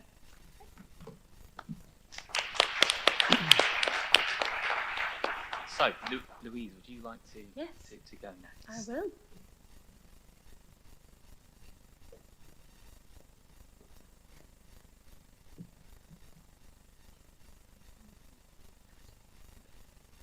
It's me again. Told you I weasel my way into everything, so you're getting to hear from me twice today. I don't have any slides. I'm pretty much going to freestyle this, to be honest, and talk a little bit about sort of the recruitment market, how we sort of retain the interest of students and candidates that are coming into our candidate pool, and how we sort of stand out from other employers. So we understand as a company that the graduate market at the moment is extremely competitive, and there are so many incredible employers out there for graduates to choose from. So we need to do something as a company that is going to help us to be attractive to those students. What is going to set us out from the crowd, from these other big names that a lot of students tend to really look at. So these are some of the things that we really do. Just a little bit of a sort of background as to our recruitment process. We will maybe interview a candidate in, say, the February, and they're not due to graduate until the September. So we can actually put that recruitment process on hold. So we do the whole interview process, we offer them, they accept that offer, but then we have to keep their interest for 6 months until their start date. Again, that is quite a unique thing that we offer. So we have a big challenge there where we are opening that up to many students to allow them to apply a lot earlier and get ready for graduation. But what do we do to keep them interested for 6 months, basically? So that's just a little bit of a background into our recruitment process. So our recruitment process at Enterprise, I think, is quite individual. So we don't use any external recruitment companies at all. As I mentioned in my first presentation this morning, all of our employees start on our graduate scheme. So every single one of our recruiters at one point was a management trainee, and then they've then eventually sidestepped into that area of the business. Again, we think that creates nice work culture, because who better to sell the role than people who've done that role previously? So all our recruiters come from that management background. It helps with that sales process to the candidate. And we have specific recruiters that cover certain areas. Their workload is crazy. I don't know how they do it. You know, we have 2 recruiters that cover the whole of the Northeast. I mean, I think I'm busy, but they are, you know, they deal with hundreds of candidates on a monthly basis. Just to give you a bit of a flavour, we've been targeted to hire 1,500 graduates over the next month and a half. We're already halfway to that target, and we're looking to surpass that over the next few weeks. So yeah, our recruiters have a big job on their hands at the moment. So the reason why we like to do that is because it creates a very personal service, and we find that graduates and candidates really appreciate that. So they have a designated recruiter that they will talk to at the initial interview stage, they'll talk to at the branch visit stage, they'll talk to them at job offer, they'll talk to them in, you know, every month we check in with them before their start date. So that same person, that same recruiter carries through that candidate journey, and we feel that it's just nice for that student to have that one person at the company that they're about to start at that they know they can go to with any questions, and it's a familiar face. So again, a very unique part of our recruitment process. We actually have a dedicated sourcing team now, which is a pretty new area of our business. It's only really been formulated within the last year. And again, this is a group of people that were previously management trainees, and they've just finished the graduate program, and they help follow that candidate journey through again. So they offer things like interview one-to-one sessions. We do candidate information sessions every Wednesday evening on Teams for anybody that is potentially interested in applying for Enterprise, that wants to hear more. That is a live Q&A session with recruiters where they can ask questions, get that answered, listen and hear a little bit more about our roles and what we offer. Again, I know that some companies will offer that in some capacity, but we do that every single Wednesday, and we also do them on Thursdays as well. This sourcing team does offer an extremely personal service. So like I said, they will follow that candidate through. They will make the time to have a one-on-one, 1 hour meeting with an extremely nervous candidate for an interview. And as I say, we have hundreds of applications. So again, I don't know how that sourcing team quite managed that, but they will offer that service. Even if that person doesn't end up being employed by Enterprise, we're still putting that time and effort into helping prep that candidate before we've even offered them a job. We have a variety of keep warm tactics as well that really help keep the candidates interested once they've been offered. So again, like I said, we can maybe have those candidates waiting for 6 months to start if they're due to graduate. So we need to do something in that time. So again, as I've mentioned, I get on everything. So Thursday and Friday this week, I'm in Newcastle and Nottingham on the Keep Warm sessions. We're doing axe throwing tomorrow, which I'm pretty psyched about. And Friday's laser tag, which I've never done. So that is a group of new hires that are due to start in the business over the next couple of weeks. Obviously one for the Newcastle area, one for the Nottingham area.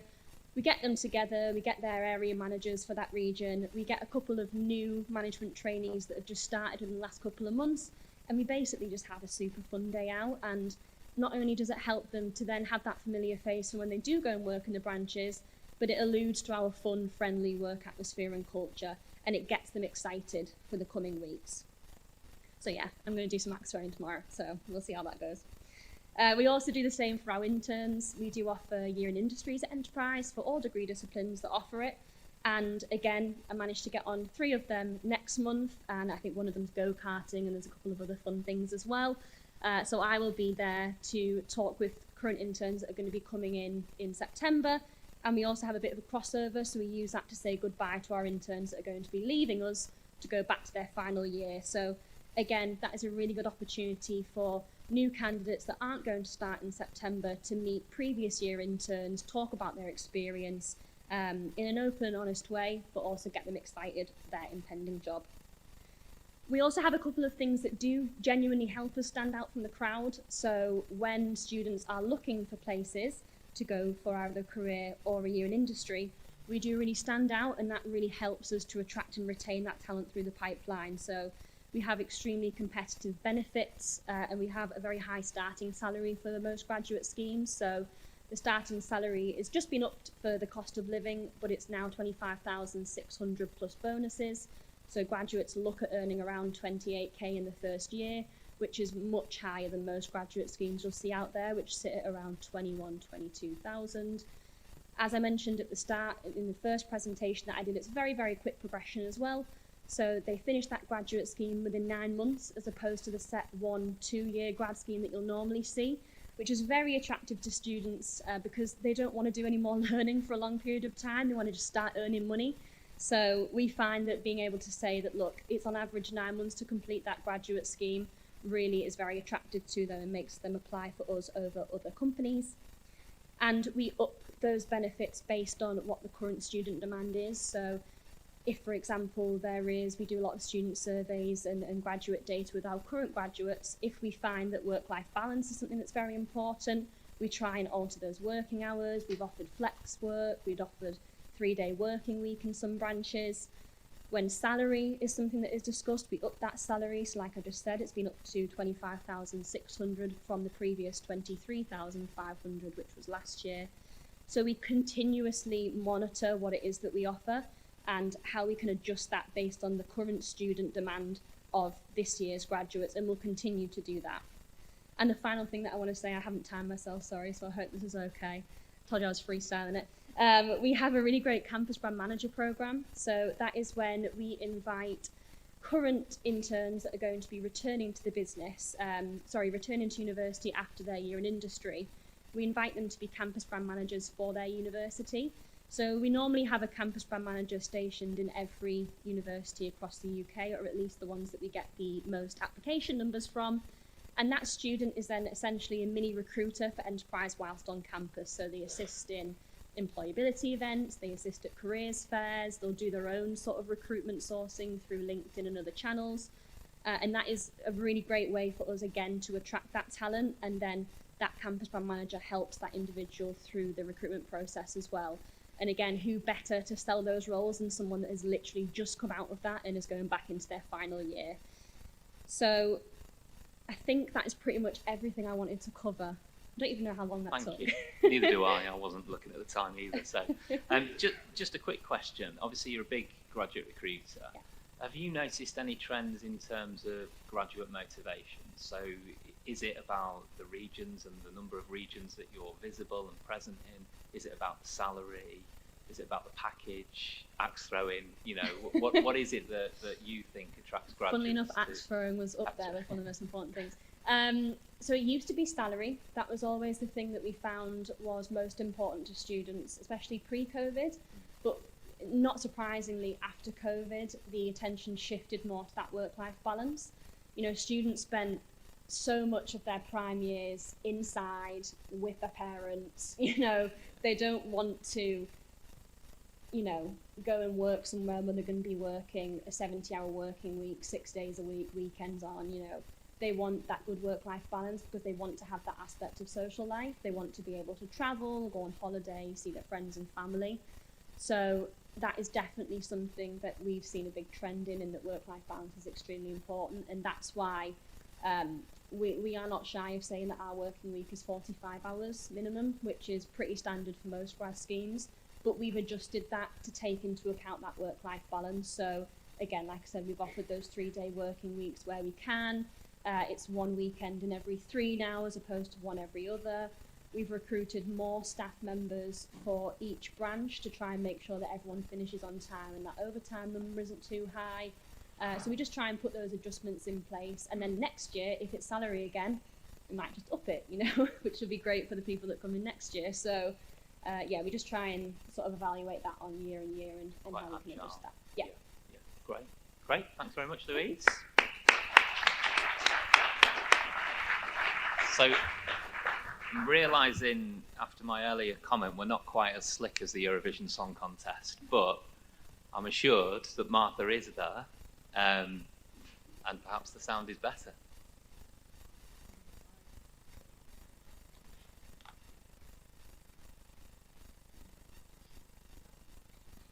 Hello, Martha.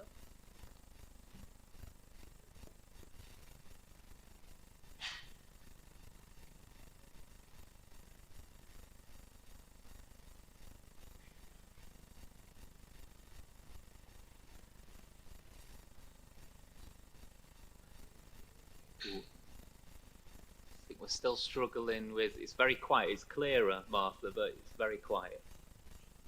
Just bear with us a moment.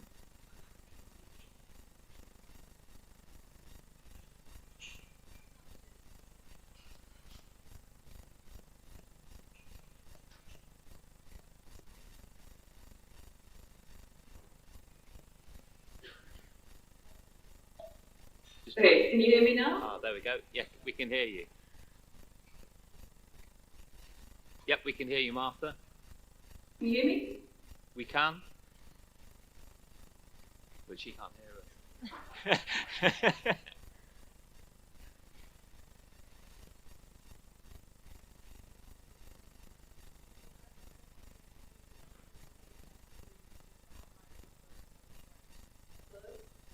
Can you hear us, Martha? No, I can't really see or hear anything. If you can hear us, feel free to start your presentation. We can hear you now. Okay. Am I slides up? No. Okay. Can you put my slides up just because there's some rocks on there quite easily demonstrated? Like, basically we did a survey, I'm not sure how much you've heard before, but essentially our aims were to determine what factors influence where people go to university and how well people perceive West Yorkshire as like catering to these factors. So on my second slide, which I'm not sure if it's on the screen or not, but we basically asked about people's perceptions of 5 different factors and how they influence decisions on where to move to university. So those factors were transport within the region, transport outside the region, jobs and job opportunities, culture and housing. And the factors that were most important to us were our jobs and housing. Respondents were broadly happy with West Yorkshire's housing provision, with a lot of comments noting how affordable you compare it to London. However, people were less happy with the job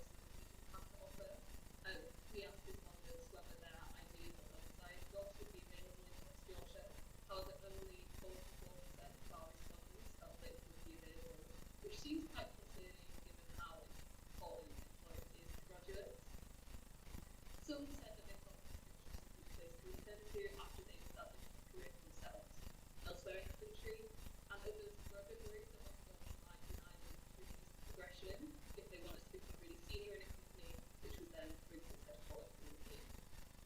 Another thing that graduates were concerned about was transport, which was viewed quite poorly, with some graduates saying it was like one of the main reasons this resulted in West Yorkshire after graduated. And this, I think, is quite an important thing to solve because it's clear from comments that it can be a disturbing. And the cultural thing in Yorkshire is pretty positive. People notice the importance of living somewhere that's still cultural and where they can find people that have a common background to them. So I think West Yorkshire have lessons there to that. Now, on my next slide, hopefully you guys can see it. I'm going to look a bit about the differences between graduates' perception of the region and what it's actually like. So, starting with transport supply in the region, it's perceived as the most component, with people saying things like it's a nightmare, it's horrific, and it was the tension that introduced to the region. And I think this perception is somewhat surprising given my own experience when I got home from university and also the amount of negative press surrounding transport in the region. I'm sure everyone's seen Transport Express coming in under control because of how big cancellations there are. And how it's also demonstrated that graduates and students are not happy with buses. There's been studies like done by Open Innovations which demonstrated that buses often fail to go to timetable needs, making the city centre quite inaccessible to many people in the surrounding areas. And this obviously must be blocked. Oh, I can skip that now. So can I go to the next slide? If that's possible. And transport to other parts of the UK, as you can see on the graph now, perceived as kind of better than transport within the region, which I think is really interesting given the amount of infrastructure projects which have been completely cut or scaled down, like HS2 and Powerhouse Rail. And I think it's really shows that it has got like people's experiences on their perception, because for those people who live to before uni or at uni have a very regular and good perception of what it's like to travel in the region, but perhaps not outside as much. We also asked about their job, and there didn't seem to be that much agreement between participants about what jobs were available in the region. For instance, with careers in art or in politics, some respondents said that they thought jobs were available in Yorkshire, others said they wouldn't be, and others still said they would only be available in London. And in addition, a lot of respondents seem just completely unaware of jobs that are available in West Yorkshire. So some applicants said that they felt that jobs in health and social work would be difficult to find, which seems slightly misguided when any tech PhD is based in West Yorkshire, and 50% of the region's jobs are to be found in that sector. And similarly, some respondents felt that jobs in the financial sector would be hard to find, despite that Leeds is the leading sector for financial services outside of London. Another thing that respondents seemed aware of were sectors where the West Yorkshire economy is growing, like the digital sector, which was cited as another career that respondents might struggle to find. So it seems quite clear that respondents are not really aware of what jobs are available, and they don't really agree on what jobs are available in West Yorkshire. And that's something really important to target when we look at place marketing, is that there are a lot of jobs in West Yorkshire, and there are a lot of areas where the region's economy is growing, and place marketing, I think, should be emphasising the new jobs being created in these sectors. On my next slide, we can have a look at the perception of culture in the region, which seems pretty positive, and I think does mirror the region's very unsatisfying attitude. However, this was obviously less of a priority for graduates when they decided their future. And housing also viewed positively, with many people viewing it in comparison to the region, like London or even Manchester, which has got a lot more expensive recently. People really see West Yorkshire as the great alternative to these more expensive regions, which is another strength that I think the region can market to graduates and students. And on slide 5, I thought I'd give a couple of takeaways before I get to the questions. Jobs and opportunities was definitely the priority for graduates. However, West Yorkshire State has a lot more to do with exercise which jobs are available. There were concerns about career progression and about starting your career. So there's not really a job perception of what's going on with jobs and how to perceive it. And I think these perceptions I thought come out when we are thinking about place marketing. Potential avenues for improving things that we discussed. I can see all the presentations, but I think internships were mentioned or really industry placements. But we did discuss this as a potential avenue to demonstrate that there are jobs available in West Yorkshire. They are high quality and high paying jobs. Another region, another area for improvement is transport in West Yorkshire. And I kind of think that the only way to combat this is to improve it. There's not really a way to improve perception without making performance and transport better. And I think that's something that is maybe underestimated when we talk about graduates, but we think about how graduates move around, they want to see their friends in the city, they want to go with their families, and they also are less likely maybe to have a car until later on in their lives. So I think that transport is quite a way to factor the switch for graduates. Another thing that I thought was really interesting was that a lot of the things that we see for living in West Yorkshire is synonymous with living in Leeds, which does demonstrate the strength of the Leeds brand and shows that place marketing has in Leeds. However, I think it's important that when we're thinking about place marketing in West Yorkshire, but also in Yorkshire more generally, we recognise the variation of the region. Yorkshire has so much character, and I think that it's important that we don't just reduce our discussions to cities. Because whilst graduates are not like they also would probably benefit from and enjoy the experiences in the surrounding countryside and like house villages. So I think it's important to ourselves to think about kind of metropolitan or city areas when it's about place marketing. And I think I'll hand back if you have questions or if you have time for that.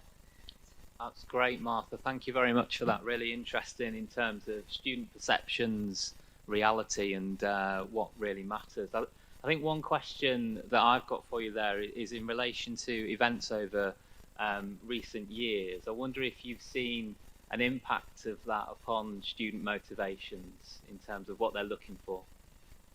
One thing that really was clear in the comments was the effect of the cost of living crisis on like decisions of where to move. Students are being priced out of places like London or Manchester, and I think that's really create a bigger importance around housing and affordable housing. However, obviously rents in West Yorkshire are growing as well. And there was a Leeds City Council report in 2017 which we found when we were kind of researching for this survey, which said that employers don't need to offer additional salary enhancements to attract candidates. However, I think that perception is definitely starting to shift, and it's becoming a lot more important for graduates to have a high-paid job to cover the increasing cost of renting and the cost of living more generally. So I think that that's something that is important to keep in mind going forward, is that priorities for graduates are shifting out of necessity, especially if we think forward and think about possible home ownership down the line.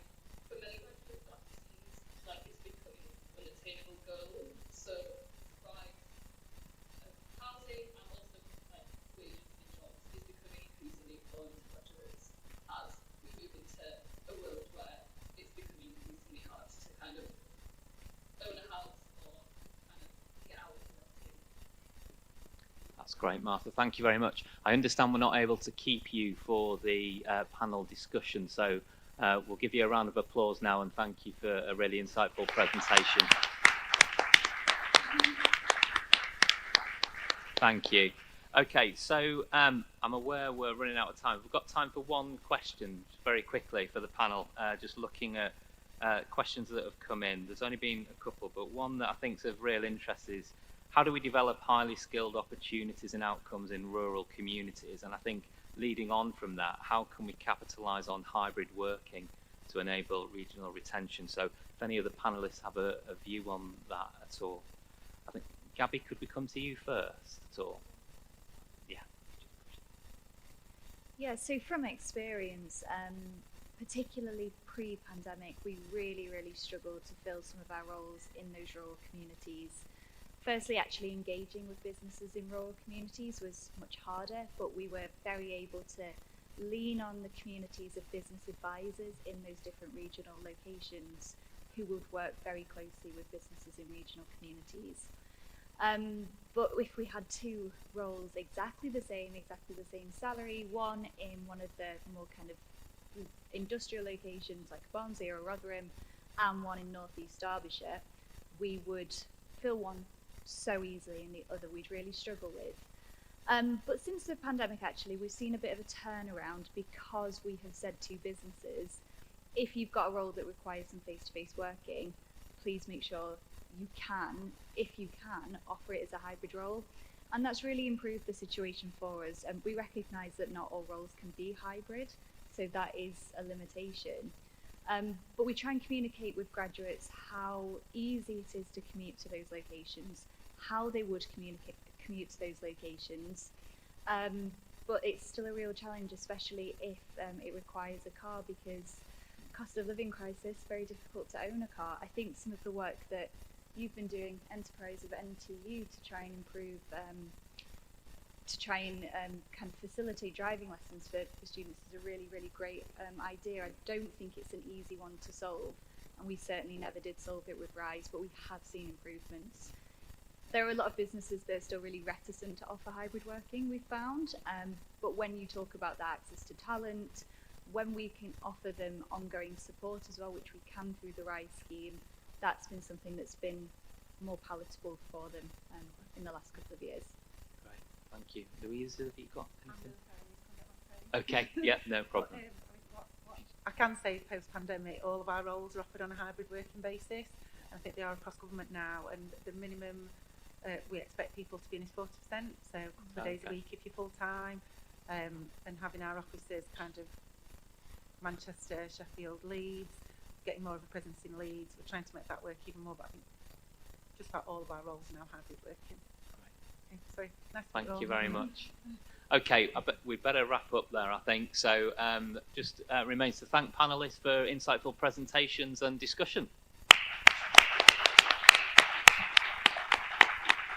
I'll hand back over to you, Tim. Thank you, Mark. Thank you all of the panel. I think whatever the outcome of the next general election, levelling up and place are going to grow in importance, and so the agenda that we've just heard outlined, I think, will continue to be a very important one. I think it's now time to turn to Peter O'Brien, Executive Director of Yorkshire Universities, to give us feedback on today and some sense of next steps, Peter. Thank you, Tim. I won't keep people long for trains. Good luck catching one. Mine's been cancelled, so we'll see how I get back to Newcastle.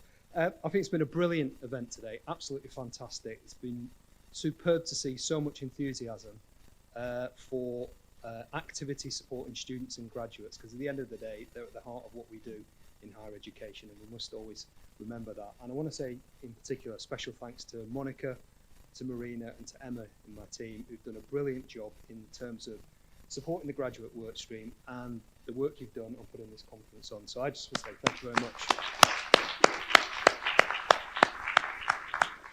So we've heard a lot today, and I think we've got a lot of work to do over the next 12 months, and I'm thinking, great, this is brilliant. How are we going to resource it? We need more capacity, and there's lots of stuff to do, but that's fantastic, because we heard about the Inclusive Recruitment Guide. I thought it was an excellent publication, reading through that. That's going to be taken forward. It's going to be used practically by YU, we understand, around their business partnership advisors. We heard about the EDI subgroup, again, some brilliant sort of examples and case studies there. Lots are going to feature on our website. We want more, and I think we're going to feature more over the next 12 months. We're going to set up a task and finish group on simplifying entry points into higher education. We're going to do, hopefully, an annual graduate-focused LMI report, so we'll twist Charlie's arm. No doubt we'll have to throw him a few quid. and Peter Glover, but that's going to be hugely important, I think, in setting the context and the scene in terms of moving forward around particular interventions.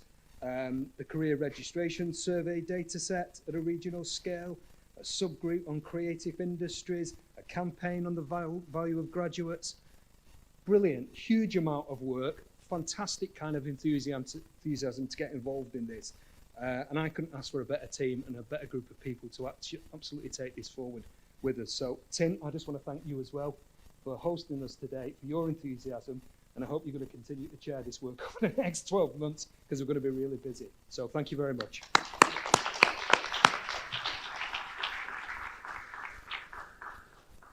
Thank you, Peter. I reiterate everything that Peter just said about the thanks that are due. Being involved over the last year has really reinforced my sense that there's some amazing individuals working in this space in Yorkshire, fantastic teams, and we've got some superb institutions. But actually what's even more exciting is that when you bring them together collaboratively, as you've seen today, the impact can be genuinely extraordinary. I'm really looking forward to that next year, Peter. What you're really waiting for, though, is the results of the ED Impact Award. Thank you to everybody who's voted. I'm very pleased to say we have 2 winners. The winners are TAP from the University of Sheffield and Generation Research from the University of York. Very well done. So with thanks again to everybody who's contributed in whatever way, panelists, speakers, people who participated through the audience. I think it just remains for me to emphasise that we have a drinks reception at the back of the room. So if you're not running off to catch a train, please do join us. Thank you all.